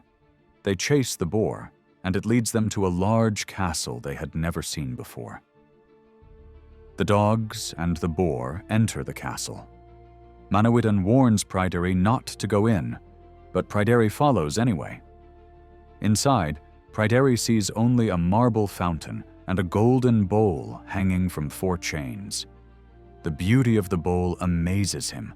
When he touches it, his hands stick to the bowl and his feet to the floor. He can't move or speak anymore. Manawydan tells Rhiannon what happened. She enters the castle and also gets stuck to the bowl in the same way. Then, thunder sounds, a mist falls, and the castle disappears, with Rhiannon and Pryderi inside it. Later, Manawydan and Sigfa go back to England. Manawydan starts making shoes again, but just like before, local workers become jealous of his skills and force him to stop, so they return to Dyfed. This time, Manawydan brings some wheat seeds with him. He plants wheat in 3 different fields, and the crops grow very well. But when it's time to harvest, he finds that the first 2 fields have been completely ruined. He stays up at night to protect the 3rd field. Then he sees that the thieves are mice. One of the mice is bigger and slower than the others, so he catches it and decides to hang it. Just then, a bishop arrives and offers him money to free the mouse. But the bishop is actually a magician named Druid Celtic. Druid had put a curse on Dyfed to take revenge for what happened to Grail in the first branch of the story. The mouse Manawydan caught is actually Druid's wife. When he agrees to let her go, the spell is broken, and Rhiannon and Pryderi are freed. Just like in the first branch, everything starts at Gorsedd Hill in Arberth. That's where the magic begins. The most important part of this 3rd branch is when Pryderi and Rhiannon are trapped in the magical castle by the Golden Bowl. This scene is very similar to the story of Gwyr, who was trapped in Anwenduran. The name Druid Celtic means Grey Man of the Forest Cell. Some think it comes from an Irish story where a man named Liath MacSeltchair loves a woman named Bree, but her father Midir won't let them be together. Bree dies of heartbreak. If Druid is related to this character, then he is one of the fairy folk, or magical beings of the hills. The 4th branch is called Math, son of Mathonwy. It focuses on the children of Dawn, Arianrhod, Gwydion, and Gilfaethwy, as well as Dawn's brother Math and Arianrhod's son Liu. At this time, Math is king of Gwynedd, and Pryderi rules the 21 cantrefs of the south. To understand this story, we must begin with Dawn. Dawn is often compared to Danu, the mother of gods in Irish myths. Some say Danu's name comes from an ancient word that means flowing water. But scholar Koch, following Carey, sees this story as a creation myth and says Dawn's name might come from a word meaning ground or earth, similar to words in Old Irish and Greek. Math has a strange weakness. Except during war, he can only survive by resting his feet on the lap of a virgin girl. At the time, that girl is Gawain. But Gylfethwy is in love with her and can't tell anyone because Math has a special power. He can hear every whisper people say, even if the wind carries it. Gylfethwy's brother Gwydion sees what's going on and offers to help. He tells Math that Pryderi has a new type of animal, pigs, which came from the other world, and says he can go get them. Gwydion and Gylfethwy dress up as bards and visit Pryderi's court. Gwydion's storytelling charms everyone. He asks for the pigs, but Pryderi says they can't be given away until they double in number. So Gwydion uses magic to create 12 dogs, 12 horses, and 12 golden shields. Pryderi agrees to trade the pigs for these magical gifts, and the brothers quickly leave, since the magic only lasts for one day. As expected, Pryderi soon finds out he was tricked and declares war. Math leads his army to battle. During this time, Gylfethwy enters Math's room, puts Gawain to sleep, and rapes her. Meanwhile, Math's and Pryderi's armies fight and suffer heavy losses. In the end, they agree to settle the conflict with single combat. Gwydion, the one who caused the war, will fight Pryderi. Using strength, courage, and magic, Gwydion wins, and Pryderi dies. When Math returns, he learns what happened to Gawain. He punishes Gwydion and Gylfethwy in a very unusual way. Since you acted together, you will live together and mate with each other. You will take the form of animals and give birth like they do. Come back to me after 1 year. Exactly 1 year later, loud noises are heard under the castle walls, and the dogs start barking. Math asks what's happening.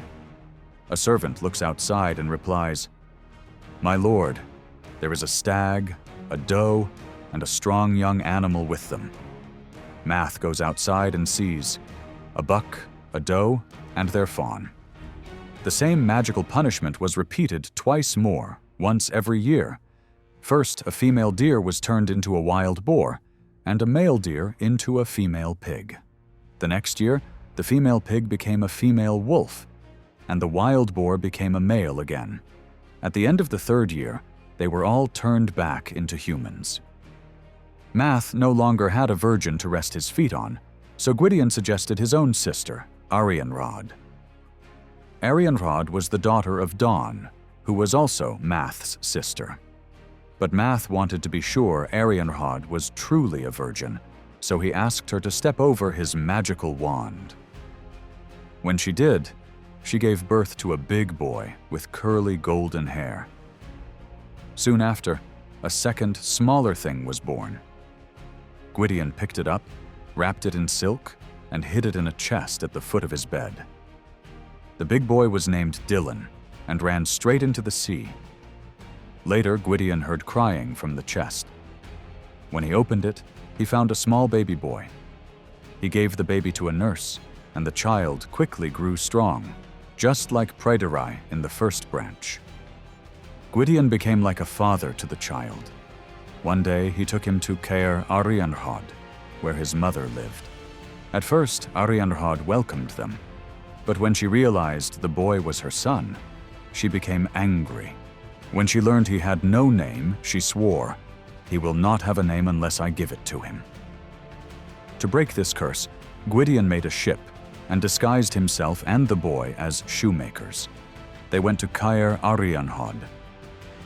Arianrhod ordered shoes, but Gwydion made them too big on purpose. When she came to complain, the boy shot a bird that landed on the ship. A thrush landed on the boat. The boy aimed and hit it exactly between the bone and the tendon. Arianrhod laughed and said, "By God, he is beautiful and skilled with his hand." Gwydion quickly answered, "And so he has a name now. From this day on, he will be called Lu Law Gifus, Lu of the Skillful Hand. Once she realized who they were, Arianrhod made another curse. He will not bear arms unless I give them to him. To break this curse, Gwydion and Lu disguised themselves as bards and returned to Caer Arianrhod. After spending the night there, Gwydion made a magical illusion of an army attacking. Arianrhod panicked and gave Lu all the weapons he needed. Then Gwydion made the fake army disappear. Now furious, Arianrhod made a third curse. No woman of this world will ever be his wife. To defeat this final curse, Math and Gwydion decided to create a wife for him using magic. They gathered flowers, oak, broom, and meadowsweet, and made the most beautiful woman they had ever seen. They named her Blodwed, which means flower face. Lu married her. But when Lu left to visit Math, Blodwed fell in love with a nobleman named Gronv, who passed by. Together they planned to kill Lu. One day, pretending to be worried, Blodwed asked how Lu could be killed. He said it was nearly impossible.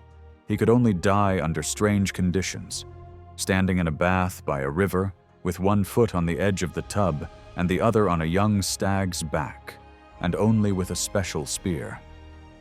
Blodwed pretended not to understand and asked him to show her. A scene was set by the river, but they accidentally brought goats instead of a stag. When Lu stood in position, Gronv threw the magic spear and struck him.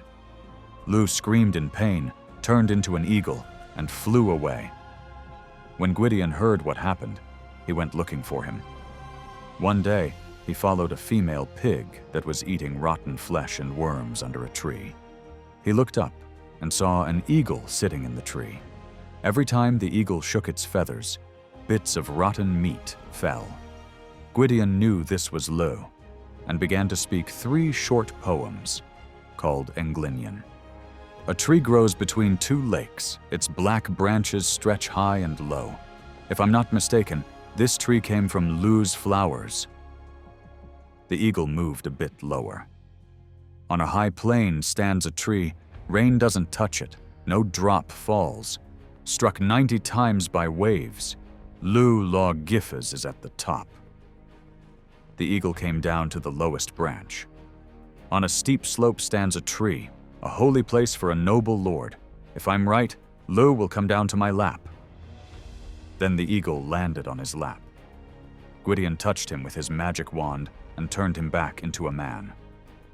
But Lu was in terrible shape, just skin and bones. Afterward, Lu recovered. Gwydion turned Blodwed into an owl. Lu threw a spear at Gronw in return, just like the one Gronw had used. It broke Gronw's back and killed him. At the beginning of this story, we see Gwydion kill Pryderi in single combat. This may symbolize the children of the earth taking the place of the mound people. Also, the children of the sea do not appear in this tale, except perhaps in 2 cases. 1. Arianrhod is said to be the daughter of Beli Mor in a list called the Triads. 2nd, Lu is named as one of the 3 golden shoemakers, along with Caswallon and Manawydan. Now, about the name Math, French historian Henri Darbois de Jubainville said that the word might come from the Irish word Math Gamhuin, meaning bear cub, which was used in Bible translations for the Hebrew word daub, bear. This root also appears in Gaulish male names like Matu Janos, son of the bear, or Matu Murus, big as a bear.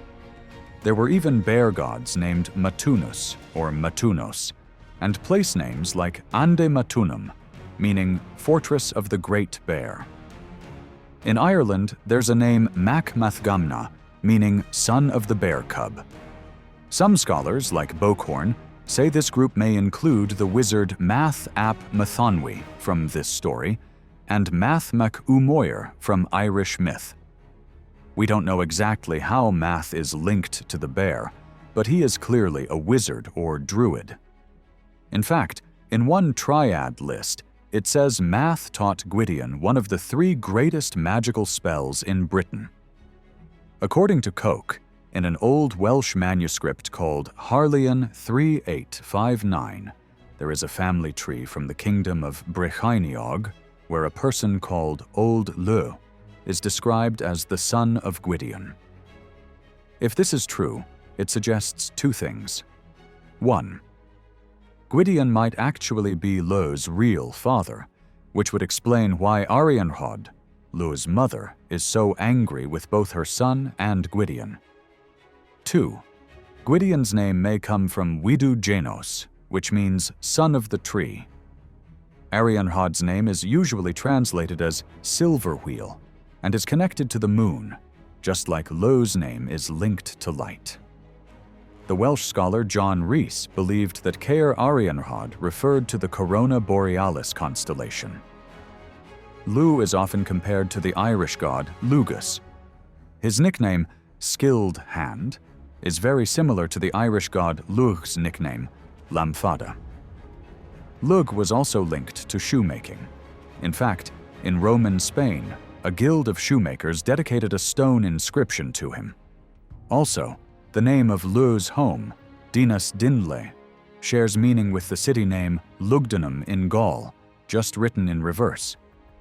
These links may seem weak, but they become stronger as we look deeper into the story. Some scholars say that the tale of Math Api Mathonwy is a kind of creation myth. One reason for this is the idea that Lleu may have been born from an incestuous relationship. Elizabeth Archibald points out that in Greek mythology, Kronos married his sister Rhea, and their son Zeus later overthrew him. In Egyptian mythology, both Osiris and Seth married their sisters. So in many early creation stories, sibling relationships were considered natural or even necessary. In Norse mythology, Njord's children, Freyr and Freya, were also born from his sister, and there's no shame shown about it. If this is a creation myth, then Gwydion and Math are the active forces of creation. Both are Druids. They created Blodeuwedd from flowers, especially oak blossoms. When Lleu turned into an eagle, he perched on top of an oak tree. Math carries a magical staff, and both characters can perform spells. According to ancient Greek and Roman writers, Druids studied the stars. This tradition might survive in Welsh myths. Rhys believed that not only Caer Arianrhod, but also Dawn's Palace and Caer Gwydion represented star constellations, Cassiopeia and the Milky Way, for example. Ancient sources also say Druids believed in reincarnation. In this story, shapeshifting is common. Math turns Gwydion and Gylfethwy into animals, and Lleu becomes an eagle. These types of transformations appear often in poems linked to the bard Taliesin. In one poem called The Painful Bond, translated by Sarah Higley, the speaker says, "I was a blue salmon, a dog, a deer, a mountain goat, a tree trunk, a shovel, a drinking horn in the hand, a nail in a clamp. For a year and a half I was a white-spotted rooster among hens in Edinburgh, a horse in the herd, an angry bull, a miller's billy goat. I was a grain of wheat grown on a slope. I was cut, thrown in the chimney, and carried in a sack. A red-clawed hen picked me up, and I lay in her belly 9 nights as a child." Another poem from the Book of Taliesin called Cat Godu, The Battle of the Trees, continues the same theme. "I have been many forms before I took a steady shape. I was a narrow, colored sword. I was the faintest star. I was a word among letters, a book at the beginning. I was the light of lanterns for a year and a half. I was a constant bridge over more than 60 rivers.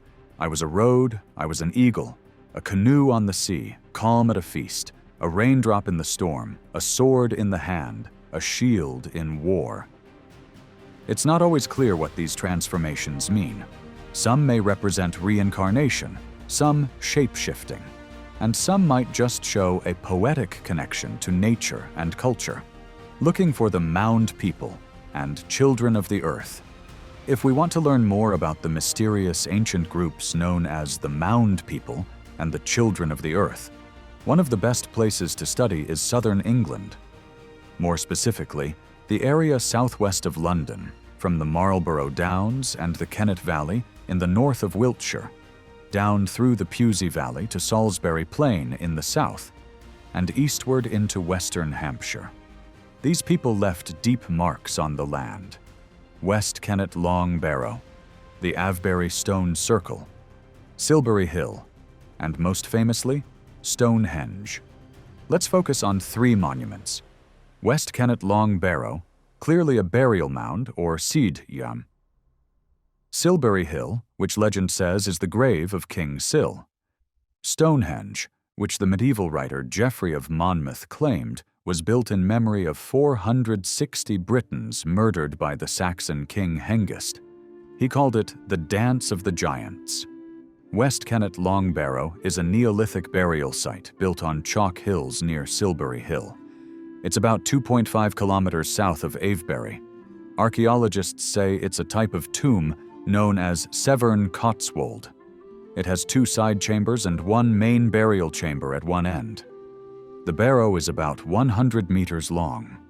It took around 15,700 hours of labor to build.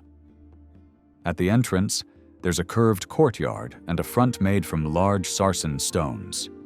It was built around 3,600 BC and used until around 2,500 BC. According to Julian Thomas, the first burials at West Kennet Long Barrow included both whole bodies and bones. It seems that bodies were sometimes removed and then placed back later. The tombs were visited many times over the years, not for ordinary reasons, but for important rituals.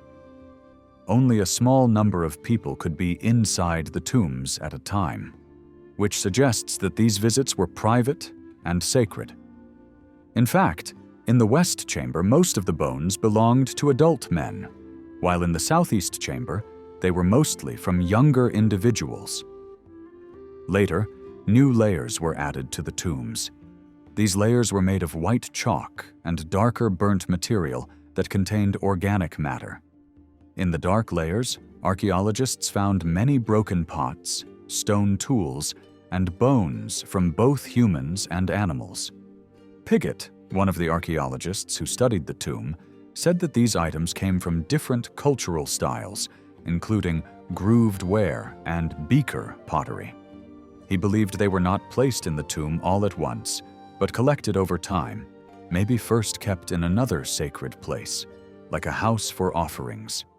These objects, like the bodies, were likely part of symbolic rituals. Bodies decayed and were rearranged, and pots were broken on purpose and spread around the tomb. Around 2500 BCE, people from the beaker culture filled the tomb's entrance and chambers completely with stone and earth, covering even the ritual layers. Historian Barry Cunliffe explains that the beaker people did not take over this area quickly. At first, they avoided the old sacred places, which shows that their beliefs were different. But over time, they started using these sites too, which means they slowly took over religious and social power. Covering the West Kennet tomb with large stones may have been their way of showing they were now in control. Silbury Hill stands where the Kennet River Valley meets a stream and a natural spring. It's built on white chalk from the Cretaceous period and is part of a large chalk plain that stretches north to Swindon. The origin of the name Silbury is unclear, but historian David Field says the oldest known name is Celeburg, which might come from the Old English word for hall or great house. According to Wikipedia, Silbury Hill is the tallest man-made prehistoric mound in Europe and one of the largest in the world. It's estimated that the hill took about 18 million hours of work to build, around 500 people working for 15 years, piling up over 8.8 million cubic feet of earth and material. Between 1968 and 1970, archaeologist Richard Atkinson led excavations, and suggested the hill was built in several stages. First, a small mound of grass and gravel was made. Then, a ditch was dug around it, and a second layer of chalk was added. Finally, the huge chalk mound we see today was completed. Atkinson described the hill as being like a layered wedding cake, though these layers became invisible over time due to weather. He believed the hill was built during the Neolithic period, and in 2001, this was confirmed by archaeologist Fachtna McAvoy. A tool made from deer antler found at the top of the hill was dated to around 2490 to 2340 BCE, proving it was built in the late Neolithic period. Atkinson's theory of layered construction has been questioned. Recent studies by English Heritage showed that if someone walks around the upper terrace, they end up several meters lower than where they started. This means the hill might have had a spiral path going down around it. Even though lower terraces have eroded, the spiral idea suggests that the path could have been used for rituals or during construction. We still don't know exactly why Silbury Hill was built. Interestingly, more Roman and early medieval items have been found at the site than Neolithic ones. In the 1800s, a large Roman structure was found south of the hill. In 1867, ashes and Roman-British artifacts were found near the base. Atkinson found over 100 Roman coins in the surrounding ditch, as well as Roman wells and tunnels nearby. In recent years, pipe construction and aerial photography have revealed a large Roman settlement at the base of nearby Weydon Hill. This makes it hard to believe Silbury Hill was ignored during Roman times. David Field suggests that in the past, the hill's surface may have been covered with graves, monuments, or memorials, and that what we've found so far might only be a small part of what once existed. Atkinson also found items from the early Middle Ages, including iron nails, pottery from around the 1000s, a silver coin from the time of King Ethelred II, and an iron spearhead. He believed these might be linked to a Viking raid in East Kennet in 1006, and that the terraces of the hill were fortified for defense. However, since the post holes were inside the terraces, it's more likely they were used to support outer walls rather than for defense. Field thinks that in the early medieval period, Silbury Hill may have had an important building on top, maybe even a Christian one. If it was seen as holy during Roman times, this sacred meaning may have continued into the Middle Ages. The name Celeburg, meaning hall fortress, may have come from this important structure. The ditch around the hill was once thought to be just a quarry used to get building materials, but its round shape and the straight extension on the west side suggest it also had symbolic or ritual meaning. Archaeologists now believe that such ditches were not just practical, but also spiritual, perhaps to keep evil spirits away. If the rectangular area was filled with water, it might have been used for rituals, like a sacred pool. The surface of water often symbolized a mirror or a gateway in ancient religions. In shamanism, mirrors often represent spiritual power, which supports this idea. While Silbury Hill was being built, about 30 kilometers to the south on Salisbury Plain, Stonehenge was also under construction. Stonehenge's history goes far back. According to Wikipedia, archaeologists found 4 or 5 large holes under the car park near Stonehenge, dating back to 8000 BCE. These holes were from the Mesolithic period and may have held large wooden posts. At least 3 of the posts were lined up east to west, which suggests some kind of religious or ritual purpose. No other similar sites are known in Britain from that time, but there are similar ones in Scandinavia. The earliest part of Stonehenge dates to around 3100 BC. The first structure was a large circular ditch with a raised bank, about 110 meters wide. There were 2 entrances, one large in the northeast and a smaller one in the south. When the ditch was dug, people buried deer and ox bones, along with some flint tools. Interestingly, these bones were older than the antlers used to dig the ditch. This means the bones were kept for a long time before being buried. In the outer circle, there are 56 holes known as the Aubrey holes, named after John Aubrey, who first recorded them in the 1600s. Over the next 200 years, at least 25 of these holes were used for cremation burials. A team from the University of Sheffield, led by Mike Parker Pearson, used carbon dating on some of these remains. For example, the cremated bones in Aubrey Hole 32 came from someone who died between 3030 and 2880 BC. Another person buried in the middle of the ditch died between 2930 and 2870 BC.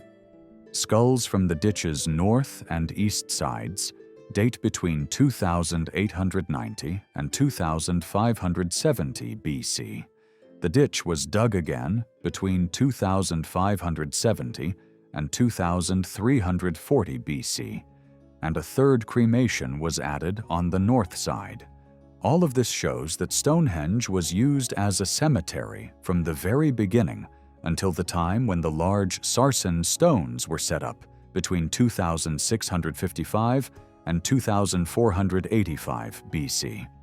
According to Parker Pearson, about 240 people were buried there over several centuries, roughly one burial every 2 years. This suggests that the site was used by a royal or elite family.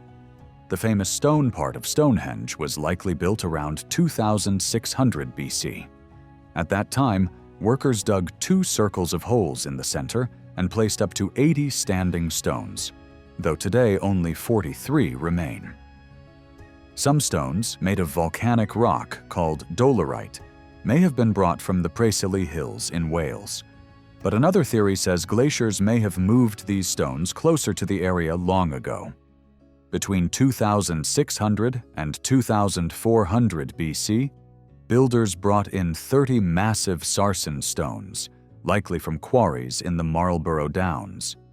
These stones were carefully shaped and joined using peg and socket techniques, like giant wooden furniture. A circle of 30 standing stones was formed, with 30 horizontal stones placed on top.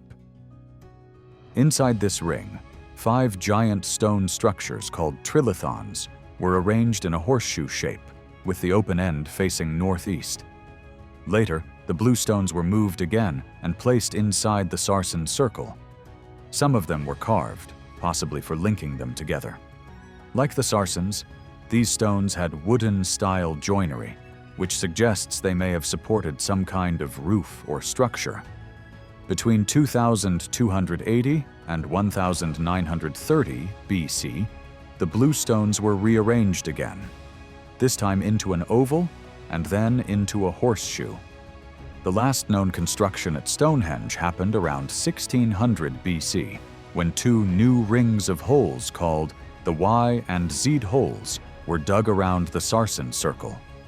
We don't know much about the people who first raised the blue stones and sarsens, but we know more about those who worked on later parts of the site, thanks to discoveries like the Amesbury Archer and the Boscombe Bowman. In 2002, archaeologists found a burial site 5 kilometers southeast of Stonehenge. The grave dates to around 2300 BC and is the richest Bronze Age burial ever found in Britain. It contained about 100 items: the man's full skeleton, 3 copper knives, 2 gold hair ornaments, 2 stone wrist guards, 16 flint arrowheads, and 5 beaker pottery vessels. The gold items are dated to around 2470 BC, making them the oldest gold objects found in Britain. These treasures were likely buried with the man so he could use them in the afterlife. Tests on his teeth showed that he grew up in Central Europe, probably in the Alps region. However, it's unclear when exactly he moved to Britain. In 2003, during a water pipe construction near Boscombe Down, archaeologists found another grave. It dated to around 2300 BCE and contained remains from 7 people: 3 adult men, 1 teenage boy, and 3 children.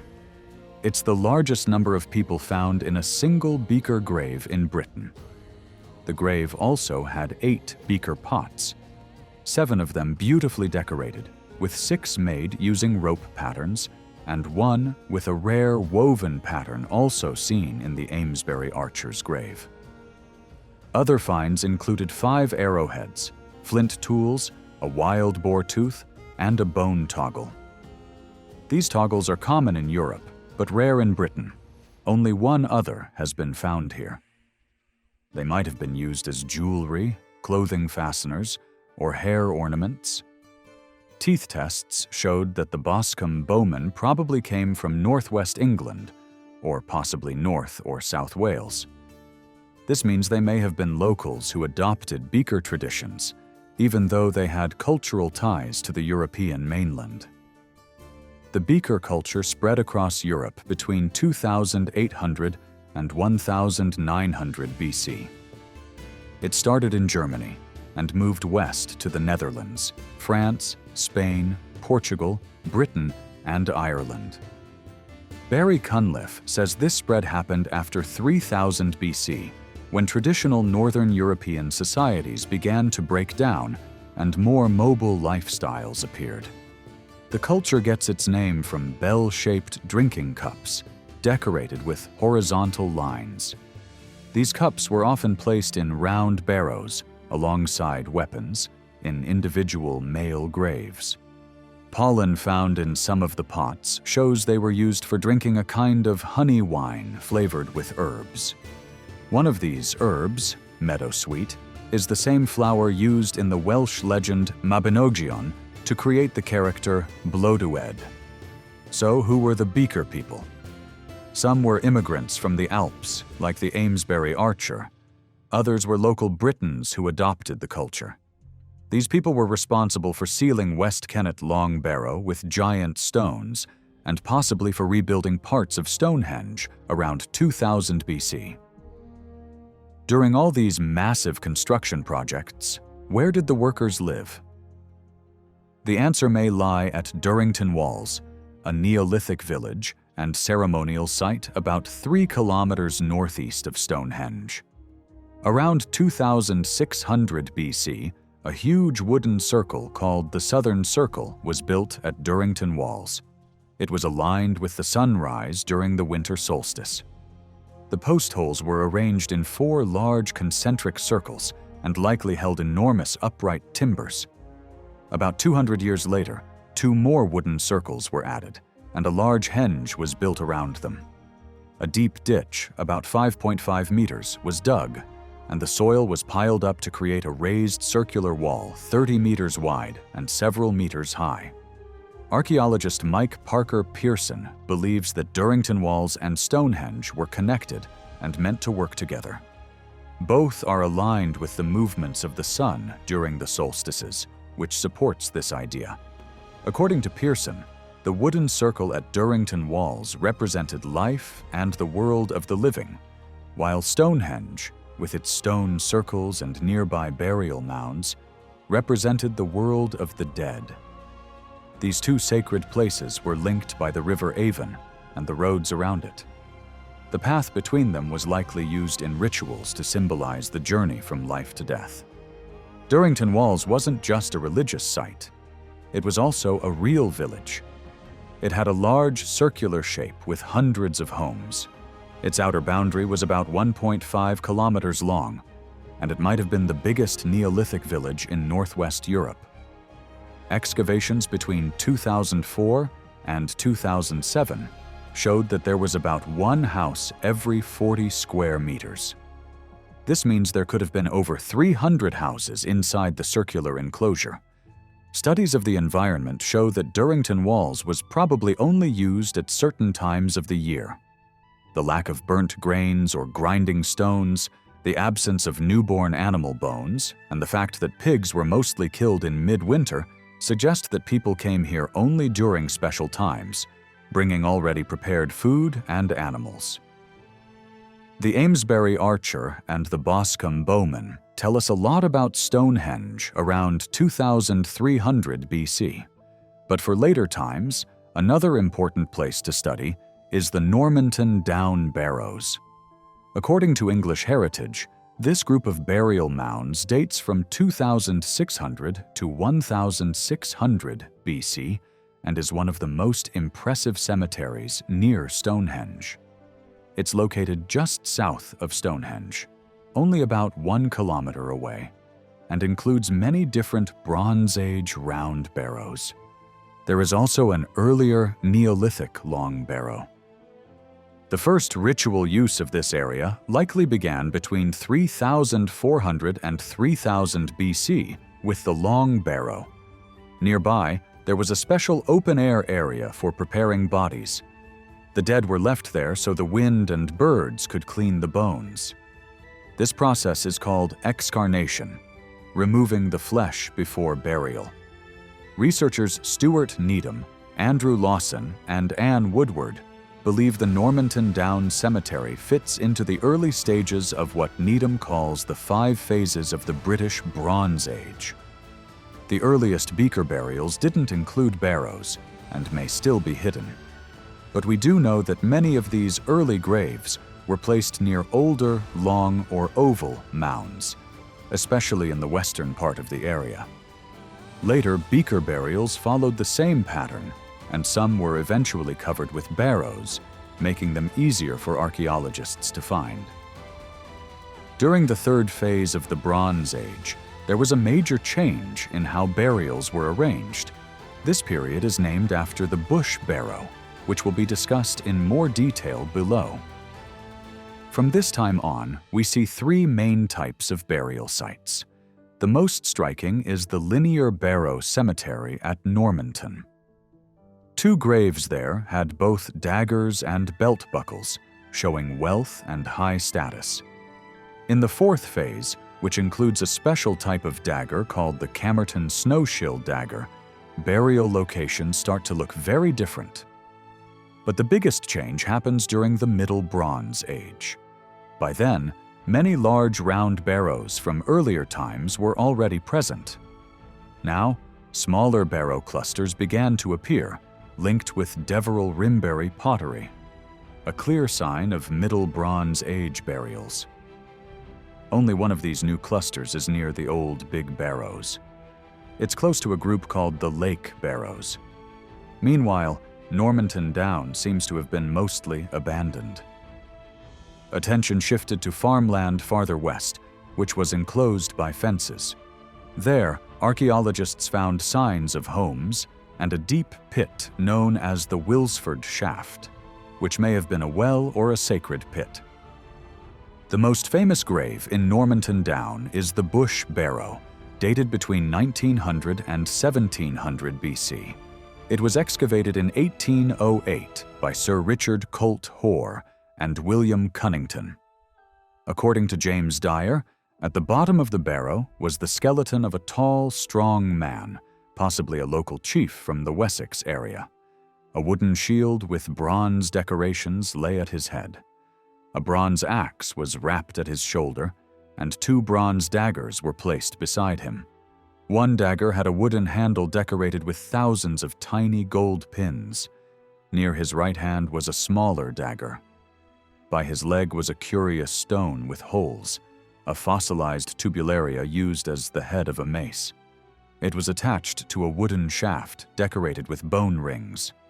The man's clothes didn't survive, but some of the jewelry sewn onto them remained.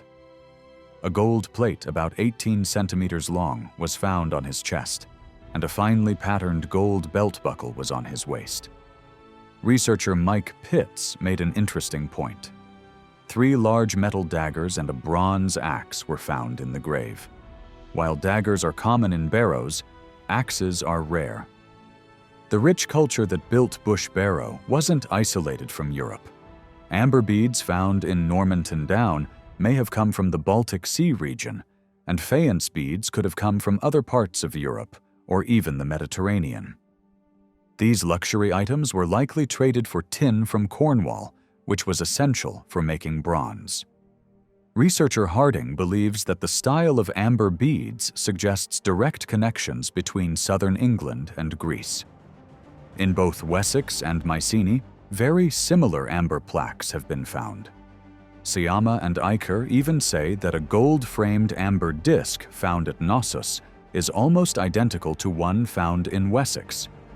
They suggest the same goldsmith may have made both. This shows that when elite people were being buried at Normanton Down, other major civilizations were rising across the Mediterranean. In Egypt, people were already writing history and stories in hieroglyphs. On Crete, the Minoans were using the undeciphered Linear A script. The Hittites ruled much of Turkey and wrote with cuneiform. The Mycenaeans took over Greece and later Crete, writing an early form of Greek in Linear B. We don't know how much the Stonehenge people knew about these civilizations, but one major event in the eastern Mediterranean might have affected them deeply. Around 1628 BCE, the volcano on the island of Santorini exploded. It was one of the largest volcanic eruptions in history, 4 times stronger than the Krakatoa eruption, and sent about 100 cubic kilometers of ash into the sky. We don't know exactly how this event affected the people of Stonehenge, but we have some clues. Tree ring expert Mike Bailey studied Irish oak trees and found signs of a big drop in growth in 1628 BCE, likely due to a cloud of volcanic ash. Greenland ice cores also show strong acid layers around 1644 BC, matching the tree ring data. In fact, 6 trees from 4 different bogs all showed their narrowest growth rings in 1624 BC. Events like this, extreme cold and failed crops, are extremely rare and have only happened 9 times in 6,000 years. This suggests that a major environmental collapse began around 1628 BC and lasted for several years. Even though we don't know much about the time after Stonehenge, we can compare it to a more recent disaster that we do understand well: the Year Without a Summer in 1816. This event happened because of the massive eruption of the Tambora volcano in Indonesia in 1815. After the Napoleonic Wars, Europe was already weak, and this climate disaster led to food shortages. There were food riots in Britain and France, and people looted grain stores. The worst chaos happened in inland countries like Switzerland, which even declared a national emergency. Across Europe, there were terrible storms, floods, and even freezing temperatures in August. People reported brown snow in Hungary and red snow in Italy. If the people who lived near Stonehenge experienced a disaster like this, such as the Santorini volcanic eruption around 1628 BC, they may have seen it as a sign from the gods, especially since they paid close attention to the sky and sun. This could have caused major changes in how they lived. In fact, after 1600 BC, we do see important changes. For example, around 1450 BC, people began placing offerings in the Wilsford Shaft, a deep pit near Stonehenge. These offerings were similar to the luxury items found in the rich burials at Normanton Down. But the changes were not just religious. Barry Cunliffe, in his book Landscape with People, explains that by the middle of the 2nd millennium BC, people mostly stopped building monuments and began to focus more on owning and controlling land. They created large, organized field systems, separated by straight lines and ditches. One such example is Windy Dido, west of Hampshire. Aerial photos taken in the 1920s show that this area covered about 90 hectares. The fields were laid out in neat rectangles, running down from a ridge. Cunliffe believes that a large, planned system like this must have required strong social organization and leadership. Windy Dido isn't unique. Other similar field systems were found near hill forts like Danebury and Woolbury, and in places like Salisbury Plain and the Marlborough Downs. This shows that in a short time, communities took strict control over land like never before. Cunliffe says these changes were part of a planned transformation. As people made new fields, they often left older burial mounds outside the fields, in grazing areas. We don't know exactly why, but the need for better farming may have played a role.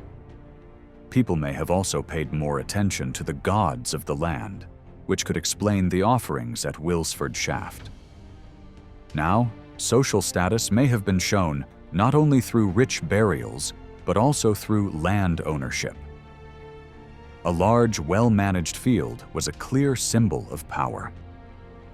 By the end of the 2nd millennium BC, Cunliffe says the Wessex landscape changed again.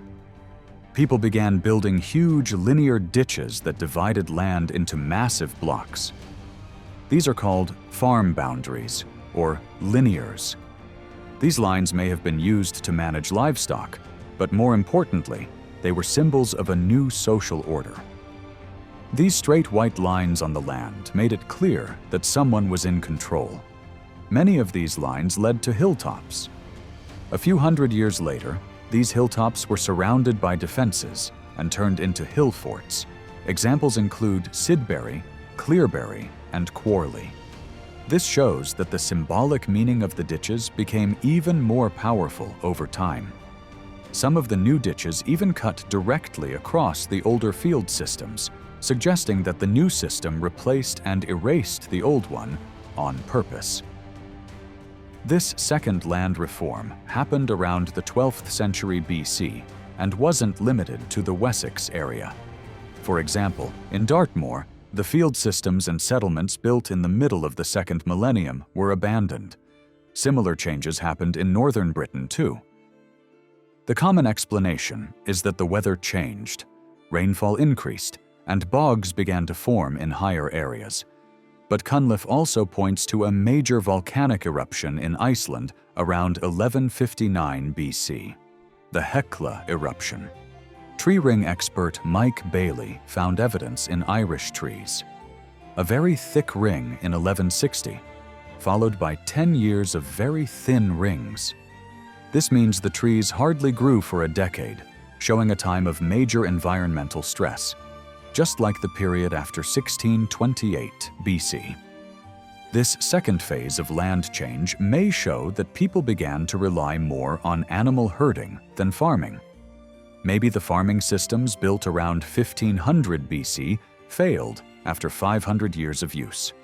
The topsoil may have become poor, and with more people to feed, communities likely faced stress and fear. They may have believed the gods of the earth had abandoned them. Volcanic ash in the sky could have blocked sunlight, making things worse. In such conditions, it's easy to understand why people would suddenly reorganize their world and start fresh. Were the people who organized land in 1628 BC the same as those who did it again after 1159? B. C. We may never know for sure, but we do know that the Salisbury Plain and nearby areas went through similar transformations. The rectangle-shaped fields from around 1500 BC were later replaced by the farm boundaries of the linears. Around 1100 BC, a lot of changes were happening in southern Britain. One example is the ceremonial road called the Avenue at Stonehenge. During this time, it was extended by 2 more kilometers to reach the Avon River. At the same time, 2 Bronze Age burial mounds were built on a hill next to the river, on land that would later become Vespasian's camp, a hill fort around 500 BC. These changes show how a once religious landscape was starting to take on military and political meaning. The expansion of the avenue, the building of barrows by the river, and the changes in farming all suggest that the Wessex people were under pressure. This pressure may have come from climate problems, but outside influences also likely played a role. We don't know exactly how much people in southern England knew about events in the Mediterranean, but they did have long-distance trade routes reaching as far as Mycenae in Greece. Around this time, the Mediterranean was going through major crises. the Mycenaean civilization collapsed around 1100 BC. The Hittite Empire disappeared around 1160 BC. Troy was destroyed around 1190 BC. For 400 years afterward, writing disappeared across much of Europe. This major collapse is known as the Bronze Age collapse, and its causes are still unclear. But, like in Britain, climate change might have played a big role. Between 1250 and 750 BC, Earth went through a cooling period. The Hittites, near the end of their kingdom, suffered from severe droughts and had to import grain from other lands. The ancient Greek writer Herodotus wrote that the Greeks who returned from the Trojan War were struck by famine and disease, and many people and animals died. These events show that life in the Mediterranean became very hard. Making things worse were the mysterious groups called the Sea Peoples. The name Sea Peoples comes from ancient Egyptian records. Around 1210 BC, Pharaoh Meremptah said he fought people from foreign lands who were helping the Libyans. He listed tribes like the Shurdan, Sheklesh, and Akaiwasha.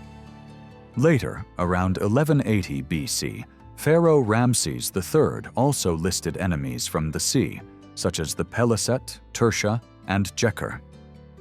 These groups were described as sailing from their islands to attack Egypt. Other sources say, Shurdan may have come from Sardinia, Sheklesh may have come from Sicily, Akaiwasha and Danuna were probably Greeks. Philistines came from the Aegean and later settled in Canaan. Tertia may have been the Tyrrhenians, ancestors of the Etruscans in Italy. Chequer and Weshesh are harder to identify. These migrations were likely caused by climate change and famine, and they led people to move across the Mediterranean looking for new land. It's not clear if any of these people reached Britain, but it's certain that Britain was facing similar problems, including climate stress, economic changes, and social shifts. At this time in southern England, people were building farm boundaries, straight ditches and lines to divide land. To understand what happened next, we look at Potterne, a village 1.5 kilometers south of Devizes in Wiltshire. Between 1982 and 1985, archaeologists found a huge prehistoric rubbish mound, or midden, just north of the village in a place called Blackberry Hill. Cunliffe says this style was new to Wessex, with no local history. Some forms may be local copies, but others, especially those with pierced designs, are more likely imports or influenced by the Urnfield culture from eastern France or western Germany. While we don't have clear proof of a large migration, there might have been small groups of people or cultural influence from the continent. Potterne is not the only place with a big rubbish mound.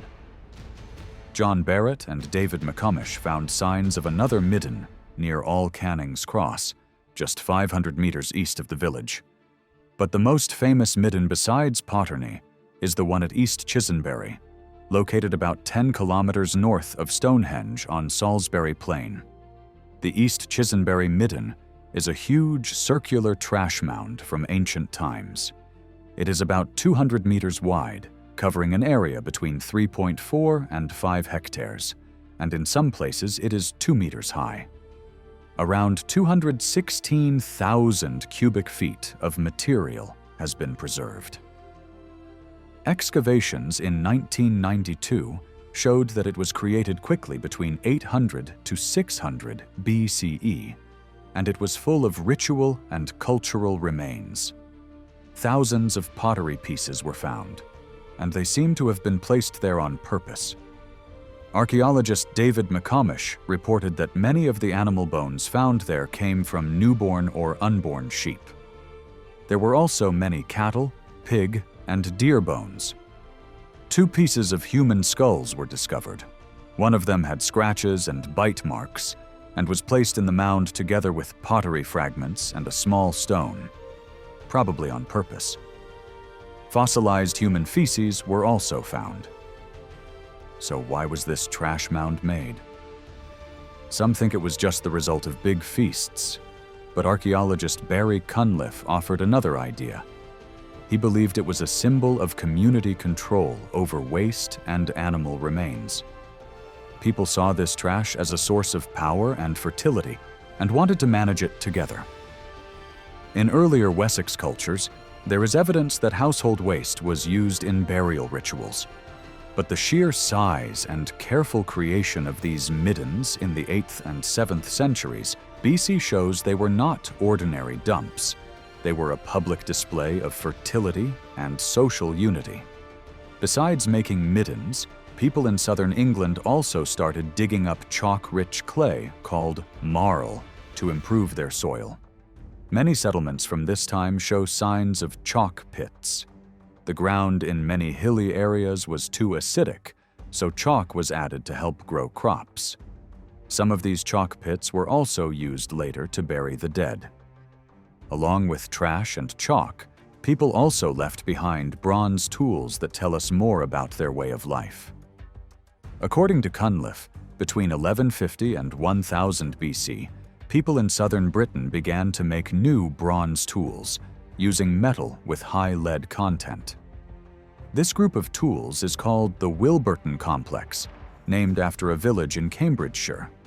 It includes leaf-shaped swords, socketed spearheads, and socketed axes. The largest collection is the Isleham Hoard, buried around 1000 BC. It includes 6,500 pieces, such as Wilburton weapons, bronze bowls, and parts of horse gear. By the late 10th century BC, people in southern and eastern Britain were developing new bronze tool styles influenced by Western France. These are known as the Ewart Park complex, which includes the famous carp's tongue swords, triangular knives, socketed chisels, and tools with pins. Starting in the 10th century BC, hammered bronze shields and bowls also appear in Britain. These came from Central European influences. For example, bronze cauldrons from Colchester and Shipton were likely made in southern Britain under Central European influence. Shields appeared around 1000 to 900 BC, and by the 8th century BC, they were common across the British Isles. Some of these may have originated in Hungary and reached Britain through Denmark. Other exotic items also arrived in Britain during this time, especially from Central and Northern Europe. For example, parts of horse harnesses began to appear, showing that horse riding and better saddles were becoming more common. By the 7th century BC, a more stable farming system had developed in southern Britain. After a few centuries where settlements were rare, we now start to see long-lasting farms and villages. But after 700 BC, hill forts began to spread rapidly. These were fortified places on hills, found across southern Britain, from Kent and Sussex, through Wiltshire, Gloucestershire, and into Wales. According to Christiansen, between 600 to 400 BC, many hill forts appeared, especially around Danebury in Wessex. Some were only 10 kilometers apart, showing stronger military and social organization. Hill forts in southern Britain come in two main types. 1. Small fortified villages. 2. Large hilltop settlements. These forts usually began around 800 or 700 BC. Examples include Bredon in Powys and Crickley Hill in Gloucestershire. They were built on hilltops, slopes, or ridges for protection. Many had gateways with towers and signs of heavy occupation inside. At Crickley Hill, archaeologists found two phases of building. First, rectangular houses and four-post grain stores, raised off the ground. Later, people built round houses up to 15 meters wide. At Danebury, in Hampshire, dating to around 500 BC, most homes were round houses. There were fewer four-post buildings, but there were many underground grain storage pits. The total storage space was around 1,160 cubic meters, enough to feed about 1,000 people for a year. These settlements were usually larger than 16 hectares, They had strong natural defenses and sometimes more than one ring of earth walls. Examples include Bethampton, Balksbury, and Ogbury. These sites often had low population, so some researchers think they were used more for storing grain or animals than for daily living. Rituals of fertility and offerings. Rituals about fertility and harvest didn't disappear with the hill forts. Cunliffe found that grain storage pits were common at Danebury and other sites. At first, people thought these were just to hide food from raiders. But Cunliffe believes they were ritual places where people offered seeds to underground gods. After planting, people would leave offerings in the pits, such as animal parts or tools. These ceremonies may have lasted until harvest time and were likely tied to seasonal festivals. At Danebury, in one of the grain pits, archaeologists found a dog and a chopped-up horse that had been placed there as offerings. The horse's head and front leg were carefully placed near the edge of the pit. This kind of ritual is similar to old Irish ceremonies, like the one held for the king at Tara. In that event, a bull was killed. A druid would eat its meat and drink the broth, then wrap himself in the bull's skin to have visions. A similar scene can be seen on the Gundestrup cauldron, where 3 warriors are shown sacrificing bulls, and 3 dogs are tied underneath them. Scholar Anne Ross said that animal sacrifices were common in Celtic society. The meat was eaten at feasts, but the heads and hooves were saved for special rituals. So, were the people who built places like Danebury actually Celts? Probably not. Most experts believe the Celts arrived in Britain between 450 and 200 BC. Archaeological evidence supports this, especially in Yorkshire, where the Arras culture appeared. This culture had chariot burials, with the carts either laid flat or taken apart. Iron tires, special horse bits, and jewelry similar to items from France were found in these graves. Historian Barry Cunliffe believes this culture came from a migration from the east around the late 5th or early 4th century BC. These people may have traveled from Burgundy, passed through Paris, and crossed into Britain. Interestingly, both in France and East Yorkshire, there were Celtic groups called the Parisii. Starting in the 5th century BC, pottery styles in southeast Britain began to show continental influence, especially from northern France and the Low Countries. One major example is the Highstead Dollins Moor group, which featured painted and decorated pottery. These pots looked a lot like La Tène pottery from the European mainland. This style was mostly found in the Thames Valley and eastern Britain, including places like Long Wittenham, Highstead, and Darmsden. In more southern places like Sussex, Hampshire, and Wiltshire, the influence was weaker. It's unclear how these pottery styles arrived in Britain. There may have been small waves of migration, or these styles might have spread through trade. Because of this, it seems likely that early hill forts were not built by Celts. Still, the arrival of Celtic elites or fear of Celtic invasions may have caused people to build or improve these fortresses later on. According to archaeologist Timothy Darville, many early forts were abandoned or rebuilt in the 4th century BC. The newer hill forts were usually about 10 hectares in size and had multiple defensive walls. Their walls were built to look strong and impressive, using the shape of the land to their advantage. At Danebury, around 400 BC, a second wall was built, and the eastern gate was protected by a watchtower. This tower overlooked the entrance, making it easy to defend with slingshots. Many clay sling bullets and stones were found. Inside the fort, there were round houses and storage pits. Roads were carefully built. All of this shows that Danebury was home to a centralized, well-organized community. Other big hill forts include Beacon Hill, St. Catherine's Hill, Maiden Castle, Cadbury Castle, Barbury Castle, Fosbury, Yarnbury, and Castle Ditches. By the late Iron Age, Cunliffe says Britain was divided into 3 cultural zones. 1. Core region, in the southeast, with strong ties to Europe. 2. Outer region, from Dorset to Lincolnshire, where tribes minted coins. 3rd distant region, in Scotland and Wales, where coins were not yet used. In the core region, 4 tribes were important: the Trinovantes, Catuvellauni, Atrebates, and Canti. These tribes had many things in common with tribes in Belgium, like how they made pottery, buried their dead, and organized their economy and politics. Earlier, people thought that Caesar's Belgae had migrated and settled here. But Cunliffe thinks that this culture came mostly from trade and social interaction, not from large-scale invasion.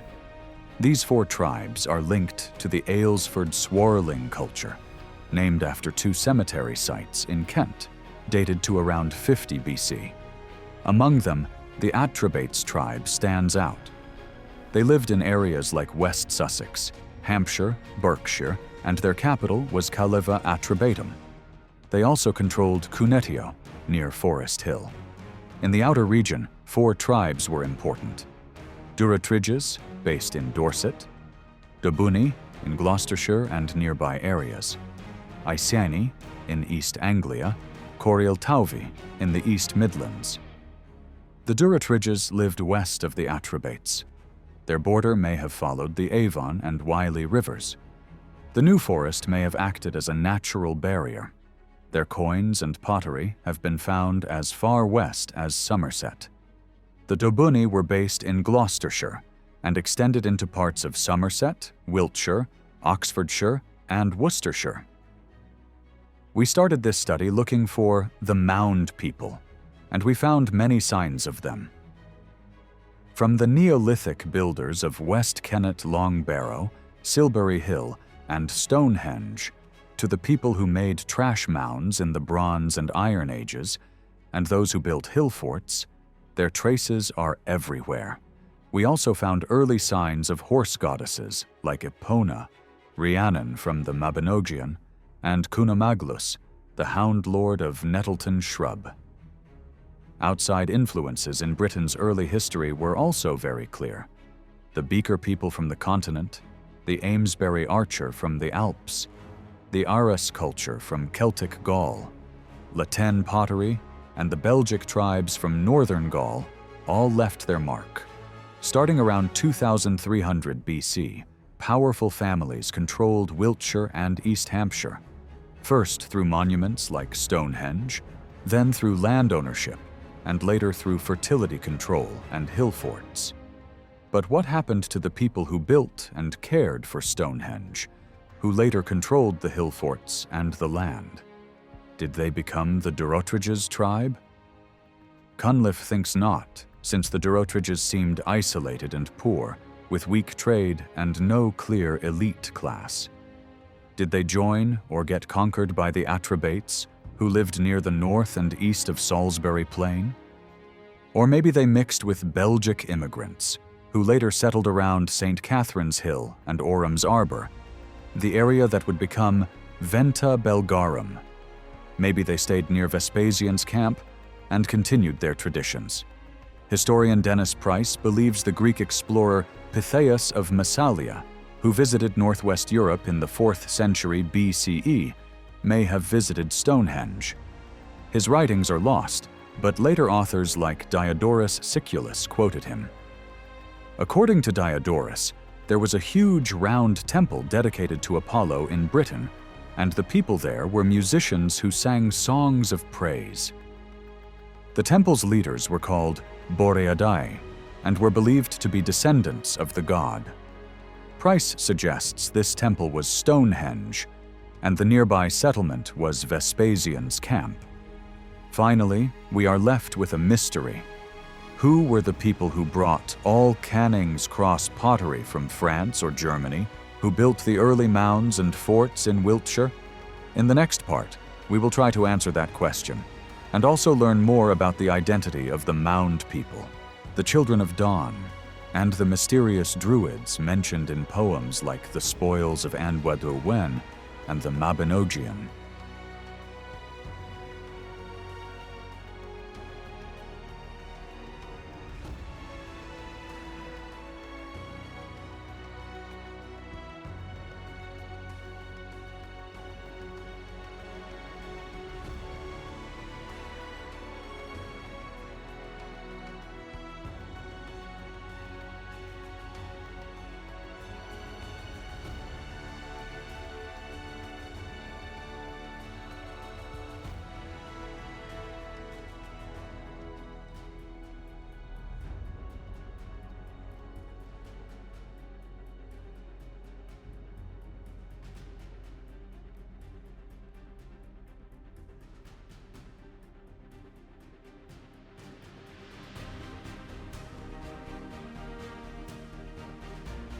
Around 800 BC or earlier, could a small group from eastern France or western Germany have settled in the Wiltshire region and brought with them all Canning's cross-type pottery? There are several ways to approach this question. First, we will look at Britain's legendary early history. For this purpose, we will use 5 main sources. 3 Latin works: Nennius's Historia Brittonum, Geoffrey of Monmouth's Historia Regum Britannia, and Giraldus Cambrensis's Itinerarium Cambriae, as well as 2 texts written in medieval Welsh, Lud and Lephalis, and the Welsh Triads. In Chapter 10 of the Historia Brittonum, written by Nennius around AD 830, he presents a version of Britain's foundation. In Homer's epic The Iliad, Aeneas, one of the Dardanian leaders of Troy, is one of King Priam's son, Hector's most important allies. According to the Aeneid, an epic written by Virgil around 25 BC, Aeneas survived the destruction of Troy and fled with his son Ascanius to Italy, where he was received by the Latin king Latinus. He married the king's daughter Lavinia, and thus became the ancestor of Romulus and Remus, the founders of Rome. According to Nennius, Ascanius marries and his wife becomes pregnant. When Aeneas learns that his daughter-in-law is expecting, he orders a sorcerer to be sent to his son to determine the child's gender. The sorcerer examines the pregnant woman and predicts that she will give birth to a boy who will become the bravest among the Italians and beloved by all.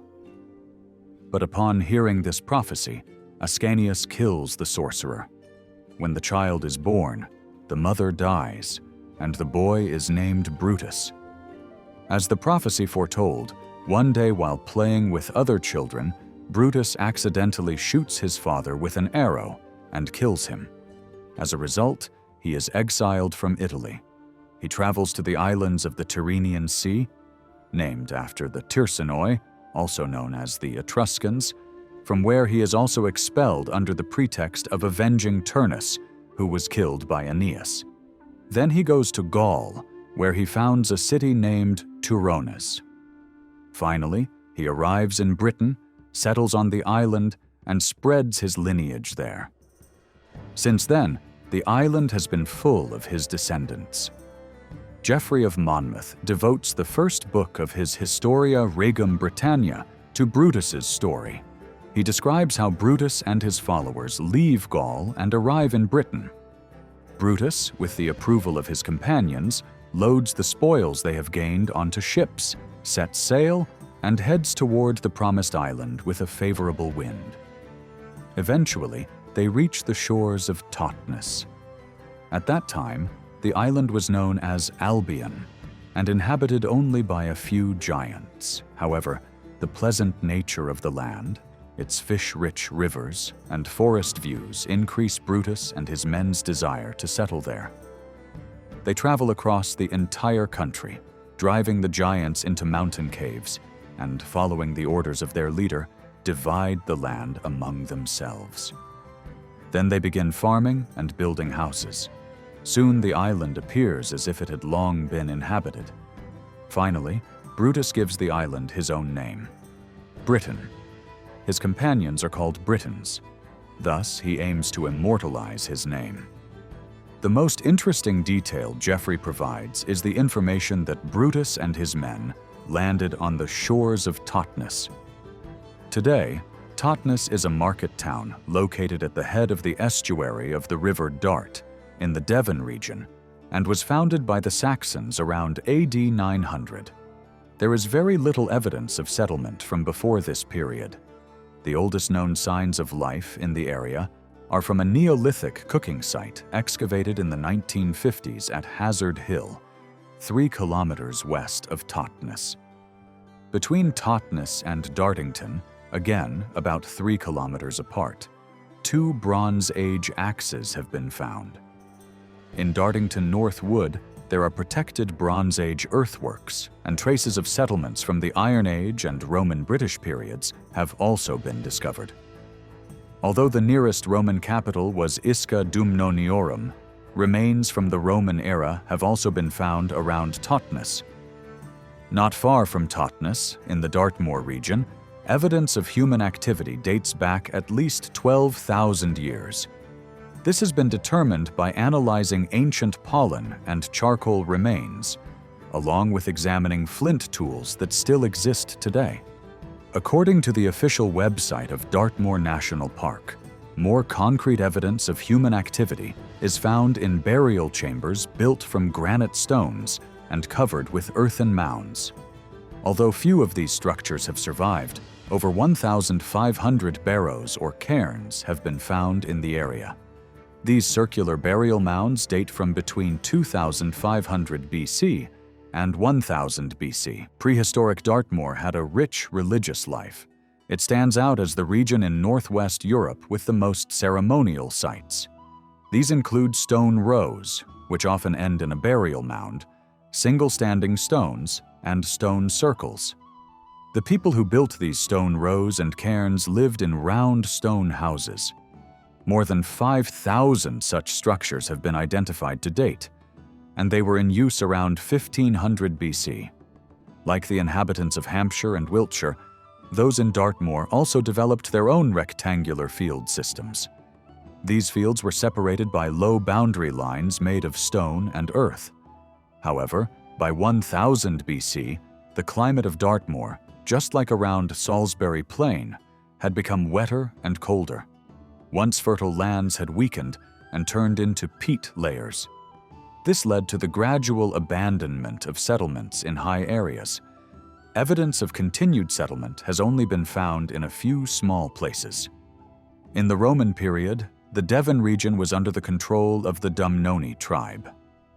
After the fall of the Roman Empire, the Kingdom of Dumnonia continued to exist in Devon until around AD 800. Therefore, it is possible that Geoffrey of Monmouth drew on Dumnonian traditions about the ancient inhabitants of Dartmoor in his stories.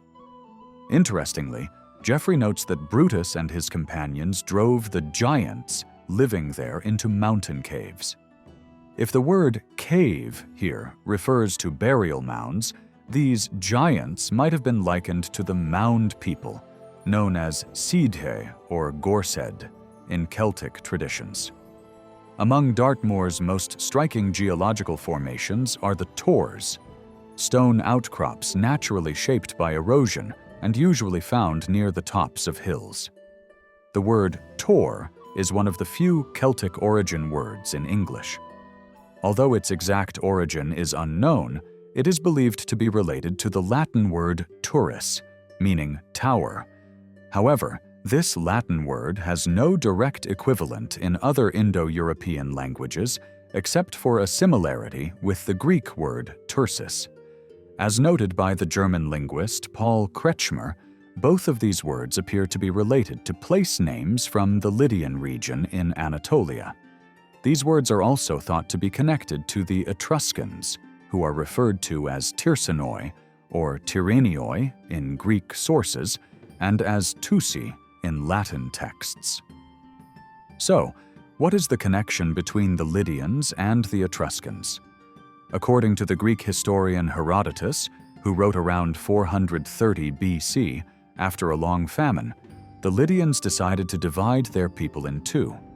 One part stayed in Lydia, while the other set out to find new lands and eventually reached Italy, becoming the Tyrrhenians. that is, the Etruscans. According to Dutch professor Robert Beeks, a specialist in comparative Indo-European languages, during the time of the Trojan War, the Lydians lived in the region of Myonia, located in northern Anatolia, south of the Sea of Marmara. Later, under pressure from the Phrygians coming from the Balkans, they migrated southward into what is now the inland areas of Manisa and Izmir. Myonia was adjacent to the region of Troy, known as Troas. According to Beeks, the city called Wilusa by the Hittites, located in Troas, had a language of Indo-European origin. In the same region, another city known to the Hittites as Taruisa had a language that was not Indo-European. After the Trojan War, due to Phrygian pressure and a global cooling event that caused famine, the people of Taruisa migrated westward and reached Italy. The name Tyrsonoi may have been derived from this Taruisa. Meanwhile, the people of Myonia moved south and became the Lydians. So, are the words Tor and Turis of Anatolian origin? This is not a necessary conclusion.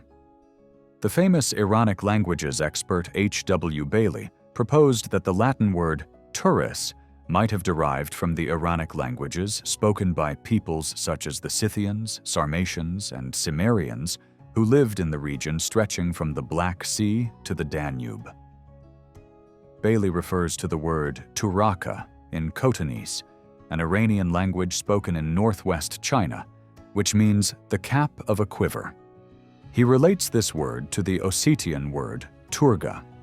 He also notes connections between these two words and the Sanskrit word Torana, as well as the Khotanese word Torah. According to him, these words may all be derived from a common Indo-Iranian root, meaning to place upon, to surround, to be above. Bailey also suggests that the Ossetian word Turga, which refers to a kind of enclosed area, is semantically related to the Greek word Tursis and the Latin Turis. Ossetian is an Iranic language spoken in North and South Ossetia, which borders Georgia. Beeks's theory that the Etruscans migrated from Taruisa in the Troas region of northwestern Anatolia, together with Bailey's hypothesis that the Latin Turis was derived from the Iranic languages of ancient peoples living north of the Black Sea, reinforces the thesis presented before, coincided with large-scale population movements throughout the Mediterranean. This also brings a new perspective to the Brutus legend, which claims Trojan origins. Perhaps Brutus gave his name not only to Britain, but, in a more down-to-earth sense, also to the Tors of Dartmoor. Of course, it is unlikely that the name Britain truly derives from a man named Brutus. The name was first used by the Greek philosopher Aristotle in the 4th century BC, at a time when the people were called the Prytani.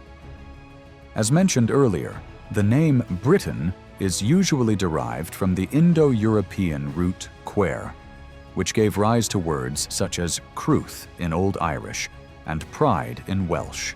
In this context, the names Cruthen in Old Irish and Pryden in Middle Welsh refer to the Picts, while Prydain in Welsh refers to Britain.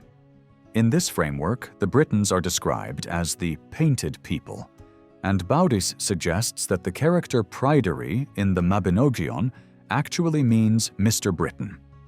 However, the linguist Pokorny approaches this etymology with skepticism. While discussing the etymology of the town of Prättigau, which had the older name Pertenis and is located in the Rhaeto-Romance region of Val Partennes in Switzerland, Pokorny links the name Prytani to the Indo-European form Prytano, and relates it to the Old Indic Pratetai and the word Kempfer, meaning fighter. This etymology is based on another explanation by Pokorny regarding the root per dash.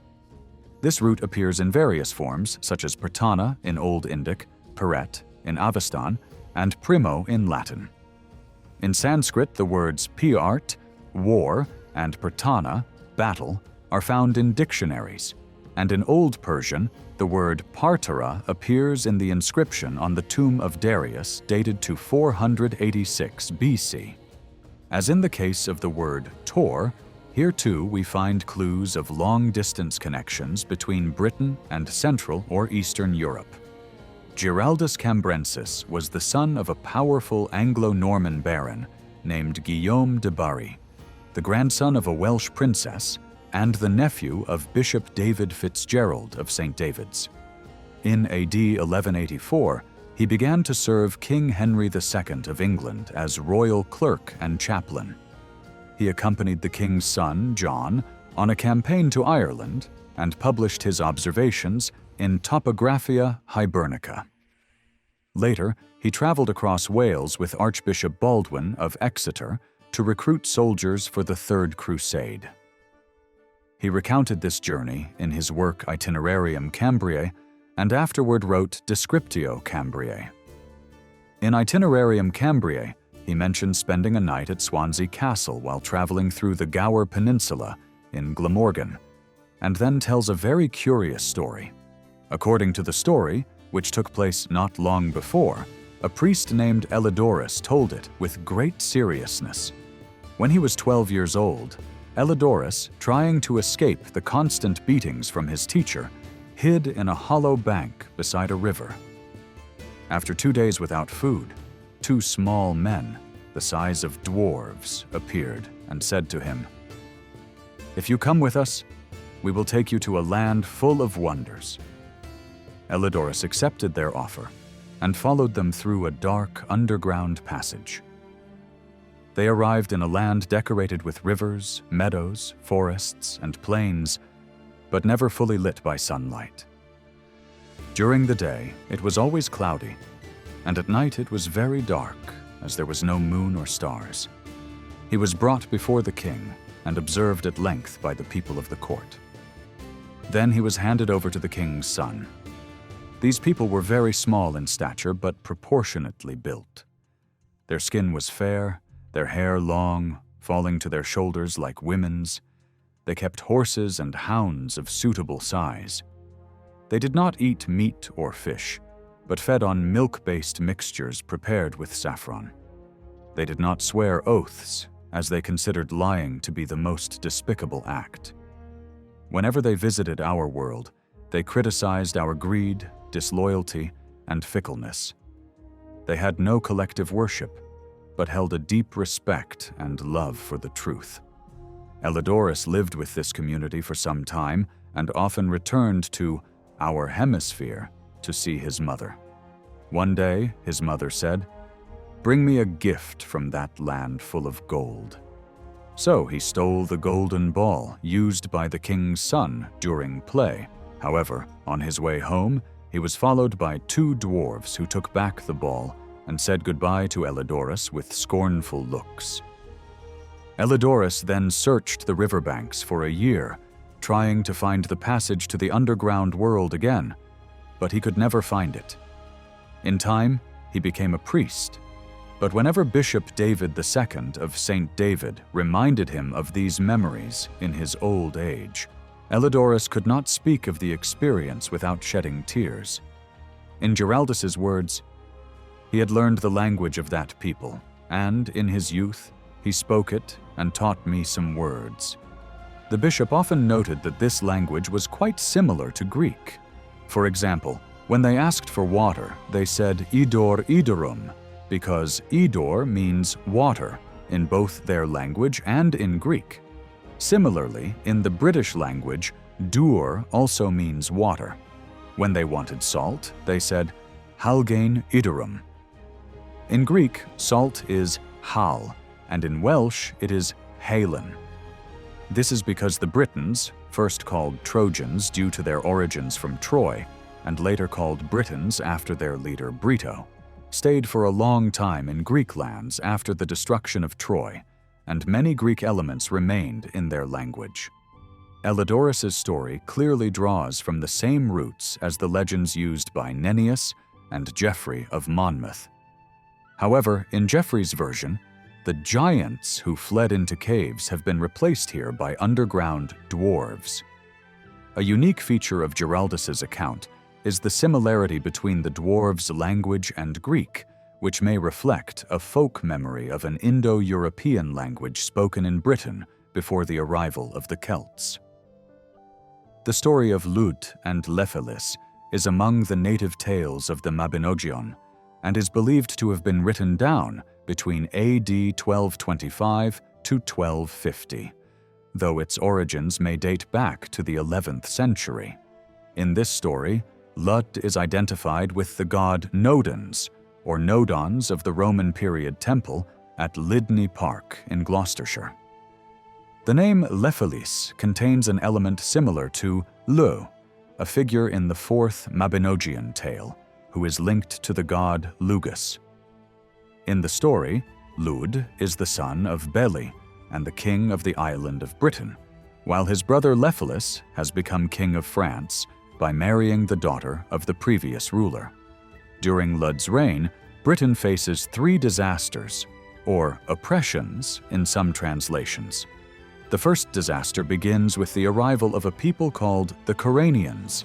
This group possesses such advanced knowledge that, no matter how quietly anything is spoken on the island, they hear it when the wind carries the words, making them immune to harm. The second disaster occurs every year on May Eve. A terrible scream rises from every hearth in the land. This cry pierces people's hearts. Men turn pale and weak, women miscarry, young people go mad, and even animals, trees, and the soil become barren. The third disaster is that no matter how much food and drink is prepared in the king's palaces, even a year's supply, everything vanishes except what is consumed on the first night. Lud doesn't know how to deal with the Coranians or the causes of the other 2 disasters, so he consults his brother Lephelis. To prevent the Coranians from eavesdropping, they speak through a bronze tube. Lephelis gives Lud some insects to grind in water and sprinkle over the Coranians to defeat them. As for the second disaster, Lephelis explains that it is caused by a dragon, which is being attacked by another dragon of foreign origin, trying to gain dominance over the island. The third disaster, he says, is the work of a magical man who puts everyone to sleep with enchantments and steals the king's provisions. To resolve these issues, Lephelis suggests certain methods.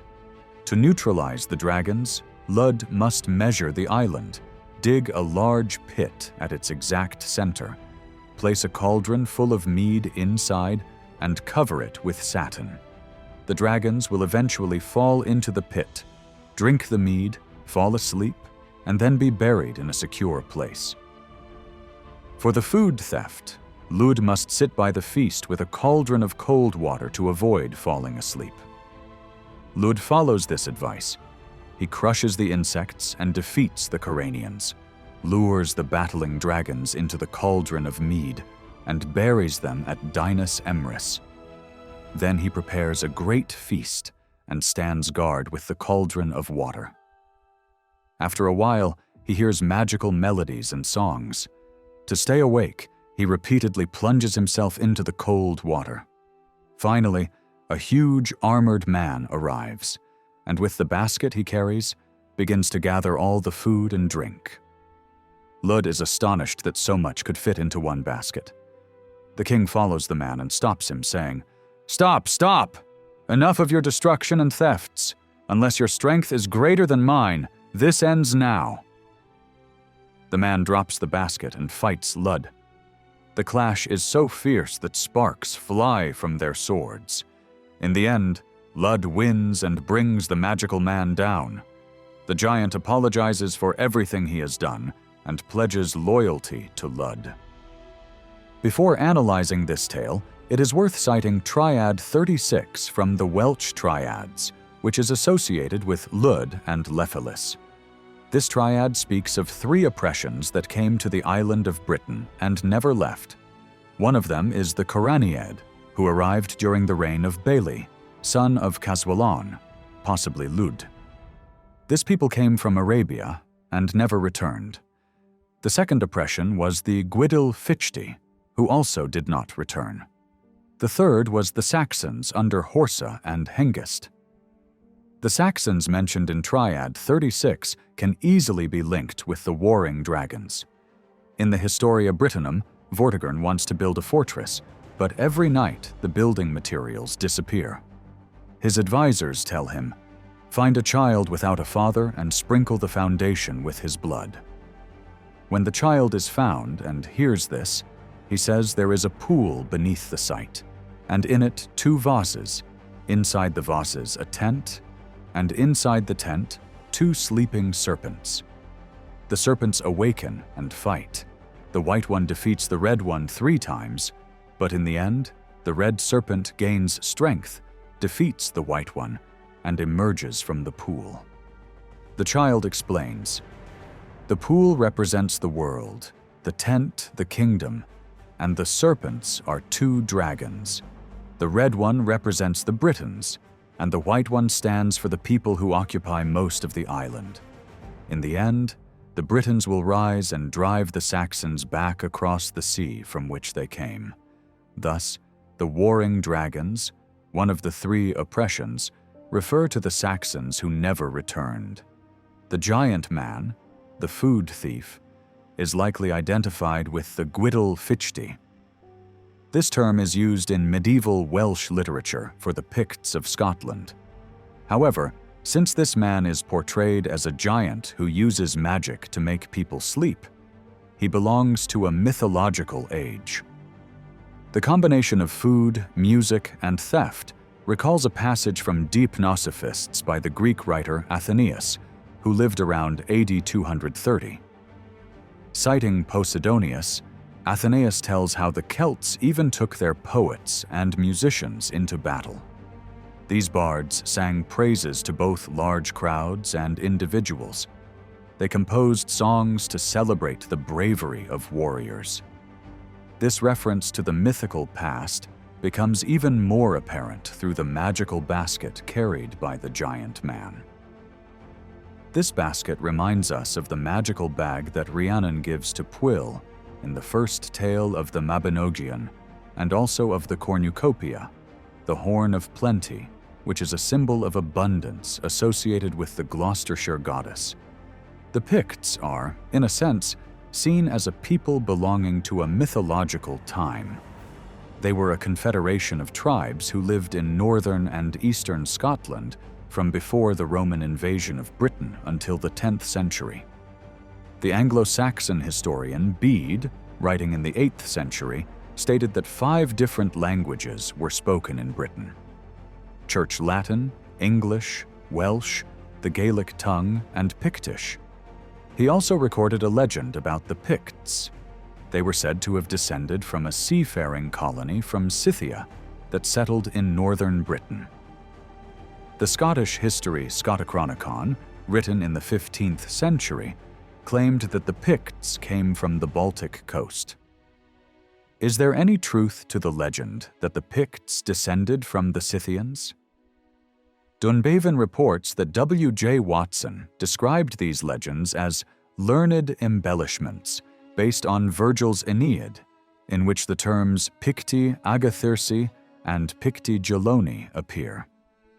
According to Dunbavin, Herodotus placed the Agathyrsi north of the Danube, above the Black Sea, and located the Geloni, who were a Greek-origin people, in the upper reaches of the Dnieper River, in what is now Ukraine.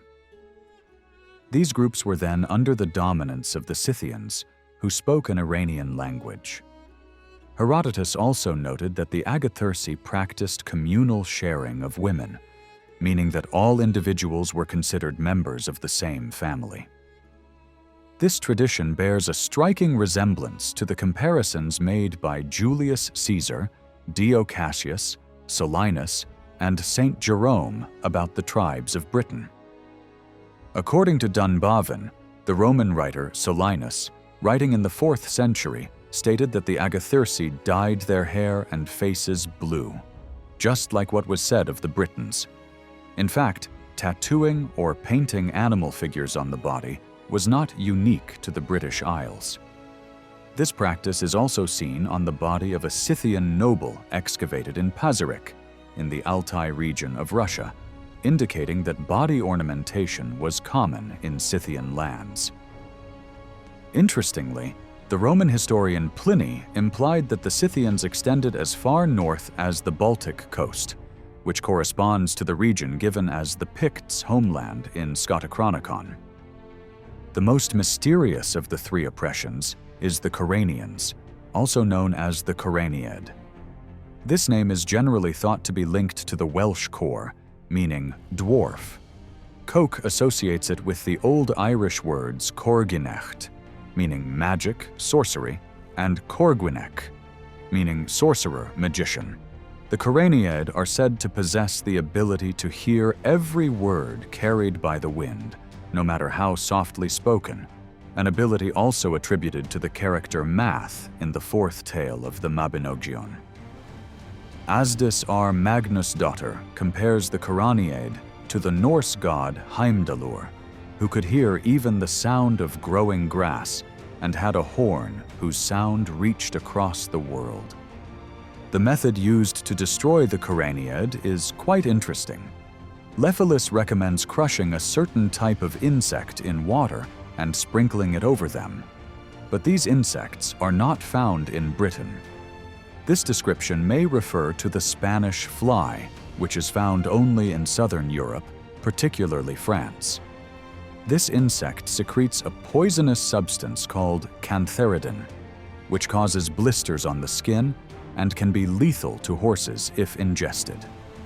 The fact that the crushed insects kill the Coraniaid without harming Lud's people suggests a magical link between the Coraniaid and horses, making them especially vulnerable to cantharidin. The most puzzling aspect, however, is the claim that the Coraniaid came from Arabia. In the third tale of the Mabinogion, when Manawydan becomes a saddle maker, he paints the saddle tops with blue lapis, just like Lasser. In the Middle Ages, blue dye was obtained only from lapis lazuli, a stone sourced from Afghanistan. The word lazuli comes from the Arabic lazaward, which in turn derives from the Persian lajvard, the name of the region where the stone was found. From this root, the word azur was derived, and possibly also the name Lasser. Therefore, the phrase that the Coraniaid came from Arabia may actually mean the place associated with lapis lazuli. This suggests that they may be connected to the vast territories of Eastern Europe inhabited by the Scythians and other Iranian-speaking peoples. In fact, the person who escaped from the Iron House in Ireland and brought the Cauldron of Rebirth to Britain was also Lasser. And as mentioned earlier, the technique of forging bronze cauldrons likely originated in Central Europe. Britain's legendary history is linked to many distant regions, from the Trojans to the Greeks, from the Scythians to the Baltic peoples. To make sense of all these elements, one must look at a cultural sphere often referred to as the Thraco-Cimmerian culture. This culture includes two ethnic groups, the Thracians and the Cimmerians. In Homer's Odyssey, the Cimmerians are described as a people living at the edge of the inhabited world, in a land covered with mist and darkness. In contrast, the Thracians had a more concrete past and appeared in the Iliad as allies of the Trojans. The Thracians spoke an Indo-European language that is no longer in use, and their settlement areas included what is now Bulgaria, the European part of Turkey, parts of Romania, Serbia, Greece, and North Macedonia. The Thracians were neighbors of the Greeks and are frequently mentioned in historical sources, unlike the Cimmerians. According to Herodotus, the Cimmerians originally lived north of the Black Sea and the Caucasus, in what is now Ukraine and Russia, but they were later expelled from there by the Scythians. Assyrian annals from 714 BC mention a people called the Gimiri, who helped the Assyrian king Sargon II defeat the kingdom of Urartu. Although the Gimiri were likely living in northwestern Iran at that time, they later appear to have settled in what is now Georgia. The concept of Thraco-Cimmerian culture was first proposed by Paul Reinecke in 1925 and was supported by some researchers in the 1930s. These scholars noticed that the bronze objects and weapons found in graves and burial hoards of mounted warriors in Central and Southeastern Europe resembled those from the Eastern European steppes. These warriors were thought to be the historical Cimmerians, who may have overthrown the Urnfield culture of the Carpathian Basin and Central Europe. The connection between the Cimmerians and Thracians is supported by the fact that some regions along the Black Sea coast were under Thracian influence. Moreover, the Thracians were famous for their iron ore resources and for their horses and mounted warriors. Where the Cimmerians came from and where they lived is still debated. Christian Christiansen notes that from around 900 BC, wealthy and well-organized political structures, resembling kingdoms or tribal chiefdoms, emerged in the Caucasus, and these regions interacted with civilizations to the south. Early Thraco-Cimmerian-style horse bits and bridle pieces have also been found there. According to Christiansen, during the 9th and 8th centuries BC, a group sharing common cultural elements spread into Central Europe, forming what can be described as the Thraco-Cimmerian cultural complex. According to Buzek, among the items belonging to this culture are double-metal Cimmerian-type daggers with bronze handles and iron blades. These have been found in Silesia in Poland, Moravia in Czechoslovakia, Leibnitz in Austria, and Neuendorf in the German state of Brandenburg. Horses and chariots were fundamental elements of the Thraco-Cimmerian culture, which introduced some important technological innovations. Christiansen points out that the horse bits used in this period were of the double-jointed type, suitable for riding horses, as they did not injure the horse's mouth like fixed bits. Furthermore, the diameter of these new types of bits was typically 4 to 4.5 inches, indicating that larger breeds of horses were being raised. The chariots and wheels used were also based on more complex and advanced technologies.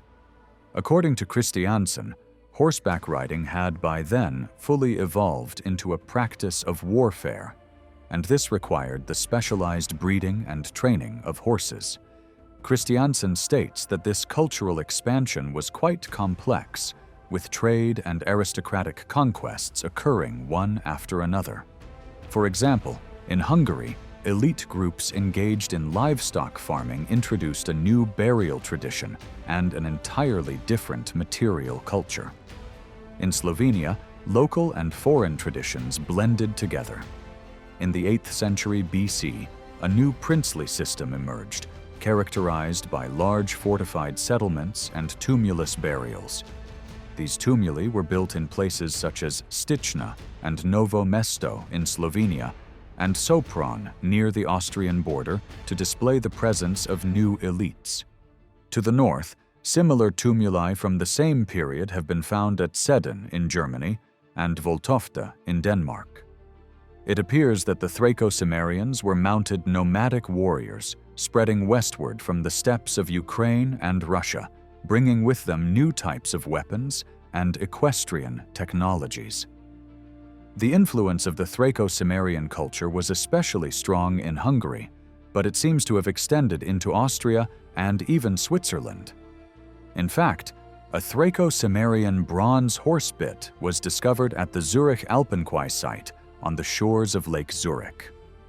Although this culture did not reach Britain directly, it may have influenced it indirectly. As discussed in Chapter 5, all Canning's cross-type pottery may have been brought to Britain by a small migrant group from eastern France. According to Nancy K. Sanders, this pottery originates from the Jura region, near the French-Swiss border, which is one of the westernmost points where Thraco-Cimmerian bronzes have been found. As mentioned earlier, the arrival of all Canning's cross pottery coincided with the construction of large-scale midden heaps, at sites like Pottern and East Chisenbury. However, this was not the only change. Between 900 and 600 BC, the first hill forts emerged, large hilltop enclosures and small but well-defended forts. Examples of such settlements include Danebury and Balksbury in western Hampshire. Balksbury, in particular, has been extensively excavated. The findings show that its surrounding earthwork and ditch system was built in the 9th century BC and remained in use for nearly 2 centuries. During this period, the rampart and ditch were modified several times. Among the internal structures are small 4-post granaries and lightweight circular huts. One of the most interesting discoveries is the colluvial deposit inside the inner wall, which contains midden material. Analysis revealed that this material included high organic content remains, such as animal dung and fodder. All this suggests that these hilltop settlements primarily served a pastoral function.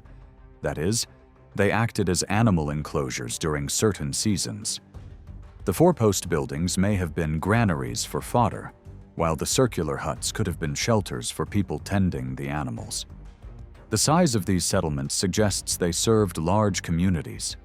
This also implies they were sites for seasonal gatherings and feasting, as well as practical activities such as slaughtering, castrating, and redistributing livestock.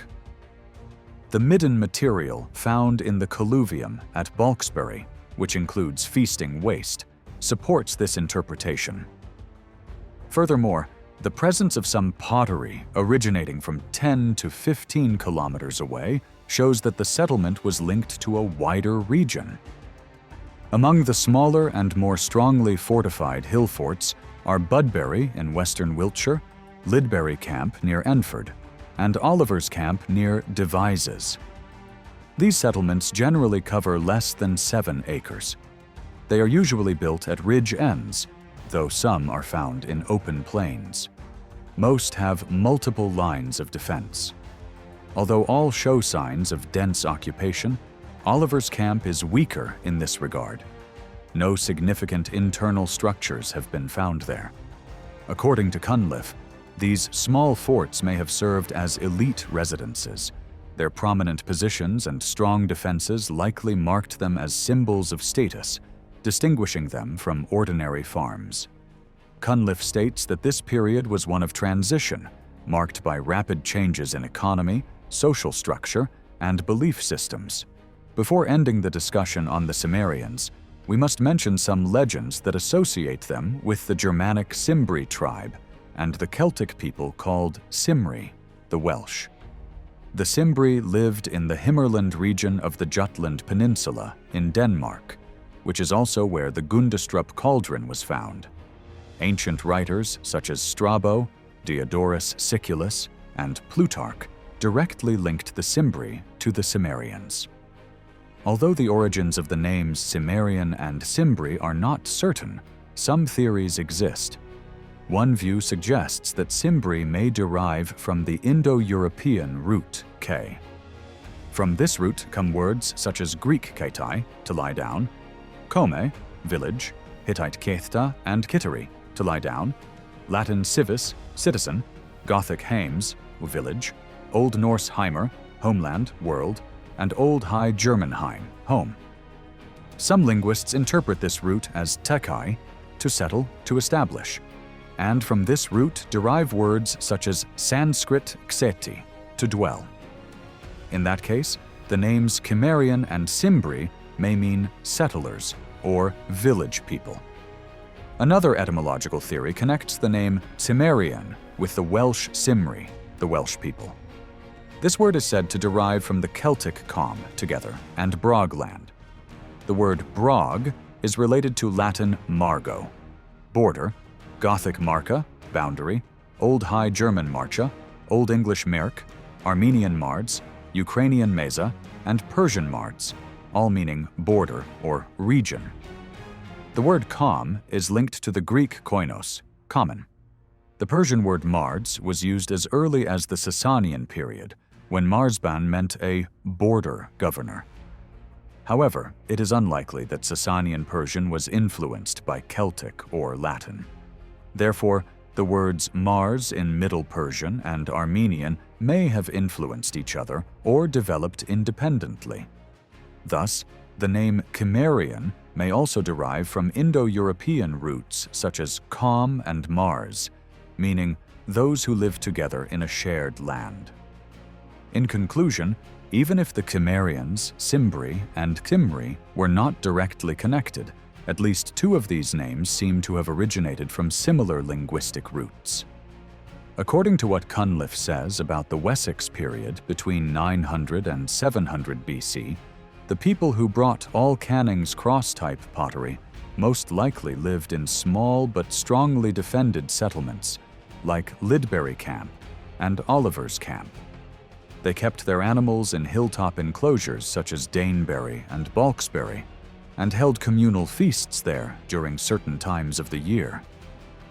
If Cunliffe's interpretations are correct, these people worshipped chthonic deities, underground gods associated with fertility. They worshipped them by building massive midden heaps at places like East Chisenbury and Potterney, offering the fruits of the earth back to the earth itself. According to Cunliffe's explanations, starting around 600 BC, this community built a new hill fort at the site of the earlier Danebury settlement. Pits were dug to protect the grain under the care of these underground gods, and later, ritual offerings such as dismembered horse sacrifices were also placed in these pits. The settlement at Danebury continued until the end of the 4th century BC, but during this time, evidence of a large fire appears, and a noticeable decline in use is observed. According to Cunliffe, this indicates a serious social upheaval. At the same time, there was a sudden change in pottery styles across a wide area, which may reflect not just a regional, but a broader social transformation. After this clearly defined boundary period, signs of life disappeared at some early hill forts, while others continued to be used and had their walls repaired. Cunliffe offers the simplest explanation for this process. A large-scale crisis may have occurred in society, perhaps triggered by the rise of rival political entities. When the crisis ended, some communities survived by maintaining their traditional structure and gaining dominance, while others disbanded or were absorbed into different structures. This explains why some hill forts were abandoned, while others developed. Although Cunliffe does not state it directly, one possible cause behind these developments may have been the rise of Celtic elites in the Thames Valley and eastern England. The pottery styles used in these regions were influenced by the Latin culture of northern France and the Low Countries. This could have led to conflicts in the border zone between Berkshire Downs and the Cotswolds, between the more conservative Southern English pottery traditions and the Latin-influenced North. All this evidence suggests that the dominant culture in southern England up to 400 BC was not Celtic, but rather one that likely evolved from the culture that produced all Canning's cross pottery and left behind large midden heaps. We have two important clues about this culture. First, they worshipped underground gods. Second, horses had a significant place in their religious rituals. It is now important to take a closer look at the role of horses in this culture. Since the Thracians and Cimmerians, who may have indirectly influenced the people who produced all Canning's cross pottery, placed great importance on horses. We have little information about the religion of the Cimmerians, but we know quite a bit about the religious beliefs of the Thracians. Horse gods have a long history in the mythology of Indo-European peoples. In Pylos, southern Greece, a linear B tablet dating to around 1200 BC mentions Potinia Iquea, or Potnia Iquea, meaning mistress of horses.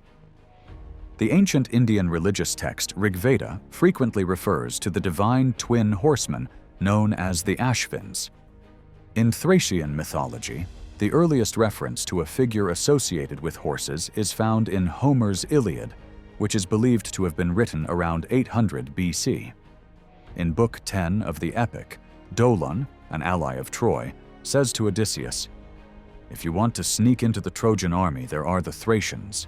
They've just arrived, camping farthest away. Their king Rhesos is among them, son of Ioneus. His horses are the best I've ever seen, whiter than snow, faster than the wind. His chariot is decorated with gold and silver. His armor is extraordinary. It is made of gold. Such armor is not worn by mortal men. Only immortal gods are worthy of them." Here, Homer portrays Rhesos either as a divine figure or as someone godlike. This view is confirmed by the later Thracian horseman cult. This figure has been documented since the 4th century BC and is usually referred to as the Thracian horseman or Heros, hero. Robert Turkin notes that this deity is depicted on stelae in many parts of Thrace, such as Odessos and Romula. In these Roman period depictions, the Thracian horseman is sometimes shown walking and sometimes galloping. Often he approaches an altar standing in front of a tree, around which a snake is coiled. This slow approach evokes the scene where Pwyll first sees Rhiannon's horse. The Thracian horseman is sometimes shown attacking a wild boar with a spear or standing atop a lion. He is also depicted carrying slain animals such as a doe or a hare. Often, a dog is shown at his side. This recalls the ritual animal offerings at Danebury. Raphael Pettazzoni notes that in at least 5 stelae, the Thracian horseman is shown with 3 heads, such as those from Philippopolis and Oiskos, and in one he has 2 heads. A Thracian word found on one of these stelae has been interpreted as panthopto. This word corresponds to panoptes in Greek mythology, meaning all-seeing, and is used for the sun god Helios. According to Pettazzoni, the Thracians were a sun-worshipping people. In a surviving fragment of Tereus, a tragedy by Sophocles from the 5th century BC, the sun is addressed as, "O sun, your light is most revered by the Thracians, lovers of horses." Also, in Katasterismi, a work attributed to the 3rd century BC Greek astronomer Eratosthenes, based on a lost play by Aeschylus, the Thracian Orpheus is said to climb to the summit of Mount Pangaion before dawn to greet the rising sun. However, Herodotus states that the Thracians worshipped only Ares, Dionysus, and Artemis. He adds that the nobles, unlike ordinary Thracians, worshipped Hermes the most, swore only by him, and considered him their ancestor. The Thracian horseman is not directly mentioned. Pettazzoni tries to explain this omission. He suggests that common Thracians worshipped the god Herodotus called Dionysus, while the aristocrats worshipped a god associated with Hermes. A similar situation is seen in Scythia. Herodotus writes that the Scythians worshipped certain national gods, such as an Apollo, but that the royal Scythians, to which kings and nobles belonged, considered another god sacred. In Aeschylus's play, Basarids, Dionysus is said to have ordered his followers to kill Orpheus, who worshipped the sun god. This highlights the opposition between the Dionysian and solar cults.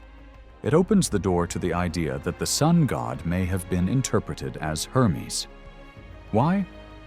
According to Pettazzoni, both Hermes, the guide of souls, and the sun, which sets in the west, lights the underworld during the night, and rises again in the east, have an association with the land of the dead. This explanation also helps us understand why the Greeks identified the Persian god Mithra with Helios, Apollo, and Hermes at the same time. In the inscriptions from the tomb of Antiochos, king of Commagene, Mithra is equated with all 3 of these deities. Interestingly, Persian kings also called upon Mithra as the witness of their oaths and promises, just like the Thracians made all their oaths in the name of Hermes. Based on this, Pettazzoni argues that the god Herodotus called Hermes was in fact the Thracian horseman. This figure is referred to in some inscriptions as Genikos or Geniakos, ancestor of the Thracians.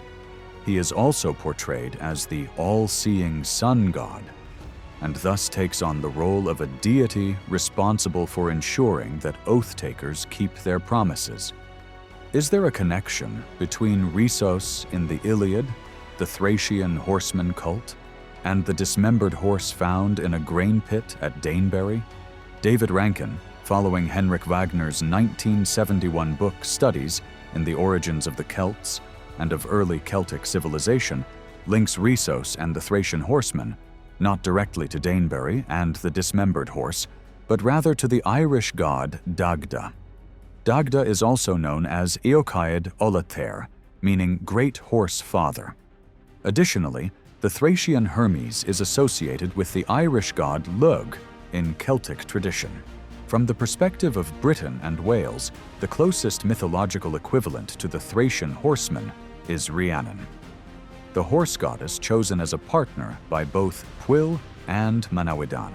The idea of marriage to a horse goddess appears even more strikingly in the topography of Ireland by the tireless traveler Giraldus Cambrensis. While traveling in the region of Kenelconnell in northwestern Ulster, he describes the following wild and disgusting ritual for appointing a king. When all the people of the region gathered, a white mare was brought into the center of the crowd. The man chosen to be king, not as a leader but as if he were an animal, not as a king but as someone outside of society, would engage in a bestial act with the horse. In this way, he defined himself as an animal. Then the mare was immediately killed, cut into pieces, and boiled. A bath was prepared in the same water for the king-to-be. He sat in this water, surrounded by his people. Together they ate the meat of the horse.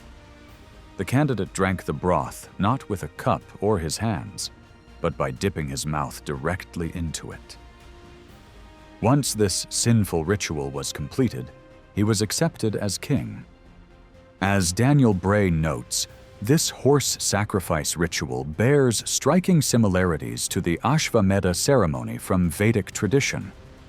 Ashvamedha involved the sacrifice of a stallion, the symbolic lying of the queen with the animal, and the communal consumption of its meat.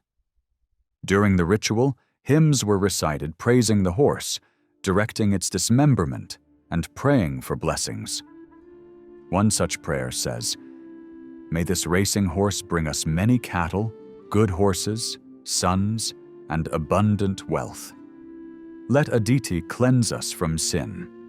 May this horse, with our offerings, bring us the power of sovereignty."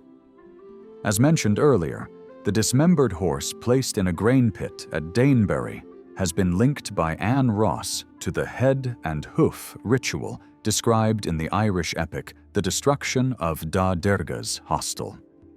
It seems that both the head and hoof ritual and the king inauguration rite described by Giraldus were performed under the supervision of a priest. And we must assume the priests who conducted these rituals in the 12th century AD were the direct descendants of the priests who oversaw horse offerings at Danebury in the 6th century BC. These priests were actually Druids, and this priestly class was born around 800 BC in the Wiltshire region, around the Midden Heaps, and in the small but strongly defended forts. The first piece of evidence supporting this claim lies in the origin of the word Druid. Although its etymology is debated, the most common interpretation is oak seer or oak diviner. As West notes, this meaning connects the Druids with the oracle site at Dodona in the Epirus region of northwestern Greece. According to West, this sacred place was not Greek but Illyrian in origin. Susan Gettell-Cole explains that the oracle of Dodona was located in a remote valley of Epirus and had ancient roots. The priests there, called Seloi, walked barefoot and never washed their feet. The god Zeus was believed to be represented by an oak tree growing in the sanctuary. He was served by 3 priestesses, and doves were present around him. It is not fully known how the god's answers were delivered, but some believed they were interpreted from the rustling of oak leaves or the calls of doves. Questions were written on small lead tablets by those seeking prophecy. Dodona is also mentioned in the Iliad. Achilles prays, "O Zeus of Dodona, god of the Pelasgians, you who dwell far away in wintry Dodona." Archaeologist Sotiris Dakaris, who excavated Dodona, states that the cult dates back to around 2000 BC, from the end of the early Helladic to the beginning of the Middle Helladic period. He also emphasizes that the dove was a sacred animal and divine symbol in Minoan Mycenaean religion. Zeus's presence at Dodona is believed to date to the 13th century BC. This was not the only sacred oak in Greece. On Mount Lycaon in Arcadia, there was a spring called Hagno, believed to be the place where Zeus was raised. It was named after Hagno, one of the nymphs who raised Zeus. Pausanias writes, "If drought persists, seeds dry up in the earth and trees bear no fruit, the priest of Zeus at Lycaon prays over the water, offers a sacrifice, and touches the surface of the spring with an oak branch, not dipping it deep. When the water is disturbed, a mist rises. This turns into a cloud, attracts other clouds, and finally rain falls on Arcadia." Classical writers associated Druids with bards and seers in Vates. The etymology of these 2 words is also illuminating. Bard probably comes from the root gueru, meaning to raise the voice, to praise, and is related to Avestan, Ibi, Jarate meaning praiser, and Sanskrit jaratar meaning singer, praiser.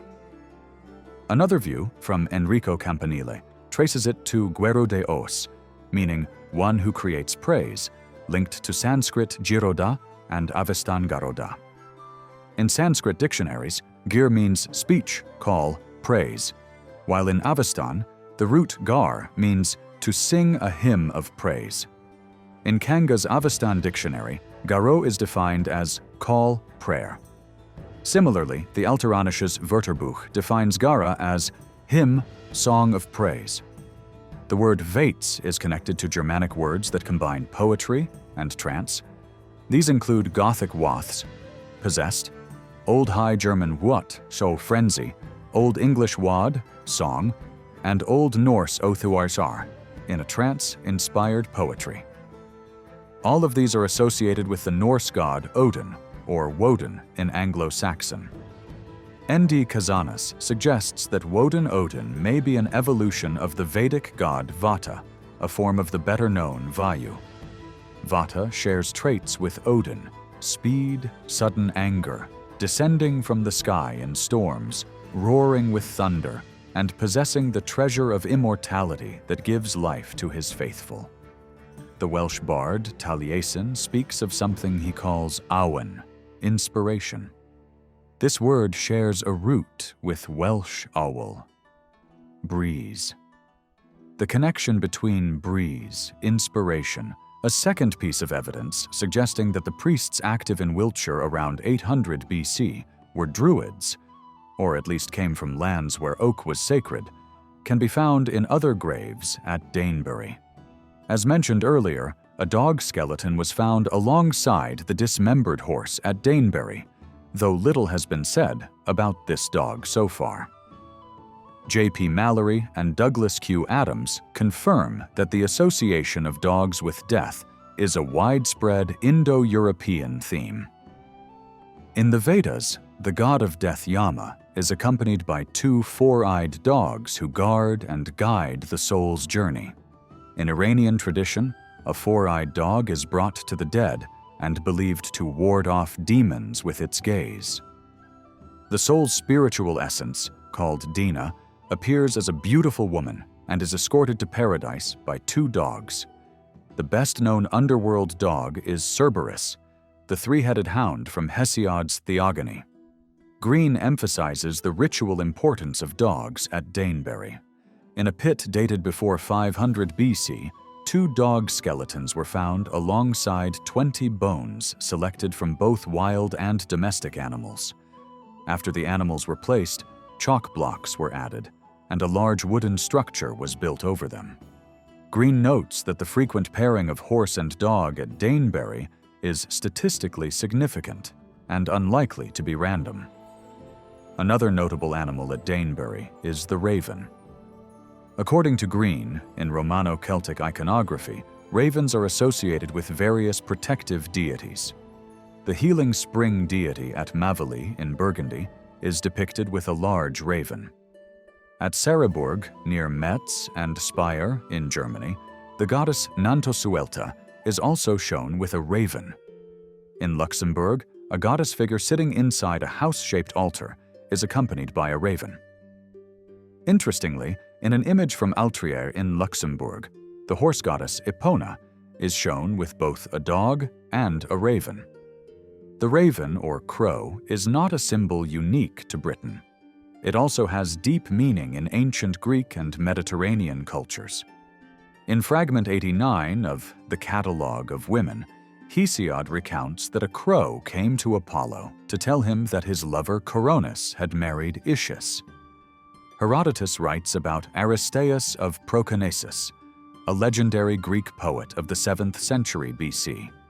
According to the story, Aristeas was taken by Apollo to the Isidones, a people in Central Asia.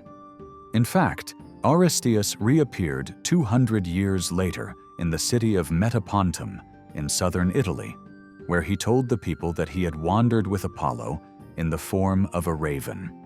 Metapontum is associated not only with Aristeas, but also with Pythagoras. This philosopher, who lived between 570 and 495 BC, is known for his belief in reincarnation, and some sources link him to the Druids. Born on the island of Samos, Pythagoras later settled in Croton in southern Italy, and then in Metapontum. According to legends, he was seen as a reincarnation of Hyperborean Apollo. One story even says that he met the Hyperborean priest Abaris, who traveled the world on an arrow. Pythagoras took this arrow from him and made him his student. Apollo is a very ancient god. In the first book of the Iliad, when the Greek army captures the daughter of his priest Chryses, Apollo grows angry and strikes people and animals with plague arrows for 9 days. Morris Silver mentions Cook's theory that the cult of Apollo spread from the land of the Hyperboreans along the ancient Amber route. One of the sources supporting Cook's theory is Pausanias, who says that the founders of Apollo's cult in Delphi were Hyperboreans. Apollonius Rhodius writes that when Apollo was exiled to the land of the Hyperboreans, he wept amber tears. According to Pausanias, Apollo sent the second temple of Delphi to the Hyperboreans.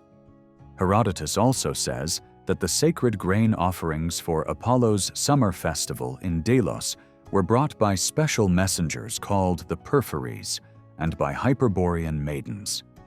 Silver notes that Farnell interpreted these stories symbolically, suggesting that the Hyperboreans were actually real. Describing Druids as oak seers connects them to early Greek or Mycenaean religious practices, but this title may not fully reflect the nature of the priests who guided the underground beliefs in southern England. Therefore, it is possible to suggest a different origin for the word Druid. This brings us to a mysterious Welsh poem called The Spoils of Andubion. In line 24, the poet refers to the four-peaked fortress, the island of the strong door. As discussed in Part 3, the four peaks symbolize the sky, while the strong door represents the threshold between this world and the other world. The word door in the poem is dor in Welsh, and similar forms are found across Indo-European languages: Sanskrit divar, Avestan divarum, Greek thura, Baltic duris, Latin foris, German Tür or Tor.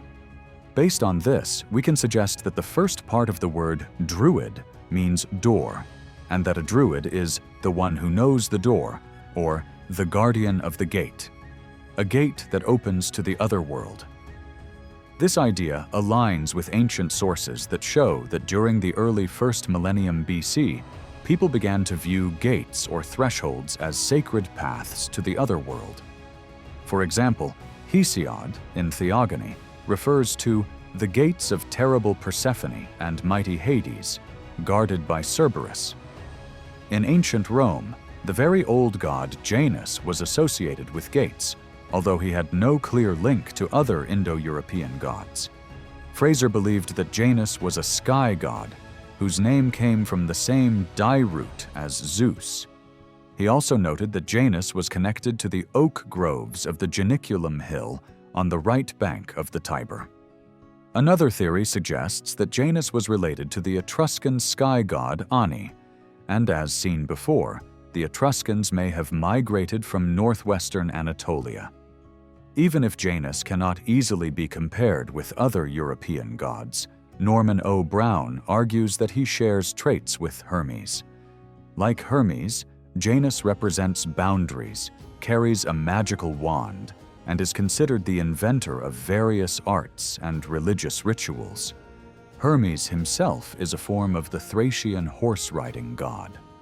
Like Janus, Hermes also looks in two directions. He is the god of the sky, the sun, and the underworld. Truly, he is the master of many gates. If the Druids who came to Wiltshire in the 9th century BC really came from northern or northwestern Greece, Thrace, then they must have belonged to a religion that worshipped the sacred oak, knew of gates to the other world, and honored a horse god like Rhesus, or the Thracian rider god. They probably believed they were descended from the underworld god whom Julius Caesar called Dis Pater. Influenced by figures like Aristeas and Abaris, who were said to travel miraculously, they might have held beliefs in soul travel or rebirth. These trance journeys may have been deepened through the use of hemp, as practiced by the Scythians and Thracians. The Druids also seem to have had an interest in astronomy, like the priests of Stonehenge, and perhaps even cooperated with them, since the strongest evidence for early Druid presence in Wiltshire relates to astronomy. King Arthur was not an astronomer, but his name is closely associated with the stars. There are several theories about the origin of his name. C. Scott Littleton and Linda A. Malcor suggest that the name Arthur comes from Lucius Artorius Castor, a Roman commander who brought a cavalry unit made up of Sarmatians to Britain. The Sarmatians were related to the Scythians, and these scholars argue that the Arthur legends came from the stories of Batraz, a hero in the Nart sagas of the Ossetians, an Iranian-speaking people from the North Caucasus. Another theory, proposed by Thomas Green, is that the name Arthur comes from the Brittonic word Arto-Wairos, meaning bear man. In Welsh, the word Arth, bear, often symbolized a warrior. Rachel Bromwich showed that the name Arcturus, Greek for guardian of the bears, and the name of a bright star associated with the Great Bear constellation, was an original and traditional variant of Arthur's name. The name Arcturus suggests northern, stormy qualities, reflected in the Latin phrase Arctoas gentes, meaning peoples of the north. So giving a hero the name Arcturus implied that he was a northern warrior with bear-like traits. Graham Anderson extends the connection between Arthur and Arcturus even further. Around 700 BC, in early agricultural poems, Arcturus is mentioned along with the Bootes constellation. In Works and Days, Hesiod says that when Arcturus rises before the sun, it is time to harvest grapes or prune vines. Anderson notes that the name Arcturus also appears in medieval texts. In the 13th century, John of Howden used the phrase Girum Arthuri, meaning Arthur's circle. As Bromwich also points out, Arcturus was known for its stormy and fierce nature. According to Richard Hinckley Allen, Pliny the Elder called it Horridum Sidus, meaning fearsome star.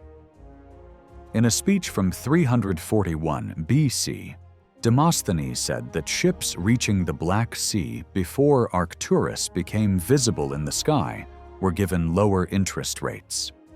The stars rising in the sky coincided with the Roman farmers' sacred purification festival called Lustratio Frugum. Arcturus rose in the east around mid-September and set in the west around mid-February. The mythology surrounding Arcturus is very old. In a fragment attributed to Hesiod, the story of the nymph Callisto is told. Callisto, daughter of Lycaon, joined Artemis's hunting group. After Zeus seduced her, Artemis discovered the truth and turned her into a bear. Callisto gave birth to her son Arcas in the mountains. One day, when she entered Zeus's sanctuary, Arcas nearly killed her without realizing she was his mother. To save her, Zeus placed her in the sky and named her the Bear. In another version, Lycaon disrespected Zeus by offering the flesh of his grandson Arcas, whom he had killed. Zeus overturned the table and named the place Trapezus, meaning table. Arcas was placed in the heavens as a star to protect his mother. Anderson draws a parallel between Arcturus founding a city called Table, Trapezus, and King Arthur building the Round Table to prevent conflict among his knights, both acts representing the replacement of a cursed table with a new sacred gathering place. Arcturus has another notable feature. In a commentary on the astronomical poem Phaenomena by Aratus, who lived during the Hellenistic period, Arcturus is described as the driver of the bear wagon. He is said to hold a stick in his right hand called a kalorops, which he uses to guide the bear with his left hand. This kalorops, or calibrops, closely resembles Caliburnus, the name used by Geoffrey of Monmouth for Arthur's legendary sword Excalibur. If Excalibur has Arcadian roots, then the sword and the stone legend might be Scythian in origin. Littleton and Malcor refer to a scene described by Herodotus in which the Scythians offer sacrifices to their war god. In every region's temple, there were sanctuaries built on top of large piles of wood. At the top stood an iron sword, which symbolized the god. Hundreds of wagon loads of wood were added each year. Every year, both animals and prisoners of war were sacrificed. From every 100 prisoners, one was selected, wine was poured over their heads, and they were then cut open into a vessel to collect their blood. This vessel was lifted, and the blood was poured onto the sword. At the same time, the arms and hands of the dead were thrown beside the temple. Much later, around AD 390, Ammianus Marcellinus wrote about the Alans, who lived in the northeastern Black Sea region. He said they had no temple or shrine. Instead, they barbarically worshipped a naked sword stuck into the ground, honoring it as Mars, the god. The most interesting element in the Arthur legend is the cauldron mentioned in the poem The Spoils of Anne Wn, which later turned into the Holy Grail symbol in medieval Arthurian romances. Graham Anderson points out that a Scythian legend recorded by Herodotus shows similarities with the Grail stories. According to Scythian tradition, their first ancestor was Targetius, whose father was Jupiter and whose mother was the daughter of the Borysthenes River. Targetius had 3 sons, Lipoxius, Arpoxius, and the youngest, Coloxius. One day, 4 golden objects fell from the sky: a plow, a yoke, a battle axe, and a cup. When the oldest brother approached them, the objects burst into flames. The same happened with the middle brother.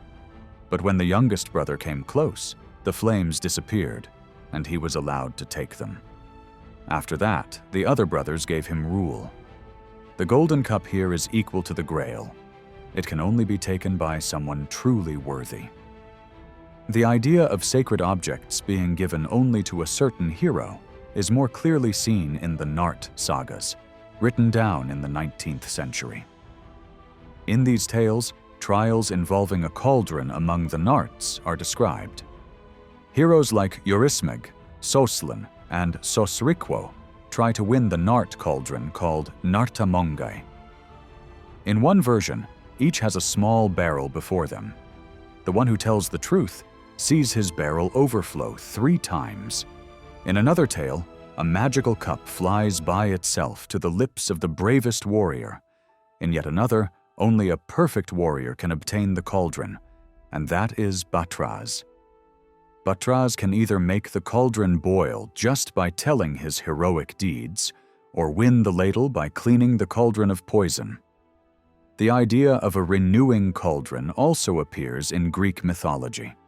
According to a fragment by Hesiod, Medea, daughter of the king of Colchis, makes Jason's father Aeson young again in a golden cauldron. A similar cauldron theme appears in a legend reported by Herodotus about the origins of the Macedonians. In this story, 3 brothers fleeing from Argos, Gawanes, Aripos, and the youngest, Perdiccas, arrive in the city of Libya in northern Macedonia. There, they enter the service of a local king.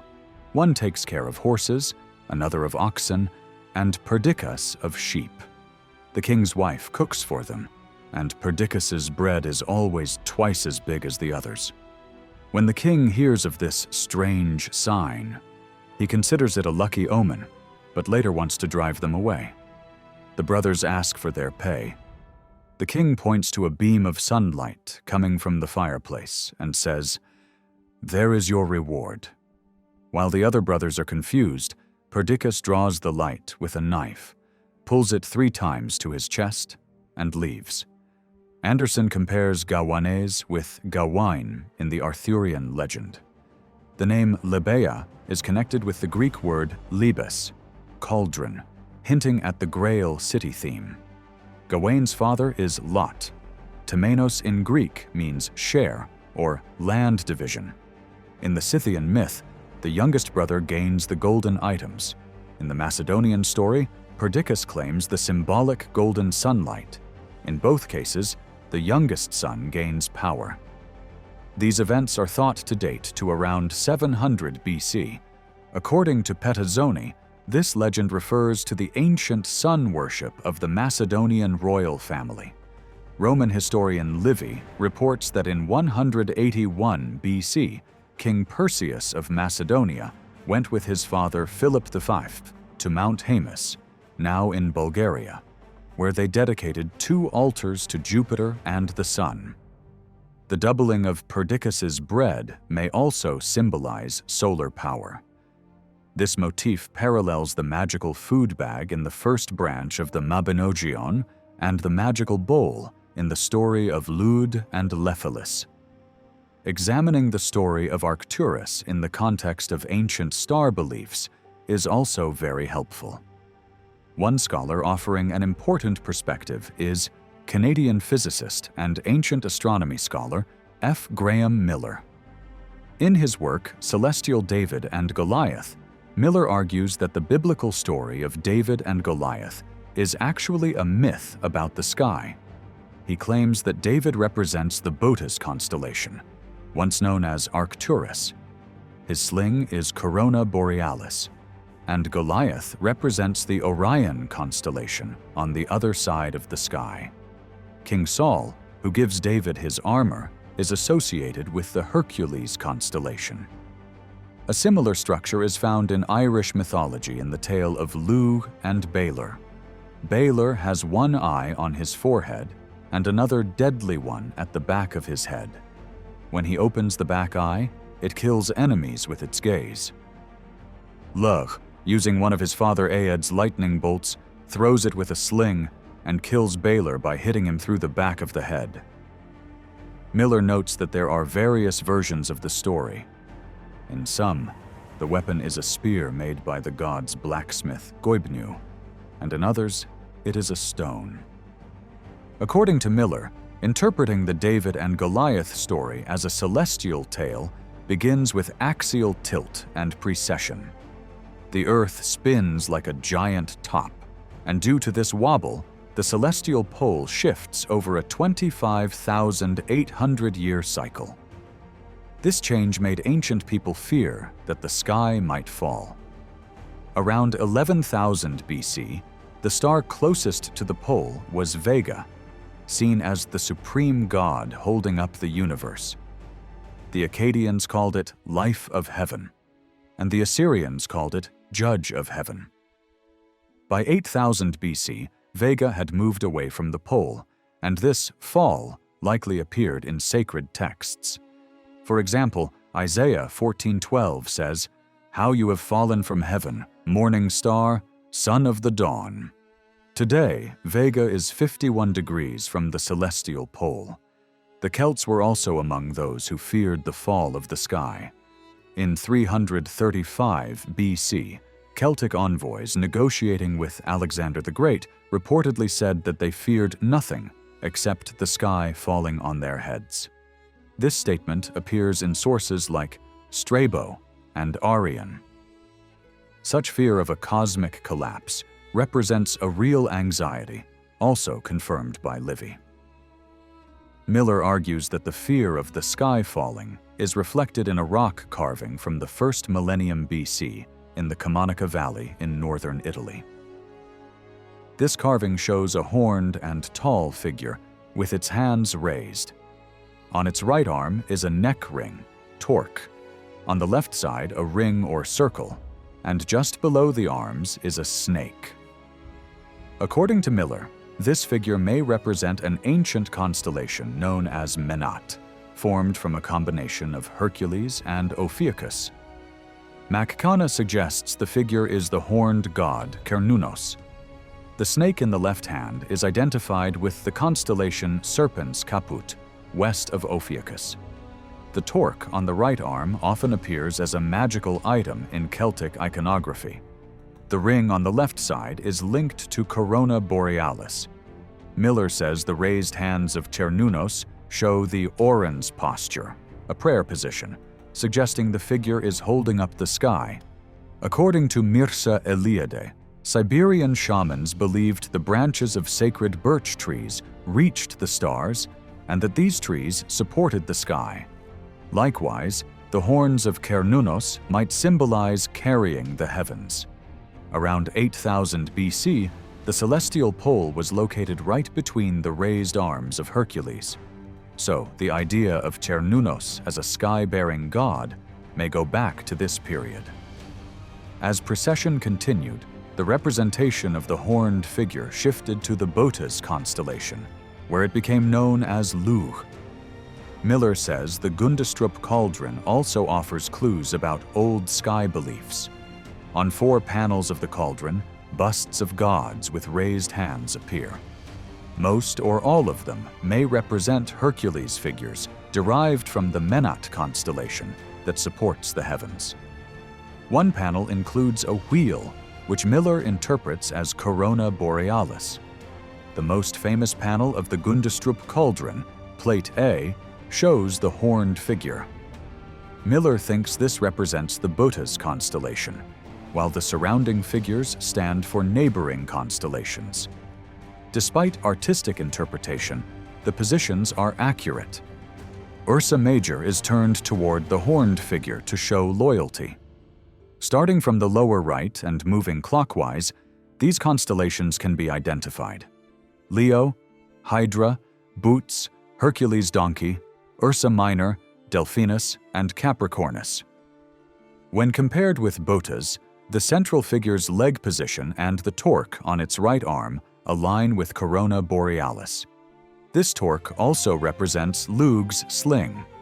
Miller says Balor does not appear in the Gundestrup cauldron, but symbolic traits of Balor, such as the single eye, blindness, a weapon piercing the head, must be searched for in other constellations. Orion is the only constellation known for blindness. Its head is represented only by the Mesa star, which is dim and sometimes invisible to the naked eye, making Orion seem blind or headless. Astrologically, Balor may be identified with Orion. That leaves the question, what is the weapon thrown at Goliath or Balor? Miller suggests these weapons may have been inspired by meteor showers. Meteors were imagined by people as lightning, spears, glowing swords, or half-drawn blades. Every year at certain times, meteor showers appear to come from specific constellations, named after the constellation that holds the radiant point. Among all constellations, only 3 have both a mythological hero's name and are sources of meteors. One is Perseus, but it's excluded because it is identified with Mithra. That leaves Hercules and Orion. But Orion is never visible during the Herculoid meteor shower because the sun is too close and its light overpowers Orion. This shows how mythic timing reflects sky reality. Miller says the Boötes constellation is not the source of a major meteor shower, and neither is Corona Borealis. But the Hercules constellation is a meteor source. People in ancient times might have thought that Hercules forged heavenly weapons and gave them to Boötes, who then used Corona Borealis, his sling, to throw them. Around 3000 BC, Orion was visible in the sky from August to October. Boötes would be low in the north and last seen on the western horizon right after sunset on August 4th, in a position to bomb Orion. In this context, the Welsh tale Culhwch and Olwen may be loosely connected.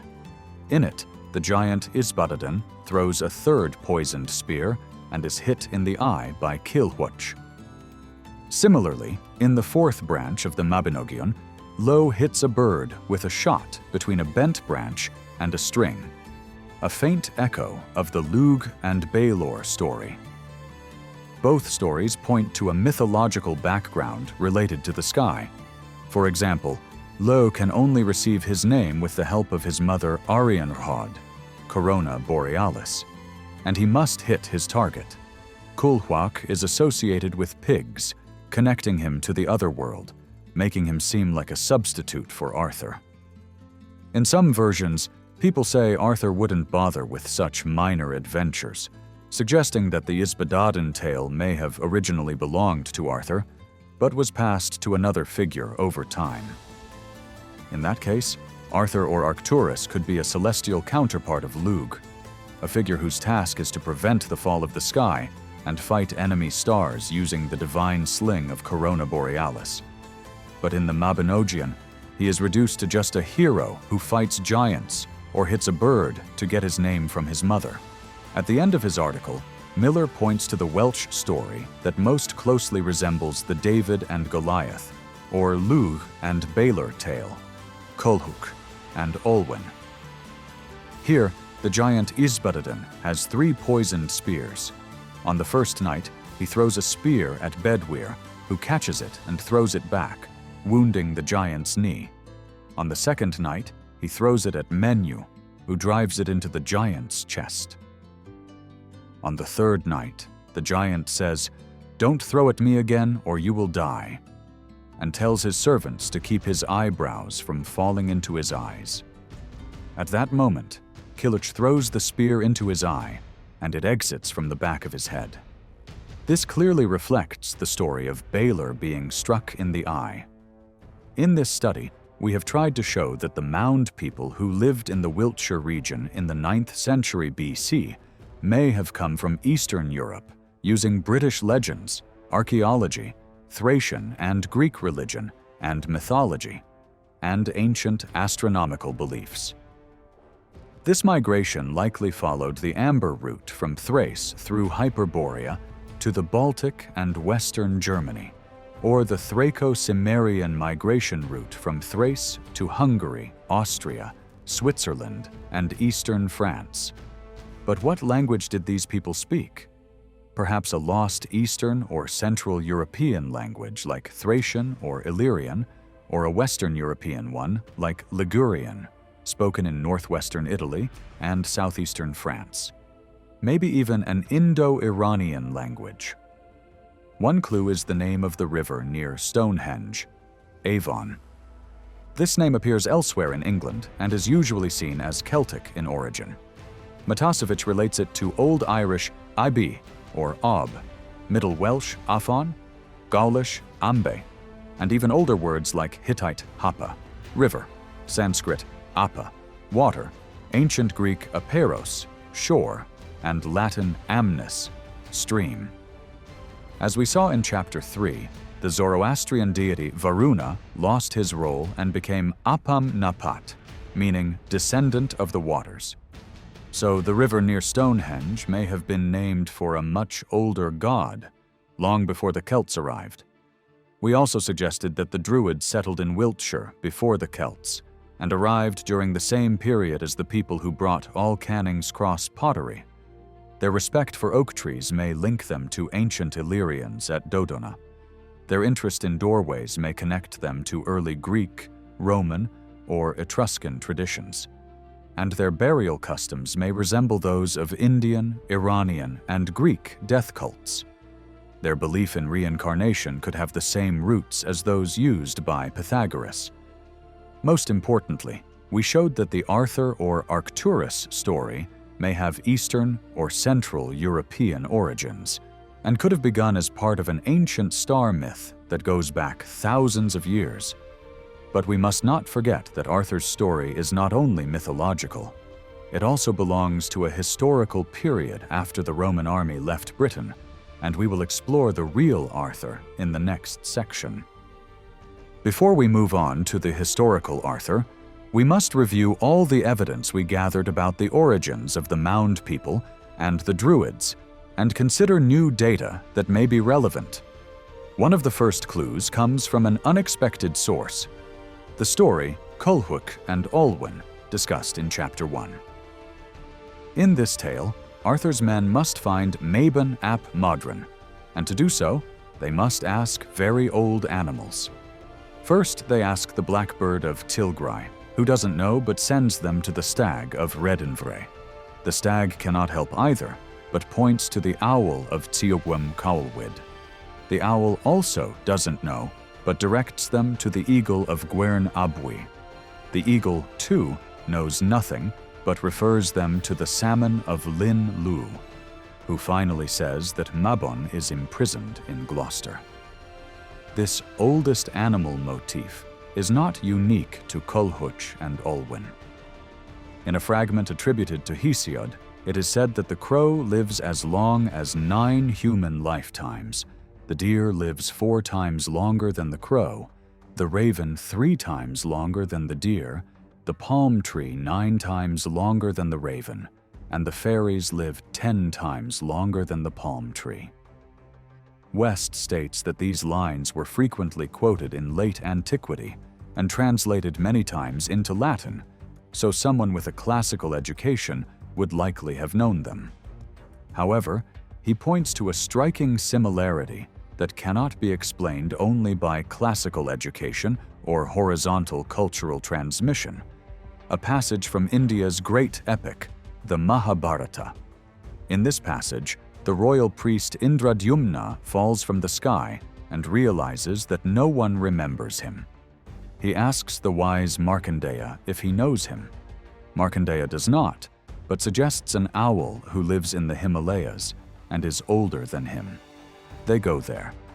The owl also doesn't remember, but points to a crane living by a lake. The crane does not know either, but directs them to a turtle living in the lake, who is even older. The turtle is summoned, and after a long reflection, he remembers the priest, as this man had once built altars on his back. The connection between Britain and ancient India is strengthened further by the poem, The Spoils of Anton Wn. As mentioned in Chapter 3, the tumulus fortress called Kair Sidi is related to the concept of Sadas in Vedic Sanskrit.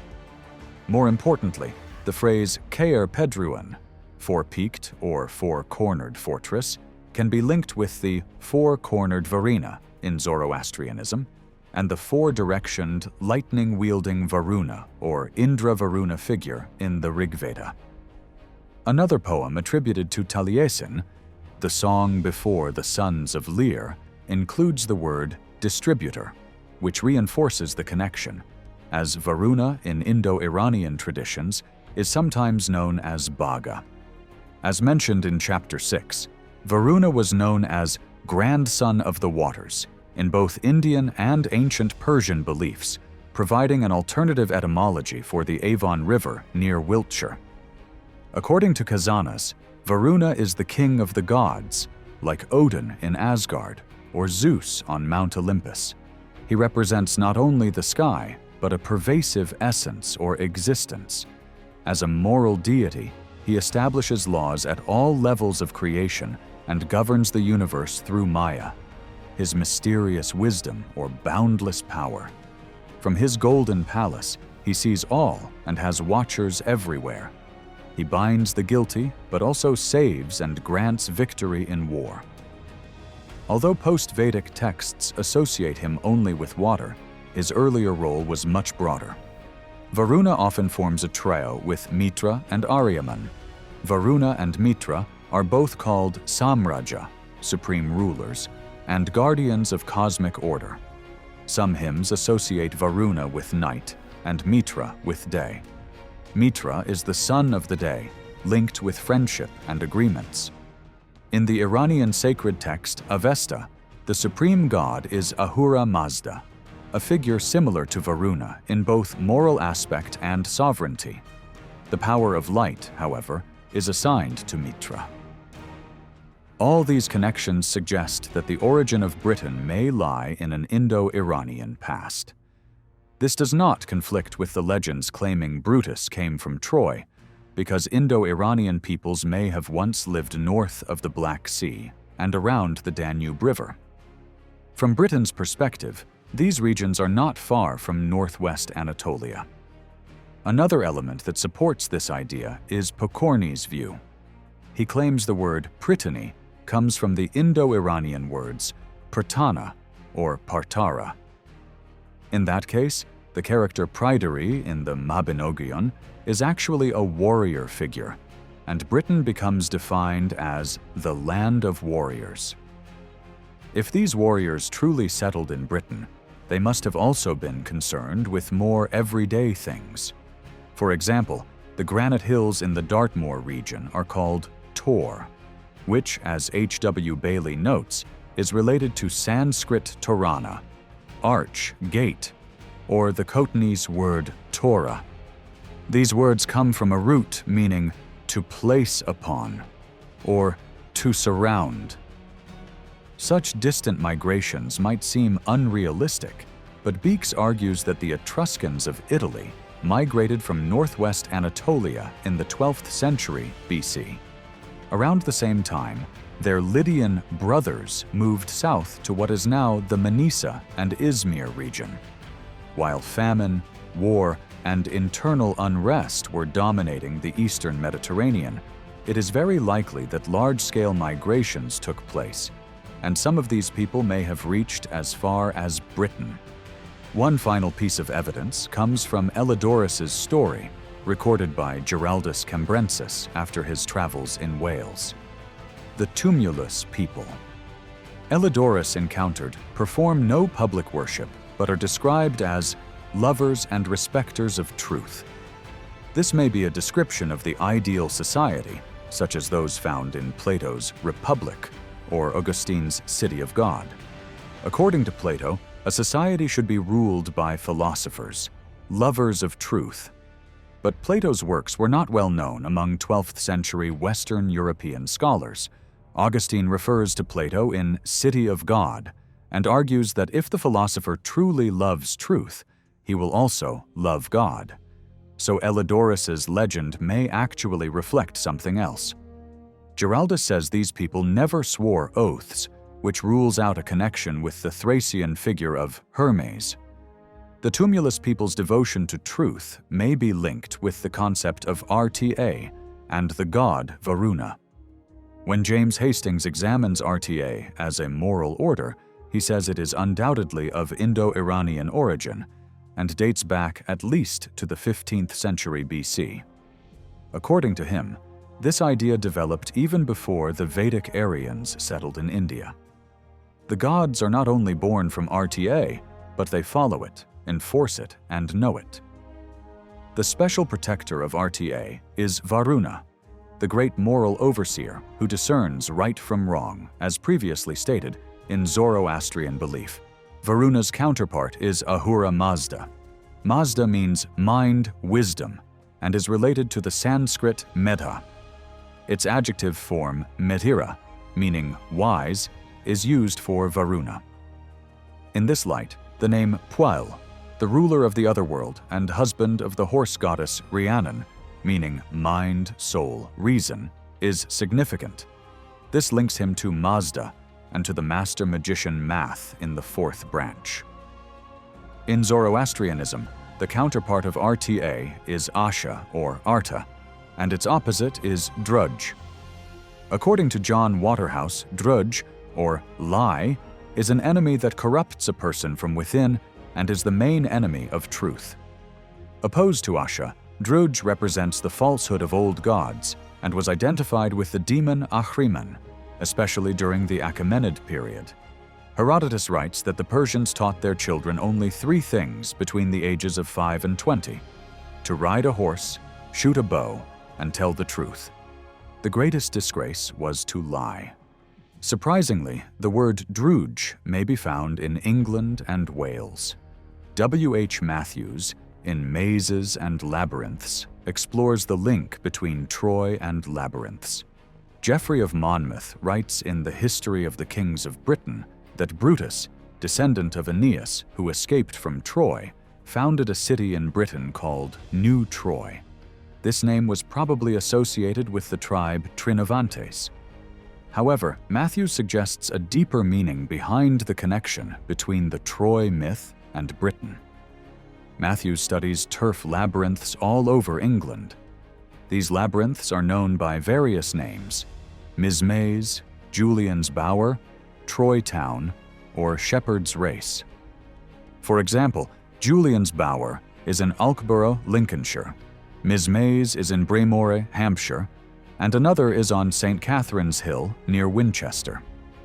A farm near Dorset called Troy Town preserves the memory of a now-vanished labyrinth near Dorchester. In the rock-cliff marshes of Cumbria lies another labyrinth called the Walls of Troy. There is a Troy Town near Somerton, Banbury, in Oxfordshire. In Surrey, between Guildford and Farnham, a Troy Town was long known among the people. Matthews also mentions a common custom among Welsh shepherds. They would draw labyrinth-like figures on the grass called cerdroia, resembling the walls of Troy. In Northern Europe, stone labyrinths instead of turf ones are found, often named Trojaborg or Troborg, again referencing Troy. Matthews believes the name Troy Town has ancient origins. In a French account of a pilgrimage to Jerusalem in 1418, Seigneur de Caumont stops in Crete and notes a structure built by Daedalus. This structure was called the Labyrinth and was popularly known as the City of Troy. The link between Troy and the Labyrinth goes back much further. An Etruscan vase found in Tagliatella depicts a traditional circular labyrinth with horse riders inside, and the word Truia carved into the center. This artist clearly equated the labyrinth with the city of Troy. The motif of the oldest animal is not unique to Culhwch and Olwen. In a fragment attributed to Hesiod, it is said that the crow lives as long as 9 human lifespans. The deer lives 4 times longer than the crow, the raven 3 times longer than the deer, the date palm 9 times longer than the raven, and the fairies 10 times longer than the date palm. West notes that these verses were often quoted in late antiquity and translated many times into Latin, and therefore likely known by someone with a classical education. However, he points to a striking similarity that cannot be explained only by classical education or horizontal cultural transmission. A section in India's great epic, the Mahabharata. In this work, the royal priest Indradyumna falls from the heavens and realizes that no one remembers him. He asks the sage Markandeya if he knows him. Markandeya does not, but suggests an owl living in the Himalayas who is older than him. They go there. The owl does not remember him either, but points to a crane by a lake. The crane also does not know him, but says that a turtle living in the lake is even older. The turtle is summoned and, after long thought, recognizes the priest. For this man once built altars on his back. The connection between Britain and ancient India becomes stronger in the poem The Spoils of Anwen. As mentioned in Chapter 3, the mound fortress, Kair Siddhi, is associated with the concept of sadhas in Vedic Sanskrit. More importantly, the phrase Kair Pedriwan, four-peaked or four-cornered fortress, can be explained through the Zoroastrian four-cornered Varuna and the Rigveda's four-directional lightning-wielding figure, Varuna, or Indra Varuna. Another poem attributed to Taliesin, The Song Before the Sons of Lir, includes the term dispenser, which reinforces this link, as in Indo-Iranian traditions, Varuna is sometimes referred to as Bhaga. As noted in Chapter 6, Varuna is known in both Indian and ancient Persian beliefs as the child of the waters, offering an alternate etymology for the Avon River in Wiltshire. According to Khazanas, Varuna is the king of the gods, much like Odin in Asgard or Zeus on Olympus. He represents not only the sky, but an all-encompassing essence or presence. As a moral god, he lays down laws at every level of creation and rules the universe through Maya, that is, his mysterious wisdom or boundless power. From his golden palace, he sees everything and has watchers everywhere. He binds the sinful, but also redeems and brings victory in battle. Although later texts associated him only with water, his earlier roles were much broader. Varuna often forms a trio with Mitra and Aryaman. Varuna and Mitra are both called Samraja, universal kings, and are the guardians of cosmic order. According to some hymns, Varuna is associated with night, while Mitra is with day. Mitra, the son of the day, is linked to friendship and agreements.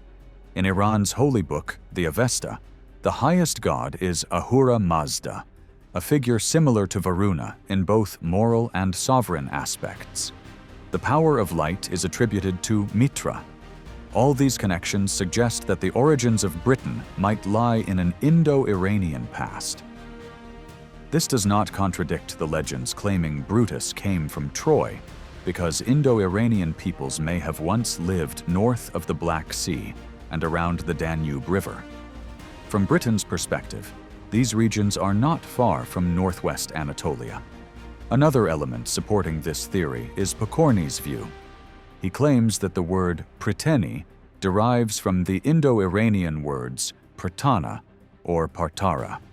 In this case, the character Praetari in the Mabinogion is actually a warrior figure, and Britain is described as the land of warriors. If these warriors truly settled in Britain, they must have dealt with ordinary aspects of daily life too. For example, the word Tor for the granite hills of Dartmoor may be related, as H.W. Bailey points out, to the Sanskrit word Torana, arch, gate, or the Khotanese word Torah. These words come from a root meaning to place on, to surround. Such distant migrations may seem unrealistic, but Beeks suggests that the Etruscans in Italy migrated from northwest Anatolia in the 12th century BC. At the same time, their Lydian brothers went south to what is now Manisa and Izmir. While famine, war, and unrest ruled the eastern Mediterranean, large-scale migrations likely occurred, and these people could have reached as far as Britain. One last piece of evidence is the story of Elidorus told by Giraldus Cambrensis after his travels in Wales. The mound people Elidorus meets do not perform public worship, but are described as lovers and reverers of truth. This may simply be a depiction of an ideal society, as found in Plato's Republic or Augustine's City of God. According to Plato, society should be ruled by philosophers, lovers of truth. However, Plato's works were not widely known among Western European scholars in the 12th century. Augustine does refer to Plato in City of God, suggesting that if a philosopher loves truth, he also loves God. Therefore, the Elidorus legend likely refers to something else. According to Giraldus, these people never swear oaths, ruling out any connection to the Thracian Hermes figure. Their dedication to truth may be connected to Varuna and the concept of RTA. When James Hastings analyzed RTA as a moral order, he argued it is undoubtedly of Indo-Iranian origin and dates back to at least the 15th century BC. He suggests this idea developed even before the Vedic Aryans settled in India. Gods are not only born from RTA, but also follow it, enforce it, and know it. Varuna is the special guardian of RTA, the great moral overseer who discerns right from wrong. As mentioned earlier, the Zoroastrian equivalent of Varuna is Ahura Mazda. Mazda means mind, wisdom, and is related to the Sanskrit Meda. The adjective form Medira, meaning wise, is used for Varuna. From this perspective, the name Puel, lord of the otherworld and husband of the horse goddess Rhiannon, means mind, spirit, reason, linking him to Mazda and to Math, the master magician in the fourth branch. In Zoroastrianism, the counterpart of RTA is Asha or Arta, while its opposite is Druj. According to John Waterhouse, Druj, lie, is an enemy that seizes people from within and is the main enemy of truth. Druj, opposed to Asha, represents the falseness of old gods and was identified with the demon Ahriman, especially in the Achaemenid period. Herodotus wrote that Persians taught their children only 3 things between the ages of 5 and 20: to ride horses, to shoot arrows, and to tell the truth. The greatest shame was to lie. The word Druj may unexpectedly appear in England and Wales. In his book Mazes and Labyrinths, W.H. Matthews explores the link between Troy and labyrinths. Geoffrey of Monmouth, in his History of the Kings of Britain, says that Brutus, descendant of Aeneas who fled Troy, founded a city in Britain called New Troy. This name is likely related to a tribe called the Trinovantes, but Matthews suggests the Troy legend holds a deeper meaning. Matthews examines turf labyrinths across England. These labyrinths are known by various names: Mizmaze, Julian's Bower, Troy Town, or Shepherd's Race. For example, Julian's Bower is in Alkborough, Lincolnshire. Mizmaze is in Braemore, Hampshire. Another is on St. Catherine's Hill in Winchester. The name Troy Town survives as a farm name near Dorchester. Another labyrinth, Walls of Troy, is found in the marshes of Rockcliffe, Cumbria. Near Banbury in Oxfordshire, there is a Troy Town in Somerton. A Troy Town was also known in Hilbury, between Guildford and Farnham in Surrey. Matthews mentions a tradition among Welsh shepherds who would draw figures in the grass called cerdroia, shaped like the walls of Troy. In northern Europe, labyrinths made of stones are found and are also called Trojaborg or Troborg, names associated with Troy. Matthews believes the term Troy Town is very old. In a 1418 French account of a journey to Jerusalem, the Seigneur de Caumont stops in Crete and notes about the complex house made by Daedalus, saying, "This structure was called the Labyrinth and was known to the people as the City of Troy." The connection between Troy and the Labyrinth goes much further back. An Etruscan vase from Tagliatella shows a traditional circular labyrinth with mounted figures inside and the word Truia carved within it. The artist clearly identified the labyrinth with the city of Troy. The meaning of the Troy game is explained in Virgil's epic Aeneid.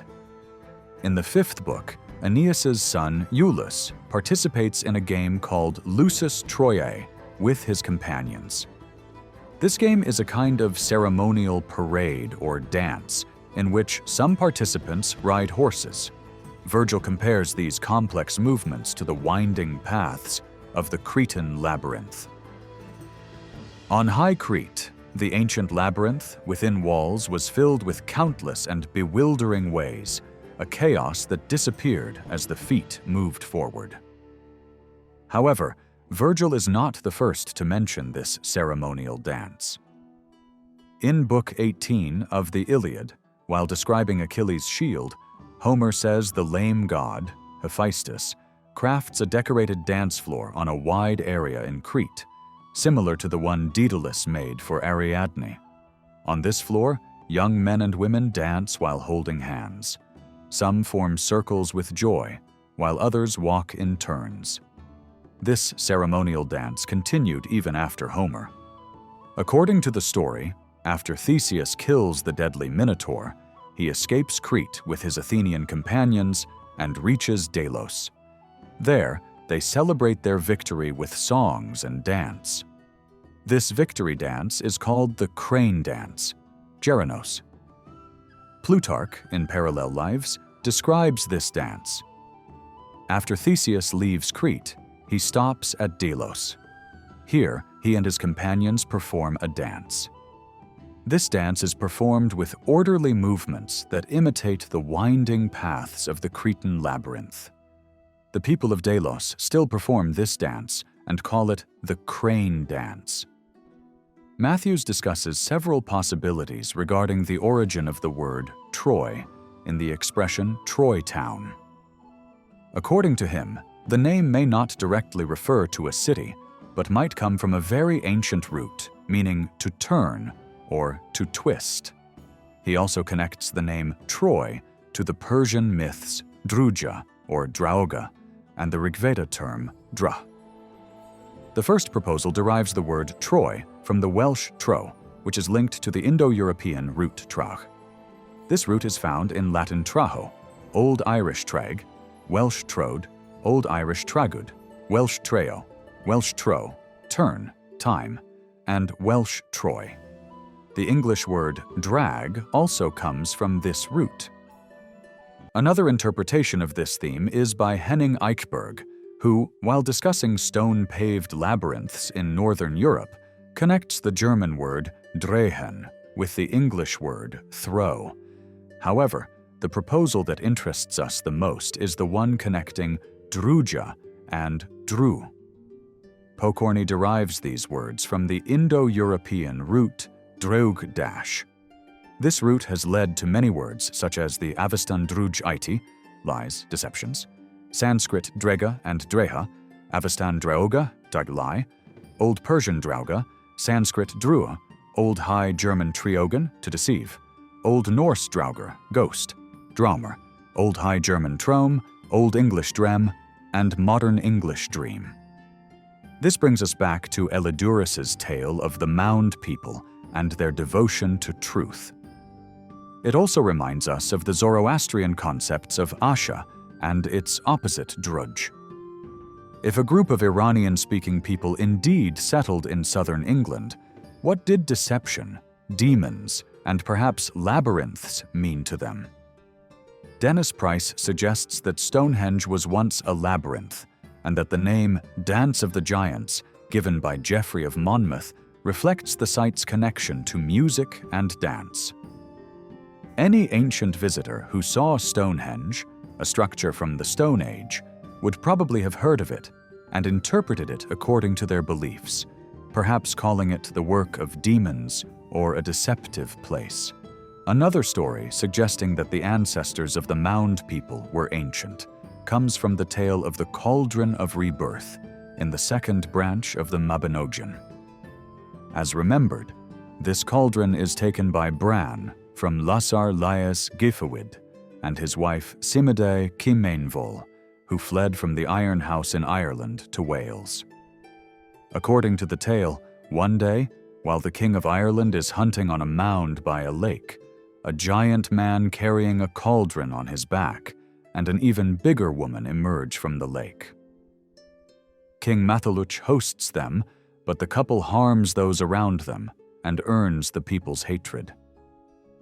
Since the Irish cannot drive them away, they trap them in an iron room and heat it with coal to force them out.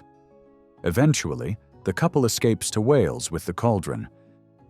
According to Barry Cunliffe, the first bronze cauldrons in Britain appeared at the end of the 2nd millennium BCE due to connections with Central Europe.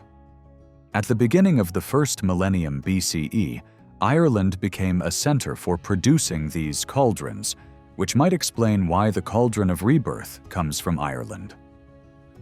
Although little is said about Lasar's origins, a detail in the third branch draws attention. When Pryderi, Manawydan, and their wives go to England to work, Manawydan begins crafting sword hilts and paints them in the style of Lasar using deep blue. This suggests that the name Lasar might derive from the Persian word Lajvard, hinting at an Iranian connection. Also, a similarity is drawn between Bran's cauldron and the cauldron of Medea, Queen of Colchis on the Black Sea coast.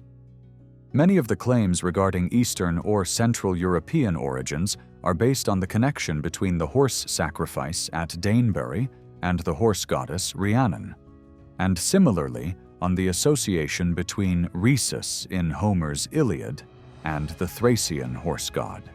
At this point, it is worth mentioning the Ashvamedha ritual from the Vedic tradition, which is detailed in the Yajur Veda.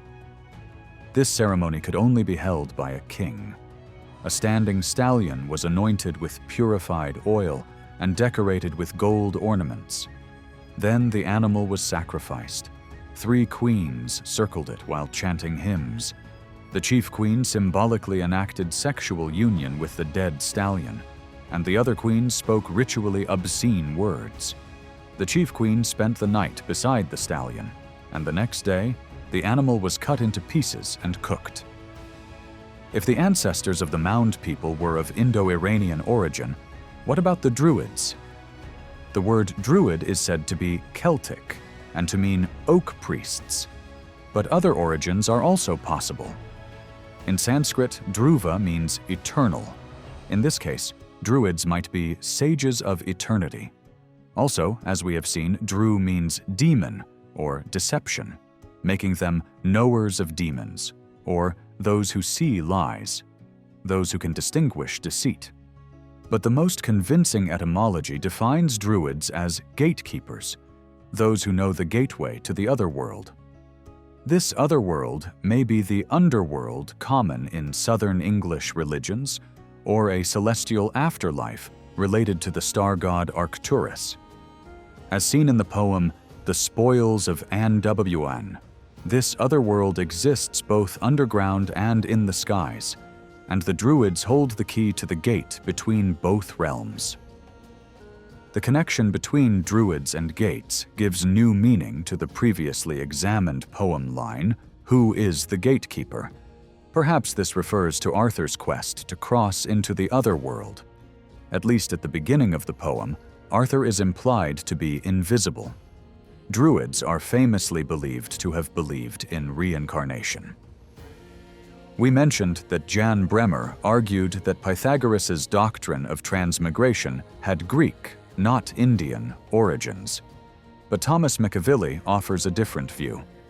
He argues that the similarities between Greek and Indian beliefs about reincarnation are so numerous that they must have stemmed from a shared source. For example, on vegetarianism, the Sicilian-born Greek philosopher Empedocles said to meat-eaters, "Do you not see that you are thoughtlessly eating one another?" In the Indian tradition, the first man, Manu, said, "The one whose meat I eat in this life will eat my meat in the next." McAvilly also notes that both Greeks and Indians shared the idea of liberating knowledge. This knowledge is not ordinary mental comprehension, but an understanding that makes the inaudible audible, the imperceptible perceptible, the unknowable knowable. According to Machiavelli, the Orphics believed that salvation came from remembering one's divine nature. They believed we could understand the universe not just by observing it, but by aligning ourselves with its harmony.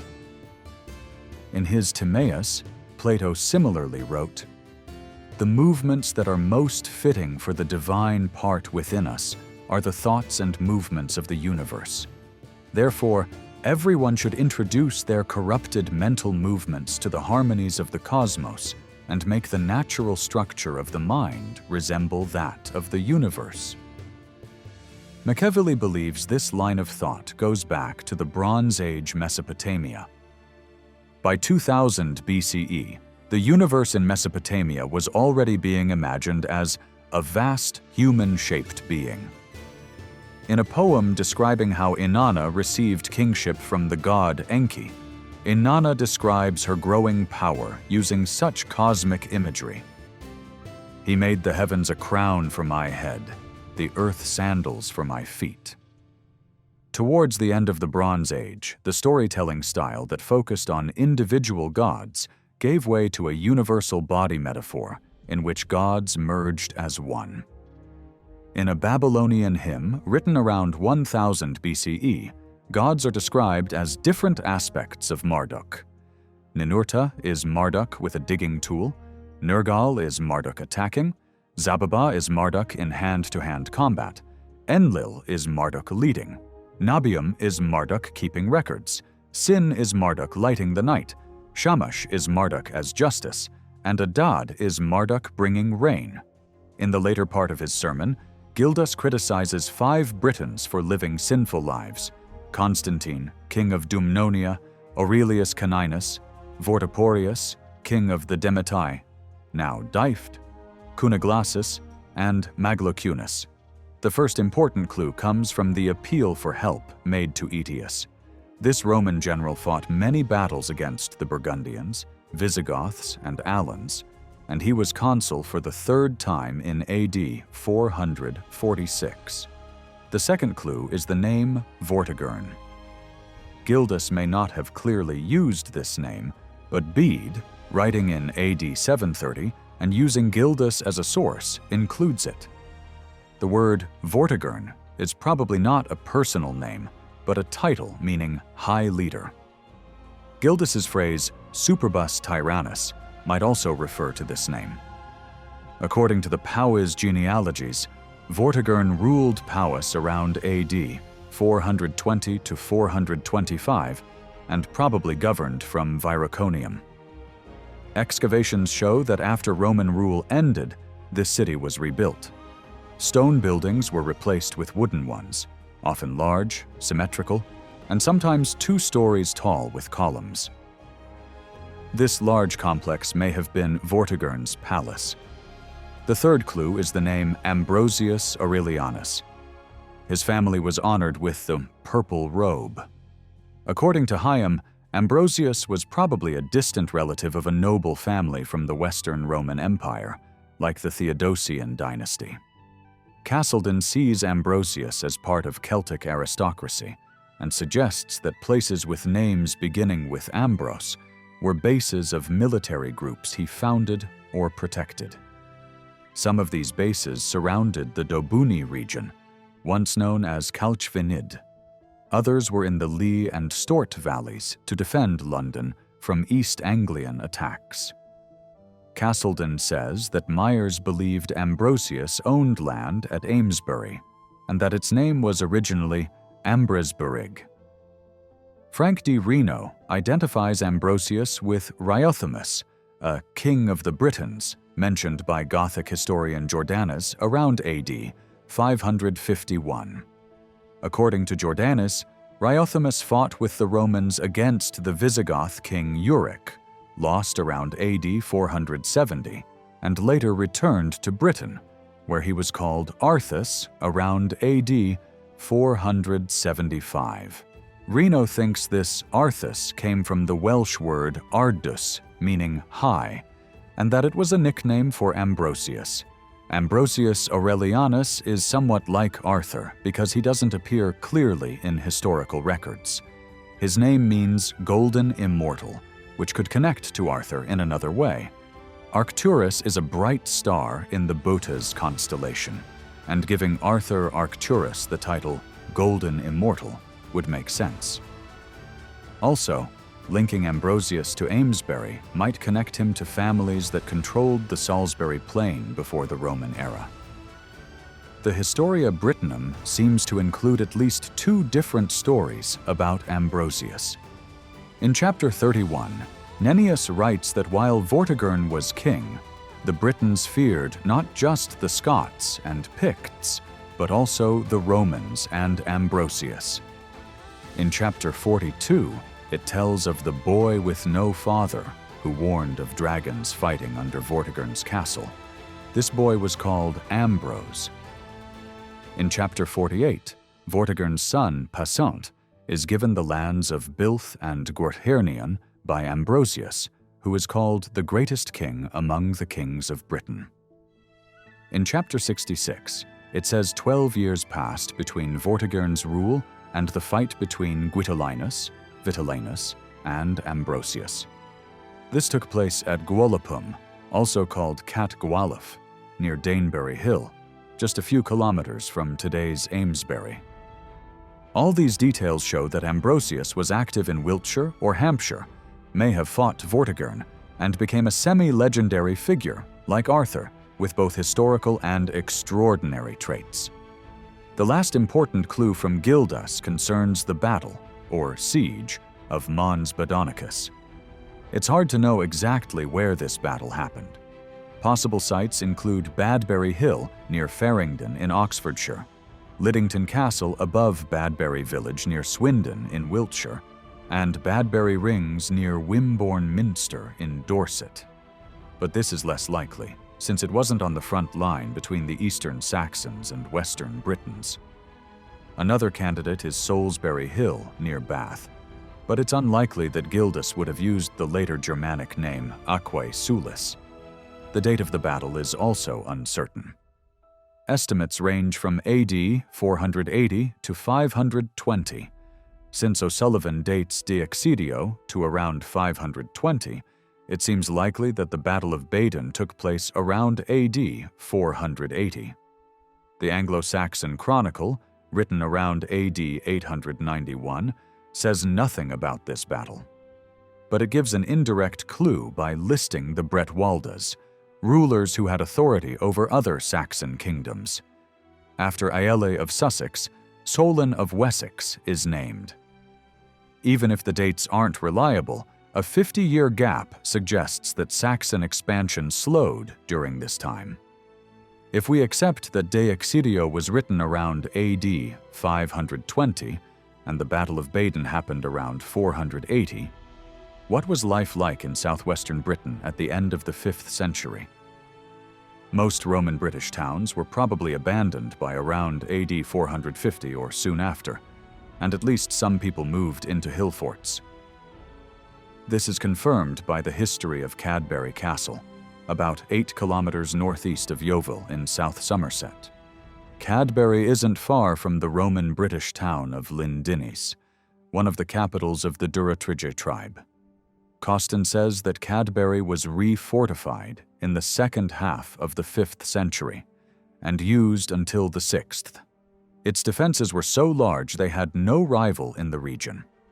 The ramparts, 3,940 feet long, enclosed 18 acres, and over 20,000 meters of timber were used.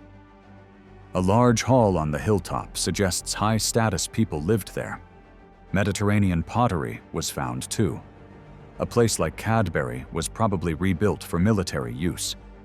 It faced east and protected against attacks from southeast Somerset. It also became the successor to Ilchester as a center for trade and politics.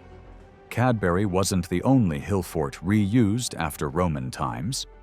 Barbara York says Cadbury Congressbury near Yatton in North Somerset was also refortified.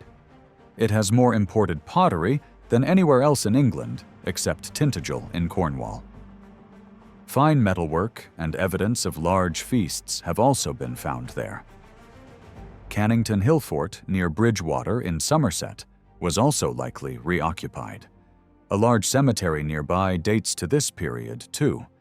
The authority that rebuilt Cadbury and other hill forts may also have built West Wansdyke.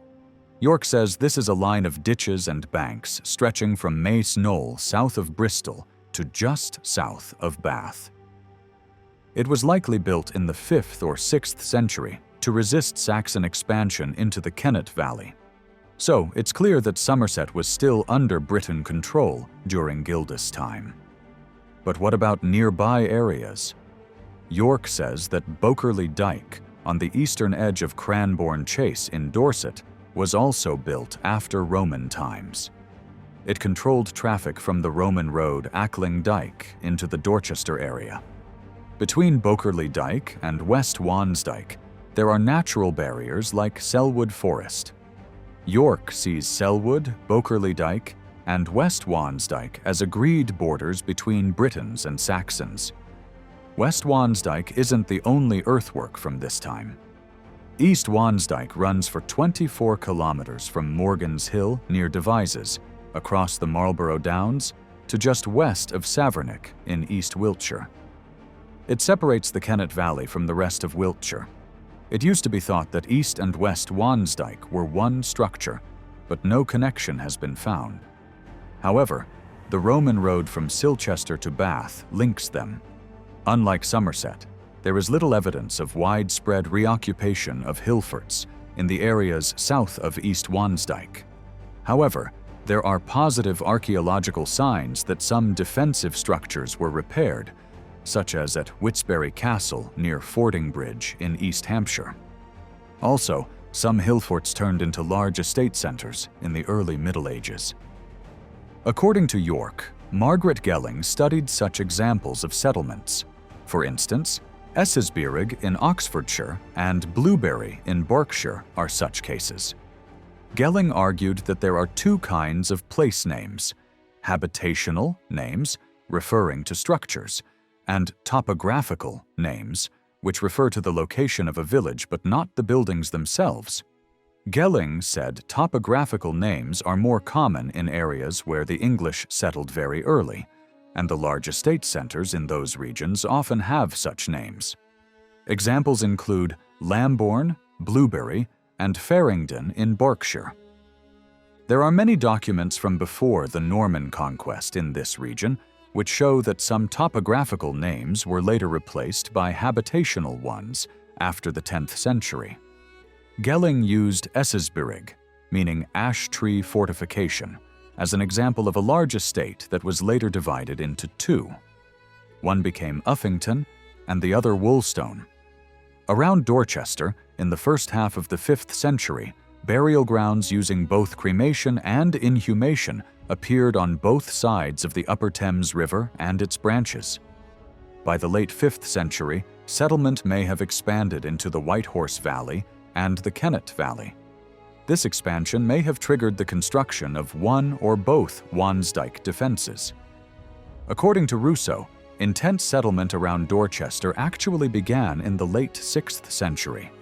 This growth may be linked to campaigns by Colin, a West Saxon leader, and Bretwalda, against the post-Roman British settlements in the Severn and Chiltern valleys. There is strong evidence that Dorchester became the center of an Anglo-Saxon ruler or noble family at this time. Excavations in the town revealed Byzantine and early Anglo-Saxon gold coins, jewelry, and personal items, dated around 600 to 625 AD. Another noble site from the same time was found in Cuddesdon, 6 miles north of Dorchester. Its rich finds match Dorchester's, and it likely represents a rural royal estate of the same family. Also, one place in this region, probably Dorchester, may have served as a royal center for producing and distributing luxury goods and raw materials. All these archaeological findings suggest that by the early 7th century, Dorchester had become a multifunctional and important center for the Saxons in the Thames Valley, possibly serving as a royal headquarters. The names Cerdic and Cynric still raise questions. The name Cerdic likely comes from the Welsh name Ceredig, which is a later form of Caraticus, the leader of the Catuvalauni who resisted the Roman invasion. Several people in Britain had this name at the time. Matthews mentions a British king named Coroticus, whom St. Patrick cursed, while Reno mentions Ceredic, son of Cunedda, founder of Gwynedd, and a Ceredic who served as translator between Hengist and Vortigern in the Historia Brittonum. Reno suggests this last one may be the same as Cerdic, but their timelines do not match. The name Cynric may mean family ruler in Saxon, but its origin is more likely Brittonic. The name means Hound King and resembles the name of the god Cunomaglus, Hound Lord, worshipped at a Roman temple in Nettleton Shrub. Matthews links the name to the Irish name Cunarix found in an inscription at Wroxeter. But considering southern England's mythological background, the person was probably a native Briton. The Anglo-Saxon Chronicle calls Cerdic and Cynric royal officials, aldermen, suggesting they may have been high-ranking Britons. The Chronicle says Cerdic was not active in southern Hampshire until 534, and Cynric did nothing before 552. Although it says Cerdic became king in 519, Dumville calculated his rule began around 538. This period of silence may reflect the halt in Saxon expansion after the Battle of Mons Badonicus. Interestingly, Cerdic's rise coincides with the year a meteor was seen, and the renewed advance follows a later plague. It's hard to say for sure who Cerdic was, but he clearly had great prestige among later Gewisse, or West Saxon leaders. The most likely explanation is that he was a Briton noble from the Dorchester-on-Thames area who spoke both Celtic and Saxon. He may have been related to the interpreter Ceredic from Vortigern's time, or to the Powys royal. More is known about Cynric. He reportedly took Old Sarum in 552, though York says the Saxons had already settled the area. Cemeteries at Harnham Hill date to around 500, Petersfinger to the 5th century, and Winterbourne Gunner to the 5th to 6th centuries. Cemeteries in Collingbourne-Ducis on Salisbury Plain also date to about 500. In 556, Cynric and Solon captured Baronbury, Barbury Castle, which is on the Ridgeway route south of Swindon.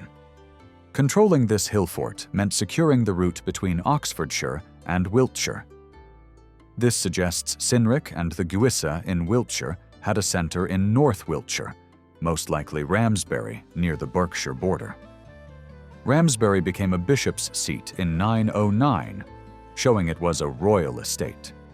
It is only 4 miles from the Roman fort of Cunetio. The area had many villas, like those around Bath and Cirencester. According to Haslam, some villas grew in power at the end of the Roman Empire and became centers of authority after the army withdrew. Following Biddle's theory for Winchester, a group of mercenaries might have taken control after replacing the existing order. A military belt buckle found in Cunetio suggests a similar transition happened there. Haslam says such estate centers survived into the 6th century and became natural power bases for anyone trying to control the region. Ramsbury's location, close to Cunetio and along the Kennet Valley Saxon route, makes it a strong candidate as a center of rule. The Bur, fortified place, in Ramsbury's name means it was a defensible settlement. The name means fortified home of the Raven, which connects to Wiltshire's history and Briton mythology. Returning to the Anglo-Saxon Chronicle, the Gewisse story continues. In 560, Colin became king. In 568, he and his brother Cutha attacked Kent and drove back Ethelbert, killing 2 rulers. In 571, Cuthalf fought the Britons in Bedford and took 4 settlements before dying. In 577, Ciulin and Cuthwin killed 3 British kings, and took Gloucester, Cirencester, and Bath. In 584, Ceawlin and Cuthah fought the Britons at Fethin League.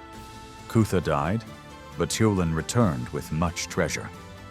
In 591, at Woden's Barrow, Britons were massacred, Ceawlin was overthrown, and Ceawl ruled for 6 years. It's written that Ceawlin became Bretwalda in 560, but the real date is likely around 580. Ceawlin may also have had Briton roots. His name resembles Old King Cole, Coel Hen, who was said to be the ancestor of early medieval northern British kings. These kings ruled places like Reged and Elmet, and some like Lywart Hen fled south to Powys. Coel means belief or prophecy in Welsh, and Sel means lucky in Old Irish. So Ceawlin may have come from or had ties to the Midlands or north of Britain. All his battles were north of London, and he often fought with people named Cuthah, Cuthwine, or Cuthwulf, possibly Saxons, and allied with the kings of Dorchester-on-Thames. The first battle was against Ethelbert of Kent, likely due to a border dispute. The place called Wimbledon is unclear. Earlier theories about Wimbledon are no longer accepted. The Bedford battle is confusing because that area was likely under East Anglian control at the time. But the most striking campaign was the Battle of Dyrham, where Ceawlin took Cirencester, Gloucester, and Bath, killing 3 kings, Conmail, Condida, and Farinmail. Patrick Sims Williams thinks these names match the Welsh names Sinful, Cyndyllan, and Fernfil. 2 of these names don't appear elsewhere, but Cyndyllan is the name of a Briton king who fought with Penda of Mercia against Oswald of Northumbria and died in Shropshire in the 7th century. However, Gloucester didn't stay under Gewissa control for long. By 603, it was part of the Hwicce kingdom. Ceawlin's last battle was at Fethin League, which is thought to be present-day Stoke Line in Oxfordshire. In Swanton's translation of the year 584, the phrase, "and he returned in anger," suggests that Ceawlin lost this battle. It also explains why he lost his throne in 591. The battle may have taken place at Woden's Barrow, now called Adam's Grave, in Wiltshire. This suggests there may have been a civil war between the Gewissa group in Wiltshire and the one in Oxfordshire. After Ceawlin, Cuthah's son Ceawl became leader of the Gewissa around 591 or 592. The origin of the name Ceawl is unclear, but it may come from Brittonic roots. In Old Irish, similar words mean hostage, word, or to obey. This could mean Ceawl was a sub-king loyal to the kings of Dorchester-on-Thames. Ceawl ruled for only 5 or 6 years, and in 597 he was replaced by his brother Ceolwulf. The name Ceolwulf contains wolf, meaning wolf, which appears Germanic, but it might also relate to the Old Irish word olc, meaning wild or evil. This also suggests Ceolwulf might have been a sub-king under Dorchester. This raises questions about names like Cuthah, Cuthwine, and Cuthwulf. Were they really Saxon? The name Cuthah may be linked to the goddess Cuda, found in a relief at Cirencester. Cuda was connected to prosperity and fertility. We know little about the time of Ceawl and Ceolwulf. After them, Cynegils became king in 611, though his exact relation to them is unknown. The name Cynegils is Brittonic and matches the tyrant Cuneglas, mentioned in Gildas de Excidio Britanniae. Cun may mean dog, and glass means a bluish-gray color. The name is similar to Cunorix, which suggests Cynegils came from the same Wiltshire line as Cynric. Cynegils is said to have fought a battle in 614 at Biundun with his Saxon ally Cuichelm, killing 2,046 Britons. This location may be Bindon in Devon.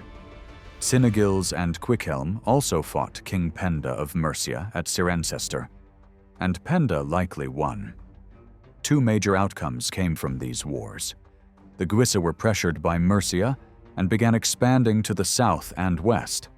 This pressure may explain why Cynegils and Cuichelm converted to Christianity in the 630 and founded a bishopric at Dorchester-on-Thames. Oswald, king of Bernicia, became their godfather and likely their ally. However, Cynegils' son, Cenwalh, did not support his father's acceptance of Christianity. Cenwalh's name is also thought to be Brittonic, possibly from Cunovalus, meaning strong dog. According to Bede, Cenwalh refused baptism and divorced his wife, who was the sister of Penda of Mercia. As a result, Penda exiled him. While in exile with King Anna of East Anglia, a Christian, Cenwalh accepted Christianity and around 650 became king of the Guisa. From then on, expansion to the south and west sped up. In 652, Cenwalh defeated the Britons at Bradford-upon-Avon, and in 658 he won another victory at Penselwood in eastern Somerset. This gave him control over eastern Dumnonia. Around the same time, he also took parts of Dorset and was remembered as the first Saxon patron of Sherborne Abbey. Around 660, Cenwalh founded a bishopric in Winchester, likely because control of Dorchester-on-Thames was lost. There were many reasons to make Winchester the second bishopric for the Guisa. Dorchester-on-Thames was no longer safe because of Mercian pressure. Winchester was farther from Mercia, closer to the Jute and Brittonic kingdoms the Guis wanted to conquer, near traditional centers like Salisbury Plain, and already had a settled Saxon population. In Roman times, Winchester, Venta Belgarum, was the capital of the Belgi tribe, and it probably included Salisbury Plain in its territory. According to Rousseau, by the end of the 4th century, new buildings in Venta had stopped. Its cemeteries were no longer used after 420, and by 450, post-Roman urban life had ended. In the late 5th century, the large pagan cemetery at Kingsworthy showed early Anglo-Saxon presence. Inside the town, the oldest Anglo-Saxon remains are pottery from around 480. Anglo-Saxon records mention Winchester around the mid-7th century, with the founding of the bishopric. The Anglo-Saxon Chronicle says that in 648, Cenwalh built a church dedicated to Saint Peter in Winchester. At that time, the city was under West Saxon rule and was called a seester. Archaeology shows there was limited settlement in the town center and northeast during the 7th century. There may have been an early Anglo-Saxon palace near the Roman Forum Basilica complex. Excavations show that the southern gate of Roman Winchester was blocked with a ditch, and later a wall in the late 5th or 6th century. People entering from the south had to use the King's Gate, which led to the Forum and the possible palace area. In 1971, at Lower Brook Street, a residential complex was found from the 7th century with gold and agate necklaces and a silver torque. These finds suggest that Saxons had already taken Winchester and its surroundings well before Cenwalh's time. The fact that the bishopric was founded in Winchester and not North Wiltshire tells us something about the Guisa in Wiltshire. Cynric first appears when he took Old Sarum and later fought at Barbary Castle with Ceawlin. This suggests he came from Venta Belgarum, Amesbury, or one of the villages on Salisbury Plain. Why didn't the Wiltshire Guis make Silchester their capital? According to York, some Gallic brooches from 400 to 600 were found in Silchester, and these match items from western Wessex better. But Silchester was too close to Mercia and Essex to be a safe capital. There may also have been a historical reason. The Atrebates tribe may have had past conflict with the powerful families of Salisbury Plain. Cunliffe says that Berry Hill in Hampshire was fortified by the Atrebates around 100 BC.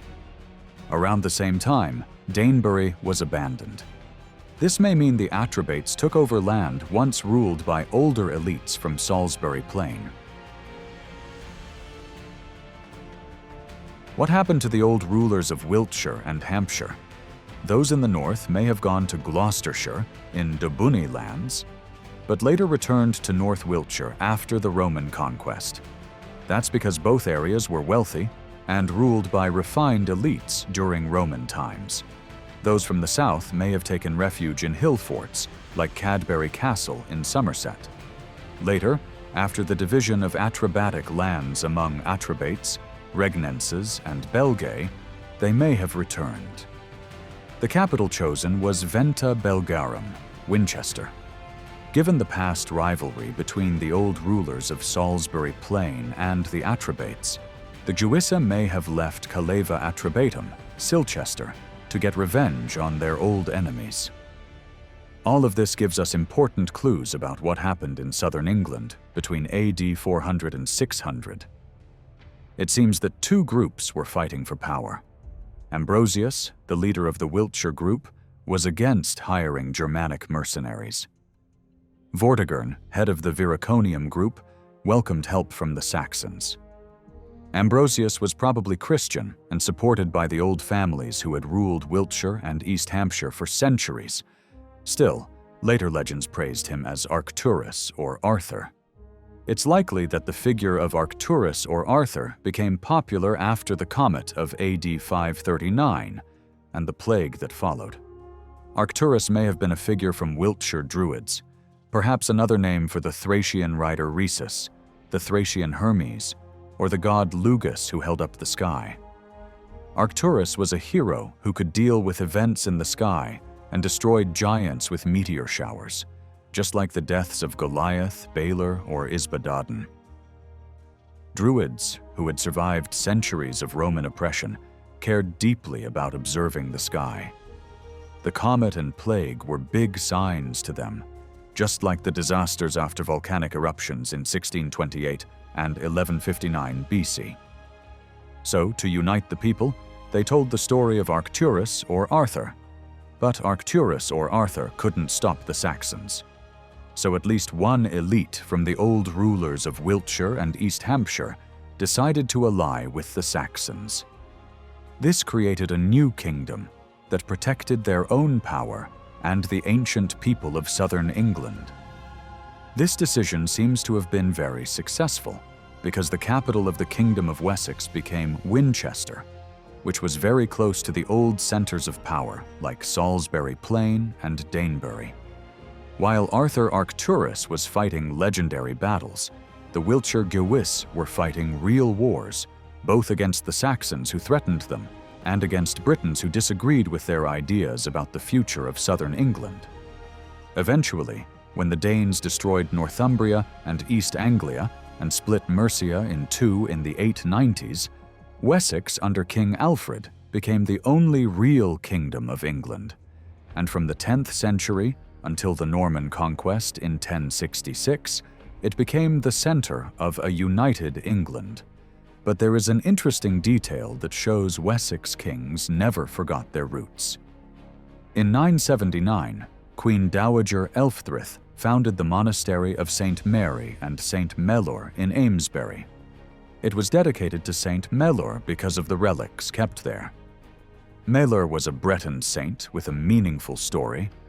His uncle Rywal had killed Maelor's father, St. Melio, and wanted to kill Maelor too, who was only 7 years old.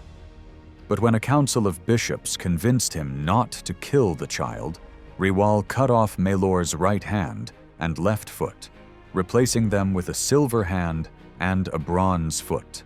The silver hand links Maelor to Nodens, also called Lud Law Erent, an ancient god known at Lydney Park. This shows how deep Wessex royal memory went. This strong memory also explains another curiosity in Wessex history. According to Henry of Huntingdon, at the Battle of Burford in 752, a noble named Edelhun led King Cuthred's army carrying a golden dragon banner.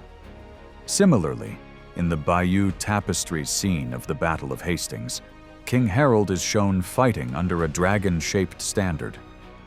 Was this dragon a response to the Red Dragon of Wales, or did it carry old memories of the comet that marked the kingdom's birth?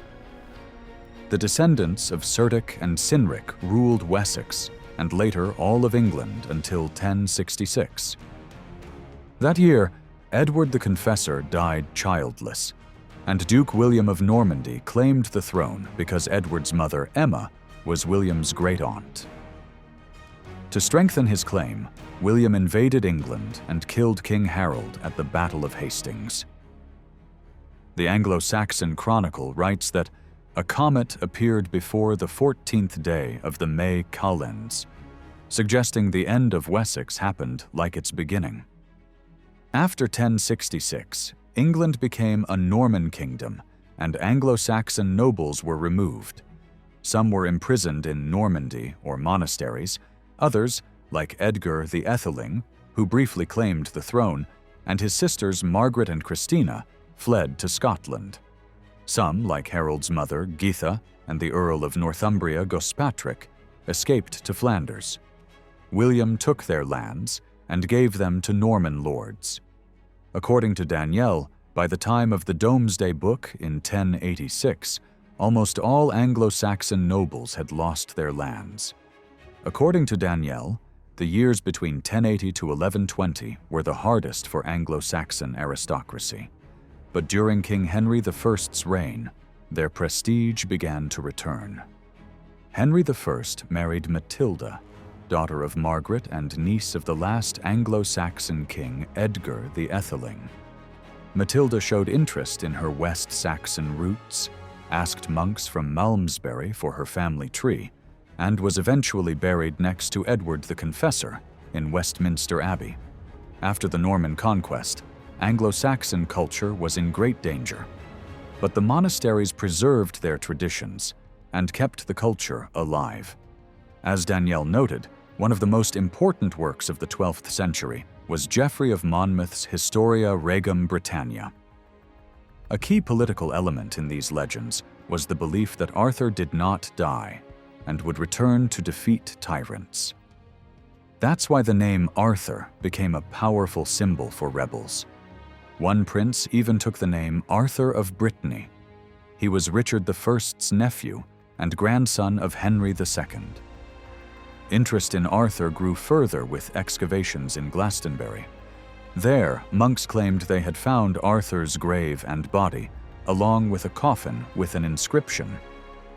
King Henry II supported these excavations and used legends of Arthur conquering Ireland to justify his own invasion of Ireland. From all of this, we might think that the ancient families who ruled Salisbury Plain lost their power completely. But the Wessex dynasty did not disappear. King Henry I married Matilda, the niece of the last Anglo-Saxon king, and their daughter, also Matilda, married Geoffrey of Anjou and became the mother of Henry II, the first king of the Plantagenet dynasty. Interestingly, the name Plantagenet means broom plant and reminds us of the material Math and Gwydion used to create Blodwed, Llu's unfaithful wife, in the fourth branch of the Mabinogion. Winchester remained the capital of Wessex and stayed a center of power for a long time. According to Daniel, when King Henry I came to the throne, the royal treasury was still in Winchester. But in 1141, during the civil war between Matilda and the usurper, Stephen of Blois, Winchester was partly destroyed by fire and was only rebuilt in the 14th century. Meanwhile, Wilton, which became the administrative capital of Wiltshire in the 8th century, kept growing. According to the Domesday Book, the nunnery of Benedictine women at Wilton became the richest of its kind in England. Another key town in the area was Malmesbury, located in northwest Wiltshire near an old Roman temple in Nettleton Shrub. An Iron Age hill fort existed there, and in 656, a Benedictine monastery was founded by Adhelm, nephew of King Aine. King Athelstan was buried there in 941. By the 11th century, it had the second largest library in Europe and was one of the leading centers of knowledge on the continent. But after the Norman conquest, the fate of Wiltshire's nobles can be symbolized by the stories of two religious institutions. As mentioned before, the Benedictine nunnery at Amesbury was founded in 979 and lasted over a century after the conquest. But in 1177, King Henry II, trying to atone for encouraging the murder of Thomas Becket, invited the French Order of Fontevraud to build a mixed monastery at Amesbury. After this, Abbess Beatrice, who had refused a church appointment proposed by Henry and the Archbishop of Canterbury in 1160, was removed, and the English nuns were dismissed. None of them chose to adapt to the new order.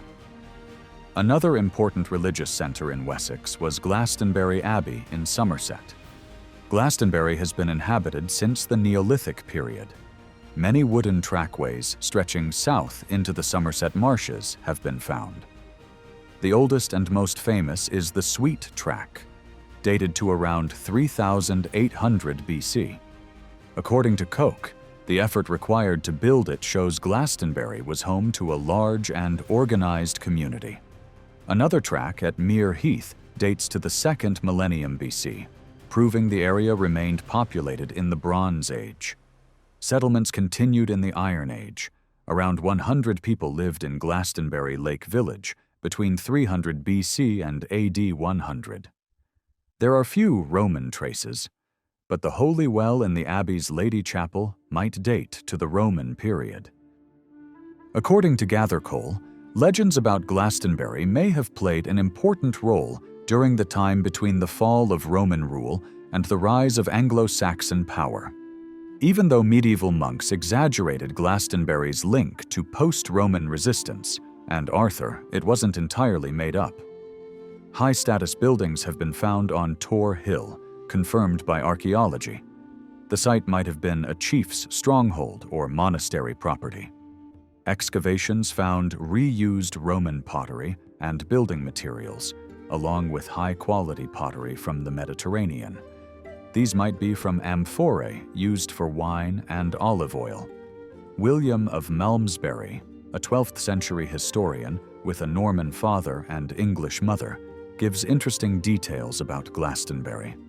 He says the first church, called the Old Church by the Anglo-Saxons, was built of mud and reeds by the followers of Christ. Gathercole notes that traces of such buildings have been found, but it's unclear if they were built by Britons or Saxons. William also writes that some of the early abbots were Britons, and that land was donated to the abbey by a king of Dumnonia. Back then, the area was called Innis Witrin, Glass Island in Welsh. Gathercole thinks the traditions of Glastonbury's Briton origins may be partly true, but not certainly. The first reliable documents about the abbey's ownership date to the late 7th century. There is no strong archaeological or written proof of the abbey before then. However, a document dated 601, now believed to be fake, might reflect a real land gift to the old church by a Dumnonian king. Some Saxon documents show early abbots had Briton names, which suggests a Briton tradition was taken over by the Saxons. Glastonbury Abbey might not have grown much under King Alfred the Great, 871 to 899, likely because of Viking attacks on southern England. But when Dunstan became abbot in 946 and reformed the abbey under the Benedictine rule, Glastonbury grew greatly. Kings Edmund, Edgar, and Edmund Ironside were buried there, and for a time the English royal treasury was kept there. The abbey became sometimes the richest among England's great Benedictine houses. According to the Domesday Book, in the second half of the 11th century, it was the richest abbey in England, despite the economic and spiritual upheavals caused by the Norman conquest. But a great fire in 1184 destroyed the old church, and many books, holy clothes, and relics. After this disaster, in 1191, Glastonbury monks claimed they had found the grave and remains of King Arthur. We believe there is a symbolic link between the removal of the English nuns from Amesbury and the discovery of Arthur's grave in Glastonbury. At Amesbury, the nuns guarded the relics of Saint Mellor, who was connected to the pre-Christian god Nodens, known as Lud Law Erint. Mellor's silver hand symbolized respect for an ancestor from before Christianity, just like how the people of Uli protected the head of Lugus or Mercury after the Roman era. Similarly, finding Arthur's grave in Glastonbury was an act of respect for an ancient ancestor. Arthur might have started as the sky god Arcturus of the Druids, and in real life, as Reno suggested, he may have been Ambrosius Aurelianus. But by the 12th century, the monks could no longer tell legend from fact, and they displayed the relics of this great figure as a way to show their respect.